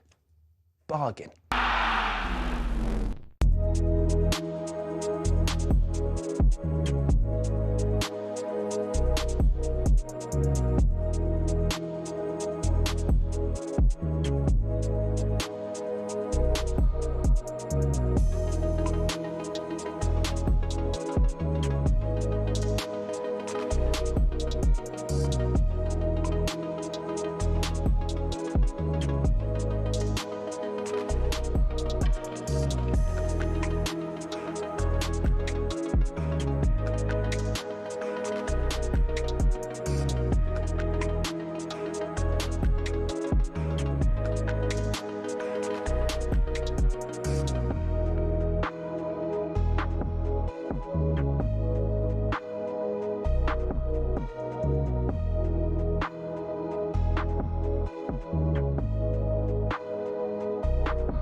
Yeah, we're nearly there. We're nearly there. It's 9:35. You listen to the World Cup Breakfast Show. It's me, Andy Goldstein Gabby Agbonlahor. The show is flying. The show is absolutely flying. And our friends at Arnold Clark, who are celebrating a massive month of football, and you could be a big winner in their June upgrade event. Gabby. Sorry, mate. Sorry, the next line, Gabby. Sorry, mate. Yeah. What were you looking at? All this. What were you staring at? Sir Jeff Hurst. Oh, fine. Okay. Yeah, he's not in the studio, by the way. He's on the telly. All this month, not only will you get 2 years free servicing when you buy a used car with Arnold Clark, but each week in June, they'll also be selecting one lucky person to win the cost of their car back. Here at talkSPORT, we've teamed up with Arnold Clark to also give away some brilliant prizes in our online competition. We'll be selecting winners across the week who will each receive an amazing £1,000 in cash. Big congratulations to today's winner. It's Joe. That was a lot. Kent. That was a lot you had to read there. You did well, yeah. Jeff. What? Jeff Keep looking at Jeff. We have one winner left to pick this week, and of course there's still time for you to get your entry in, so head to talksport.com/win, and we could be reading your name out tomorrow morning. That's all thanks to Arnold Clark and their June upgrade event. Not only will you get 2 years free servicing when you buy a used car with Arnold Clark, but each week in June they'll also be selecting one lucky person to win the cost of their car back. How about that? Right, now, on yesterday's show, we were joined in the studio by exciting British cruiserweight Pat Brown, who's due to fight the unbeaten John Hedges for the British title later this year. Now, we asked Pat just how confident he is of winning that title, then moving on to even bigger things. This is what he said. Oh, very confident. I've not been excited since the Olympic qualifiers in Italy up until this fight, really, because when I turned over pro, I was in the deep end straight away headlining and that, and I've been fighting some okay names who have been coming to take my head off, really. It's not just been journeymen who are just, taking a knee and stuff like that. So I'm going into the realm now where after this fight, it's just big fight after big fight, and that's what I want. And I sell a good amount of tickets, and all I want to do is just keep entertaining everyone. So this will definitely be the biggest fight in my career so far. So it's for the British title, the Commonwealth title, and then there's two more belts, two international belts as well. Well, as I'm sure you're aware, such is the reach and power of talkSPORT that John Hedges heard that and said, I want to come in and set the record straight. And we went, yeah, okay, fine, do whatever you want. You're bigger than us. I'm delighted to say that John is with us now in the studio. Mate. Hello, John. How are you? How's it going? All well, boys. Yeah, well, good. You and I have met before, and we'll talk about that in just a moment. There's a reason why we'll have that chat. But thank you for coming in. What did you make when you heard Pat talking like that? What did you I'll just say I can feel your energy. Yeah, me too. Yeah, I can look at you and feel like you're bubbling, aren't you? Yeah, mate. This is what it's about. Do you know what I mean? Like he said, it's the biggest fight of his life, biggest fight of mine. There's a lot up for grabs.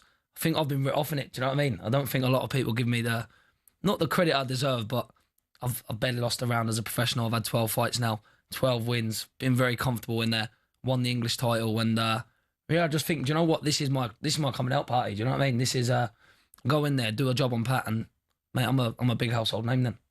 Yeah, you've had what you mentioned 12 fights, 12 right? fights, yeah. And your opponent's had 6. Yeah. Do you think that it's not really a golf, but you fought twice as many times as he has. Does that make a difference so early on in both of your careers? I think it definitely is professional experience. Do you know what I mean? Like Pat obviously went to the Olympics. He got that pedigree in. I never had a senior fight. I only boxed as a junior in the amateurs. Signed with Eddie Hearn when I was 18, and then like he said, he got put in the deep end. I got put in the deep end because 18 years old. Let's be fair, you're not a man then, are you? So jumped straight in at 18 into some big fights, and I've done it the traditional route. I won the Southern area, then went and boxed for the English title, then defended the English title. So. And now we're moving on to the British. What problems do you think Pat would offer you? I think like anything, I don't think his style was something I've never come across. I've been in the gym as a professional for enough years now, fighting, sparring, world champions, British champions. So come across his style before. I think it's like anything though. It's on the night. Do you know what I mean? You've got to turn up on the night, which, like I said, I've done it 12 times. He's a powerful man. He's got good speed. He's obviously got good boxing ability at the same time. But like I say, I think a lot of people doubt what I'm about as well. Do you know what I mean? I'm a 6'6" southpaw. I'm a big awkward fella as well. So I think what he's been able to do against his last few opponents, where like he said, because they've been coming there quite game, they've been quite game. They're there to be hit, and they're kind of plays into his hands. Do you know what I mean? You've obviously got plans, as he has, and your plans will be to win this fight and move on. Where do you see yourself in maybe 12 months' time? Who else tickles your fancy in the cruiserweight division? Do you know what? When you look at the ranks, obviously, like I say, this is me world title, Andy. This is the one. It's all about this. If I don't get through this, there's no point looking into the future. But at the same time, I'm 24 years old, so I'll beat this man here in a couple of months' time. Then I'll be one of the youngest in the top world rankings, and it'll be life changing, mate. That's how I look at it. This fight here could set my whole life up. John, let me ask you. When you came in, I said to everyone that we've met before, they probably won't be aware, or maybe they do remember that you and I came into contact with each other when you came into the studio. It wasn't that long ago with your then trainer, the late great, sadly, Ricky Hatton. Yes, and that was about 2 or 3 weeks before he passed. The gap wasn't that. It was quite recent. Yeah. I mean that must have affected you. I remember you talking. Or him talking so fondly about you. You're obviously really close, right? Yeah, mate. We was really good mates. I actually moved my life to Manchester to train with Ricky. So, yeah, mate. It just like you say, Andy. You see how it all. We was in here laughing and joking, weren't we? I think we only was meant to have like a 20-minute slot. It went on for about an hour. We couldn't stop talking, and we had a really good connection, mate. And I'll be honest with you, they're saying this fight's looking like it's going to be in Manchester in Pat's home yard, but I feel like it's a good thing for me. Eddie kind of said to me, "You do know it's going to be on an away day for me as such." Yeah. And I think when they said Manchester, I was like, mate, this meant to be in it. Do you know what I mean? In Ricky's memory, especially. I don't think it could have been a better arena. What was that like, Ricky training you? Mate, unbelievable. Amazing, yeah. I'm incredible, like genuinely incredible. Like I used to have to pinch myself most days when I was in there because I'm a boxing fan away from being a fighter myself. And yeah, he's definitely, like, he was the greatest Britain's sin. And just to be around him, like you say, you feel people's energy.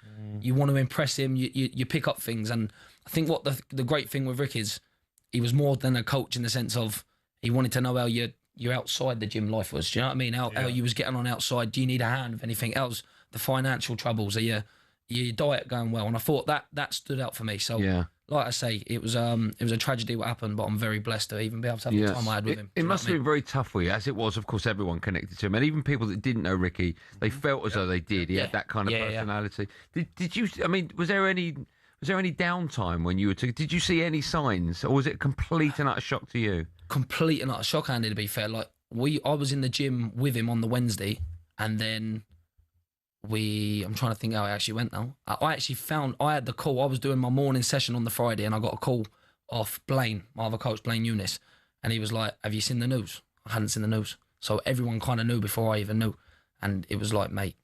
And you saw him how many days before? I was in the gym with him Wednesday. Wow. Yeah. That's sad. So yeah, and he planned our week. Do you know what I mean? That's what done my head in. I was like, right, what are you on about? Like, he had already said, Friday we're doing body sparring, Saturday we're doing the hill sprints. It was all planned.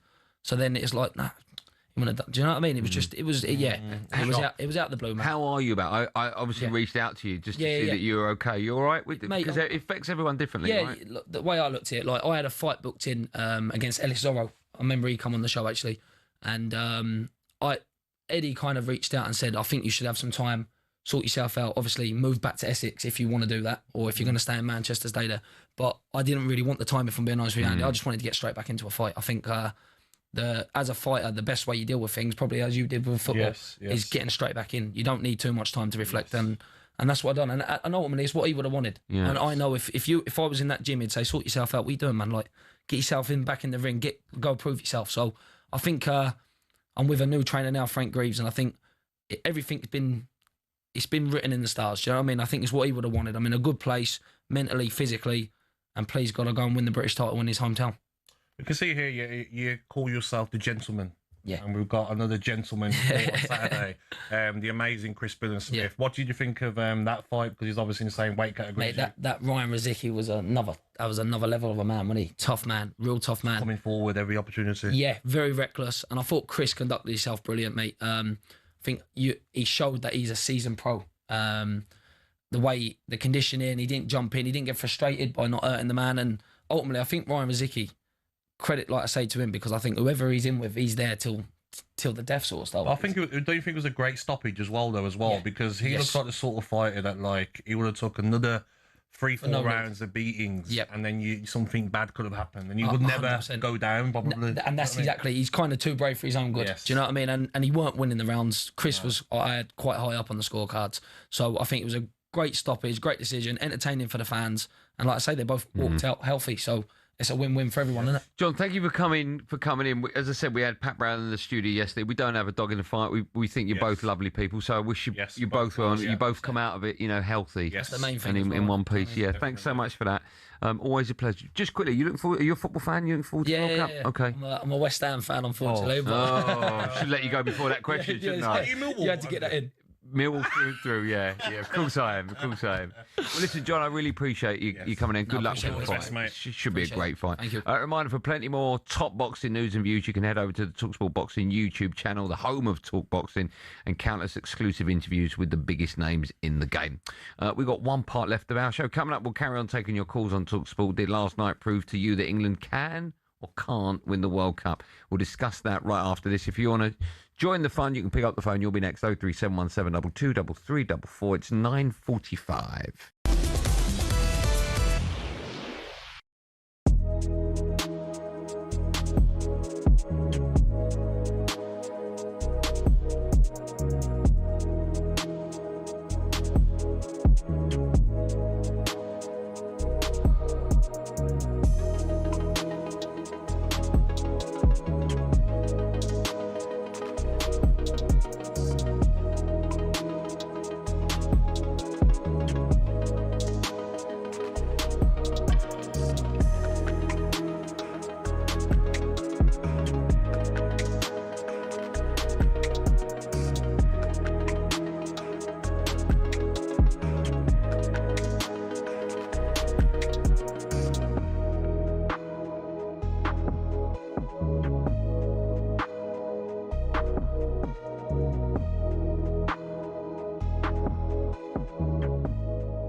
you think FIFA could help the Iranian men's team a bit more than they've helped out like some of the delegates and the referees? Well, it's remarkable to hear FIFA say that, given that in 2017, Gianni Infantino, during the first term of President Trump, after he imposed the seven-country travel ban, he said, and I quote, "Teams who qualify for a World Cup need to have access to the country.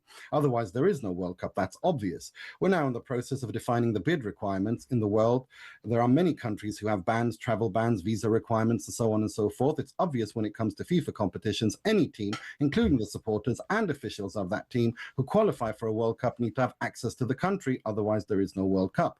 The requirements will be clear, and then each country can make up their decision whether they want to bid or not bid based on the requirements. Fast forward 8 years, and he said again, everyone will be welcoming Canada, Mexico, and the United States for the FIFA World Cup next year. There's a process to go through to get visas and so on. This process will be smooth.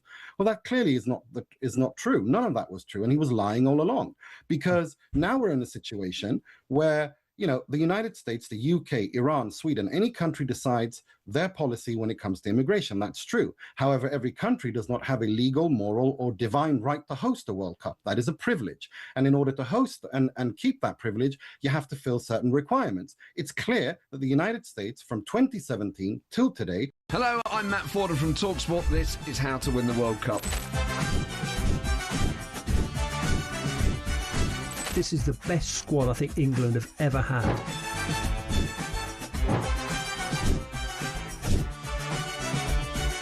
He used to love America, now he doesn't. It's very sad. It was so important to succeed because of all the pressure we received. Don't jump for this one, I'm going to knock his head off. Warning, this podcast does not guarantee England will actually win anything.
Yeah, that's going to get you in the mood. That is going to get you in the mood. 9:50, only 10 minutes left of our World Cup breakfast show. It's me, Andy Goldstein Gabby Agbonlahor. What do we know this Thursday morning? Well, we found out not too long ago. Wolves have sacked the head coach, Rob Edwards, after just 7 months in charge following their relegation to the Premier League. We know the New York Knicks are 1 game away from winning their first NBA championship since '73. I didn't know that.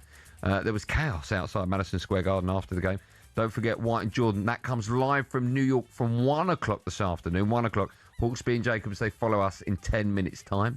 Staying stateside, FIFA President Gianni Infantino spoke to the press yesterday, and this is nuts, and was asked for his thoughts on the Somalian referee Omar Artan being denied entry to the United States of America. We'll play it, but everyone just calm down. Just chill out, everyone. Just chill out. Of course, it is unfortunate as well what happened to Omar, the referee from Somalia. But again, we don't control everything. We try, we will discuss, we will speak, we will see. Maybe sometimes it's good as well to just, chill, relax. We work on everything. We try to solve everything.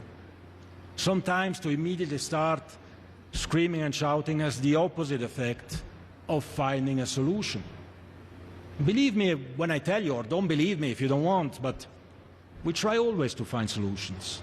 Yeah, just chill out, everyone. Yeah. Stop shouting and moaning. You know. You can referee in the next World Cup. Next one. What's the Referee problem? on a PlayStation game or something. Exactly. Just chill. Everyone just chill out, man. Play FIFA. Great advice. Great advice. Let's go to the phone lines. We've still got loads of time. I'm guessing everyone's very excited about the World Cup, including Jill, I hope, an Arsenal fan. Morning, Jill. Good morning, Jill. Morning. How are we both? We are great. Very well, Thank you, Jill. How are Russ. you? Yeah, good. Good game last night. You enjoyed it, did you? Yeah, I mean, you know what? The opposition weren't the best opposition, but you can only beat who's in front of you, and they did the job. There were positives. I don't think there were any negatives, really. I like the look of. I think he's got the squad. There's no doubt he's got the squad. It's a bit like Arteta had the squad. Can he get the blend right? And that's where it's gonna come. Well, you're an Arsenal fan. Are you comparing England to Arsenal now? Yeah, let's not do that, please, Jill. Let's not do that, Jill. But you know what I'm saying. You get what I'm saying. There's a great squad there. We've got a manager now that should get us over the line. Yeah. What did you make of Gabby in a PSG shirt? I didn't. Oh, you didn't like You it? didn't see I made it? nothing of it. Yeah, I like that, Jill. Disgusting, isn't it, No. Jill? But as well, you're like we can't Absolutely. compare because No, we Arsenal can't. don't We win in can't Europe, compare. so we want Yeah, England to we, win. we never lost in Europe in 90 minutes. We never lost a game of football. We lost on Maybe they can get a penalties. trophy for that. Sorry, I thought on my telly you we're not lost. talking about Arsenal. Let's talk about You brought England. up We're Arsenal. gonna do it. You brought up started Arsenal. it, Jill. Yeah, you started it, Jill. We're going to do it. Good. We're going to do it. Good. It's We'll not let been a year. we'll let you go on that note. Thank you, Jill. Great call. Let's go to Andrew. There's a toffee. Hi, Andy. Morning to you. Good morning, Andrew. Good morning, gents. You all right? We're good, man. Well, Are you excited about it? Do you know what? I am now. Good. I am now. It's. I think it's took a while for me to get excited about this World Cup, especially after the New Zealand game. I thought, not the greatest performances. But to be honest, what turned me was the France-Northern Ireland game the other day. I thought it was exceptional. Great build-up, great match. And then last night's England game, it's really got me ready for it. How far do you think we can go? Do you know what? I've got a really good chance. I've got a really good opinion that we could win it. I don't think France, who for me were probably the favourites going into it, don't look, on top of the game. But they change in the World Cup. You know what I mean? So, other than them and potentially Portugal, I think we've got a really good chance of winning it as long as we can keep everyone fit. Okay, good work, Andrew. Do you want to talk to another gooner? Why not? Okay, Louis joins us. Hi, Louis. Morning to you. Good morning, Louis. Good morning, gents. Gabby, listen, let me congratulate. Today you've been well behaved, okay? You haven't talked any nonsense, and nobody's asked you what the capital of Argentina was. Yeah. But anyway, let's move on. Do you know the problem with that, though? Is that What's tomorrow morning, Andy's not here, so I'm working with Cundy. So I'm a bit scared of tomorrow, to be honest, mate. Don't, mate, don't. You're brave. You're a brave bloke. Okay, Trust me. all right. Listen, gentlemen, I've got the luxury of actually supporting two teams in the World Cup. One is Portugal, because I'm Portuguese, and the other one is England, and I will support them. And I'm still, I'm very confident that they've still got something up their sleeve that they haven't shown. I am concerned about the selection, certainly in one player, which is Maguire. How on earth he didn't go is beyond me, because he's got the ability, as we've all seen, he can actually run through. He's got the not only does he defend, but he can attack. And I think he's going to be missed. The other three players, I agree, but the one that really disappoints me that's not gone is Harry Maguire. I think that's fair. What about Lewis Hall? I don't know much about him, to be honest. Yeah, he's okay. I'm not saying, but it's just that because I've seen Harry Maguire play a lot more frequently. Yes, agreed. I know exactly what his capabilities are, and the bloke's brilliant. And the other thing is, he's got his head straight. Bearing in mind the sort of problems that he's had, he's turned it all around. I mean, I would quite easily put him up there, quite close to our Gabriel. He is good. He's a very good player. So, mate, thanks, Luke. Yeah, it's amazing thank you, how mate. everyone's going back to Arsenal. I know, it's incredible. It's let's not about Arsenal anymore. No, forget it now. Do you know what I mean? Yeah. Let's take one more call. Jordan's a Man United fan. Jordan, good morning. Morning, Jordan. Morning, lads. How are we? Yeah, good. All well, mate. Good. Talk some sense. Everyone's talking about Arsenal. Yeah, I don't want to talk about them. It does make me laugh about Arsenal, though. They must be the only team in history to win the league and still get the mick taken out of them, which is quite funny, though. That's a good point. Come on, let's end the show in style. World Cup begins today. How you feeling? Yeah, I mean, look, I live and die by football. Football's my life, really. But this is probably the only time I haven't been as excited as the others. It's one of them. I don't know if it's because of the time of the games or anything like that, but it's just Yeah, I'm not excited as I have been previous You will. years. You will when the knockouts begin. When the knockouts begin. That's probably what will hit me the hardest. As soon as that comes, I'll be right on it. Yeah. But I think the team selections let everyone down as well. A lot of people are a bit like, no, I don't really like that. Don't like what he's done. Like last caller said, Maguire not going, I think's a farce. Yeah. I think there's a few players that should deserve the spot, like Gibbs White as well. There's quite a few that. I mean, the thing is, what we've got to do now as a country is we've got to back the manager, we've got to back the players. It's not going to change. If we don't back them, they ain't going to play for the club. Jordan, is it coming home? Oh, I hope so. I bloody hope so. Okay. Me too. Have a lovely day. Thanks for that. Last question to you, Gabster. Yes, mate. Or two, actually. Yeah. I'll ask it the other way around. Who's going to win the Golden Boot? Mbappe. Okay. Who's going to win the World Cup? France. I feel like they'll be... Can't end it on that note. Do you know what? They'll be so hurt from what happened in the last one, losing on penalties. Yeah. And they've got such an impressive forward line. Elise, Mbappe, Barcola, Doué, Dembele. Ooh. Cherky, forgot about. Okay. A reminder, the 2026 FIFA World Cup sees 104 games with 17 different kickoff times. We have 48 nations with Cape Verde, Curacao, Jordan and Uzbekistan making their debuts. There's 11 former Premier League managers, including Sweden's Graham Potter, 7 siblings at the World Cup. Lionel Messi and Cristiano Ronaldo are 2 of 4 players that have appeared at the 2006 tournament. It's 60 years since England won it, 36 years since Scotland won a World Cup game, but there's only one place to follow all the action, and that is right here on talkSPORT.